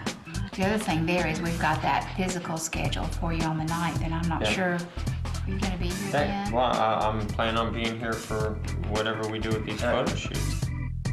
Thank you, guys. Good job on that. I was at the racetrack in Atlanta. I happened to be walking on the outside the fence down by the grandstand, and these bush cars came by. It would go into the corner. I thought he blew an engine because there was so much smoke. It was tire smoke. He was so sideways. A very high-speed track, and I told the guy I was with, said, watch this guy's going to bust his tail. And we stood there to watch the wreck, and he ended up winning that race. So I said, who's driving that car? And they said, that's that kid, Jeff Gordon. I said, boy, he's got some talent now. He's really got some talent. We took him to Charlotte. He ran 8 laps in the Cup car for the first time. Within 8 laps, he was as fast as anyone there. At the end of '93, beginning of '94, we put a poster up in our garage, and it was a checklist that we kind of borrowed from Pat Riley at that time. Stole it from Pat, actually. I was flattered, that they took excerpts from my book and actually would put it up on a wall there. There's a series of steps that you have to go through with any group of people who have a common cause and want to do something. And it started in the first box was from nobody to upstart. And because we were nobodies, we started a team, we gave ourselves a check mark. Then from upstart to contender, it had a check. We put a check in there. We finished second to Dale Earnhardt at Charlotte Speedway in '93, and we were contenders. Contender to winner, well, we won the 600 in '94, and we got a check mark for that. And then from winner to champion, we got a check mark for being a champion, obviously, in '95, '97, '98. I think they're bedrock philosophies. The terminology and the principles of what it takes to be part of a winner are pretty much the same. And it goes across the board in sports, business, and life. And there was one line left there that said from champion to dynasty, and I said that really wasn't for us to put up. With over 47 victories and 3 championships and 2 Daytona 500s, and I think Jeff and I had about 210 starts, got 110 top 5 finishes. We'll hope someday somebody will put a dynasty check mark in that box. Tonight, Gordon ties Earnhardt for career wins. Tell you what, to honor him in that way, it really means a lot to me. To even come close to anything he had ever done in this sport is amazing to me. It's hard to win one year or one particular event or one race, but to be continuously successful over a period of time or a number of years when you know everyone is gunning for you and everyone wants to knock you off, that's what makes that such a great achievement. I played with a guy, Emmett Smith, who was the all-time leading rusher in the history of the game, and the thing that impressed me the most isn't so much the yards, but the fact that in order to achieve that, you've got to be healthy and you've got to do it week in and week out.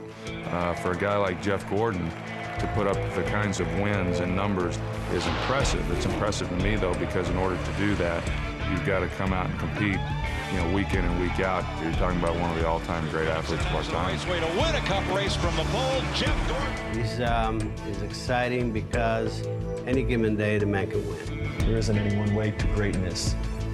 Greatness is the way. That's it. All of a sudden they say, well, how did he get here? Well, it's great. He's a great, great, great driver with a great team. What people don't understand about a driver like Jeff Gordon is his competitive level. He wants to be the first rent-a-car out of the airport, the first car on the racetrack on Friday. He wants to win on Sunday. And unlike other drivers, I think if that ever changes, he'll leave. He won't race for second. Jeff Gordon, his 77th career NASCAR Nextel Cup victory. This may be his most enthusiastic ever.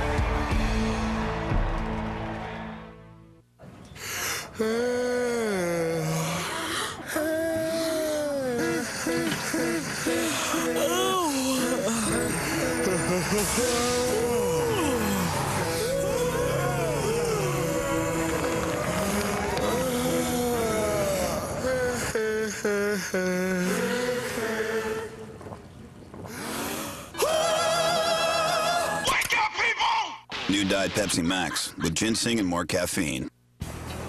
Looks busy at that Goodyear retailer. Retailer? That word's a little impersonal, isn't it?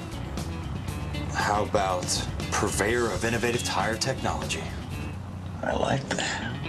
Come into the Goodyear Freedom to Get There tire event now for innovative tire technology and get up to a $50 cash card by mail-in offer with the purchase of a set of 4 select Goodyear tires. Or double your cash card up to $100 when you make your purchase on your Goodyear credit card. Innovative thinking up here so you can get there. Goodyear, get there.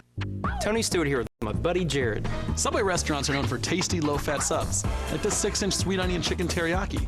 At 5 grams of fat, it's a third the fat of a McDonald's snack wrap. And look at it. It's a lot more food. Fills me up without slowing me down. So, Tony, would you say that makes Subway restaurants your favorite pit stop? The tasty 6-inch sweet onion chicken teriyaki from Subway restaurants. Make it part of a new Subway Fresh Fit meal with new, better-for-you sides and drinks. Subway, race hard, eat fresh. They are the comedies you love to laugh with. This July, meet TV's newest funny family. Good bread, good meat. Why do you continue to think that that's funny? Good God, let's eat. No. TBS presents an all-new comedy series about one crazy family who's crazy for each other. How is a navel piercing any different than an ear piercing? Because when you wear earrings, boys look up here. The all-new TBS comedy series, The Bill Engvall Show, premieres Tuesday, July 17th at 9. For more on The Bill Engvall Show, go to TBS.com. 24 by 24, Wide Open with Jeff Gordon is brought to you by Pepsi Racing. Visit PepsiRacing.com and link to play Pepsi Fantasy Racing for free today.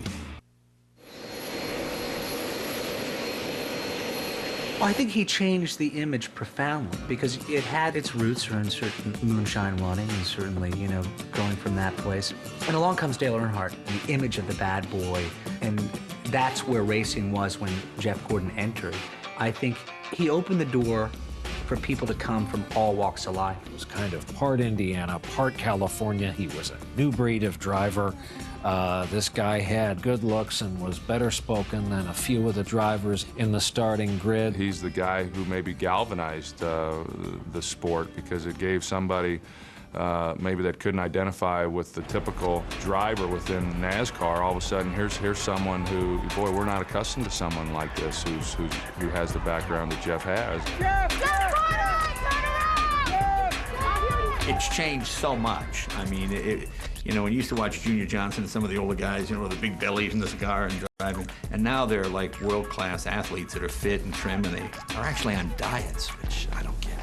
NASCAR during the Petty and early Earnhardt era was basically a southeastern sport. Its culture was southern born and, you know, southern smooth. What you have to have happen is obviously the right people pushing the sport in the right direction, but with that you have to have that 1 or 2 athletes who have something really special and unique, and that is they got to be successful by winning. And when you win, that sort of ignites a following and gets people excited about watching someone. I think Jeff himself personally helped resonate the sport outside of the South. Let's talk about your relationship with Dale Earnhardt, the dynamic that you had on and off the track with him, and your early feelings about him, and then finally meeting him and then racing with him. My introduction to Dale Earnhardt was more a little bit by TV, by watching some Daytona 500s and seeing the man in black, the intimidator, you know, all those things. So you're scared of him just before you ever even meet the guy. Actually, deep down inside, he was just a great guy, down-to-earth guy with a heart of gold.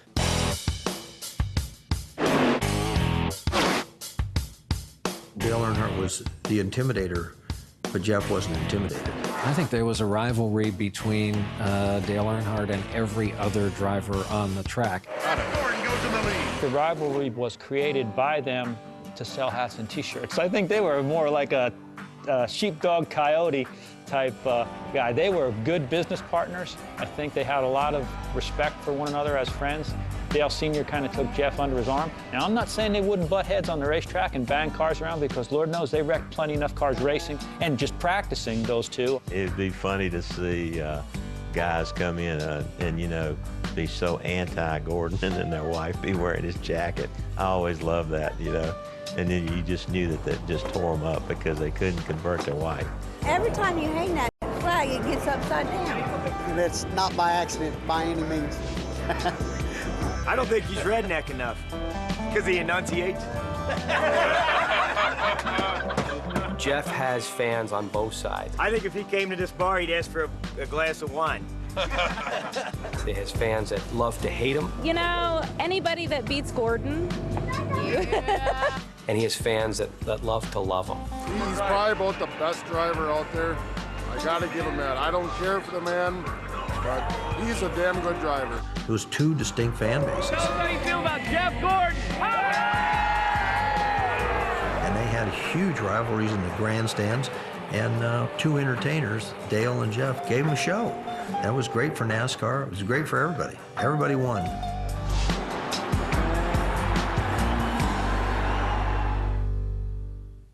How is it that we have a DVD player, a CD player, TiVo, and a cable box? Where the hell's the AM radio? What's AM radio? The all-new TBS comedy series, The Billing Ball Show, premieres Tuesday, July 17th at 9, only on TBS. I can't believe I won this. Yeah, that's something. Be right back, Jeff.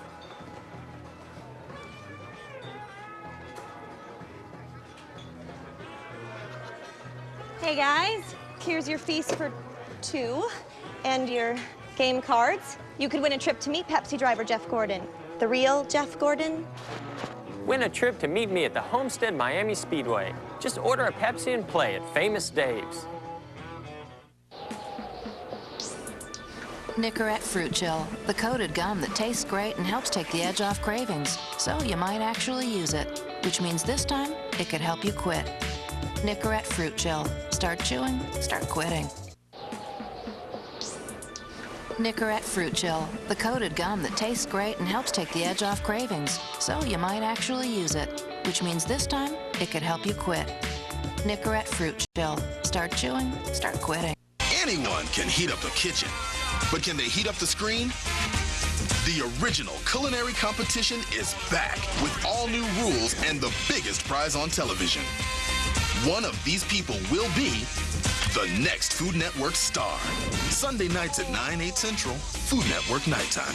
Next Food Network star is sponsored by Uno's. When it comes to deep dish pizza, there is no competition. Uno Chicago Grill, the one. If you're a pet lover like me, you probably use these medications from your vet to keep them healthy. But why? When you could use these from 1-800-PET-MEDS. They're exactly the same, except they cost a lot less. And I save a trip to the vet's office, because they're delivered right to my door free with a money-back guarantee. I trust 1-800-PET-MEDS. It's a great way to take care of your baby. Call today or order online. America's largest pet pharmacy. Mentally, when you're in the car, it feels like when I get it, it calms you down. Yeah. Certainly the sound calms you down. Yeah. Mentally, what's your approach to the thing? Well, to me, you know, I've been very fortunate. It comes kind of natural. It always has, and I think that's why racing for me has been that one thing that I've always had that connection with that stuck. Racing was that thing, it clicked. A lot of NASCAR drivers have come over to specifically do the 24-hour. But I would say that none of them have approached it the way Jeff has. Literally in 5 laps, he was up to speed. He's never driven this car before, and he's never been on this track. We are extremely impressed. Jeff came and was right there at the base. His feedback right there. And first time in the car, first time in this track. My first impression, I thought he was cutting the track somewhere because the lap time was so quick. We'd always felt that if we're going to get a cup driver, we need to get the guy who is the guy of NASCAR, which is Jeff.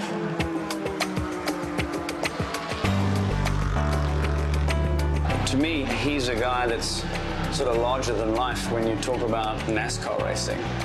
But when he comes here and is with us, he's just a normal guy like us. We were speculating, man, Jeff Gordon is going to come. how's it gonna be? I mean, I have to just throw all my things away from my locker, give it to him completely, you know, what should I do? And I was hearing that he wanted to stay in the same hotel as us. He wanted to do the same, eating, same thing. I thought, well, he's maybe kidding, you know, he doesn't want to give us pressure, but this is what happened. I mean, he stayed with us, same hotel. I tell you, it's not good hotel at all. He seems to me like a kid with new toys because he appears to be having the ball of his life. I mean, he even said, hey, you know, maybe I'll do this more as we go down the road. He's welcome with us anytime.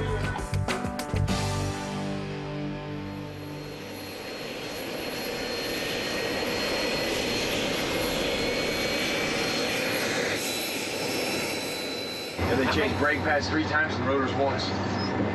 They changed rotors? Changed discs.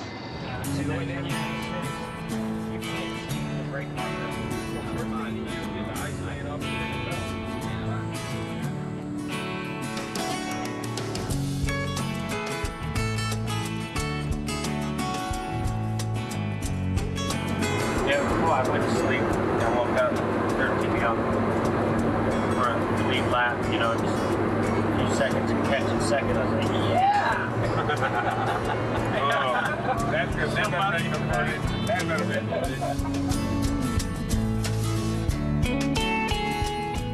My friendship with Jeff has been an amazing one, and it's a great thing about my friendship with him is it's grown in a lot of ways, and I have other friendships that, you know, you meet someone, the period of time is right, and then as life goes on and people go separate directions, the friendship may slow down some. But with Jeff, he helped me meet my wife, stood up at my wedding. He's now married with a baby on the way, and with all those things that change in life, we still have an amazing friendship. I'm gonna start here. I'm gonna start here. Yeah, I'm snoring. I think it's like putting this.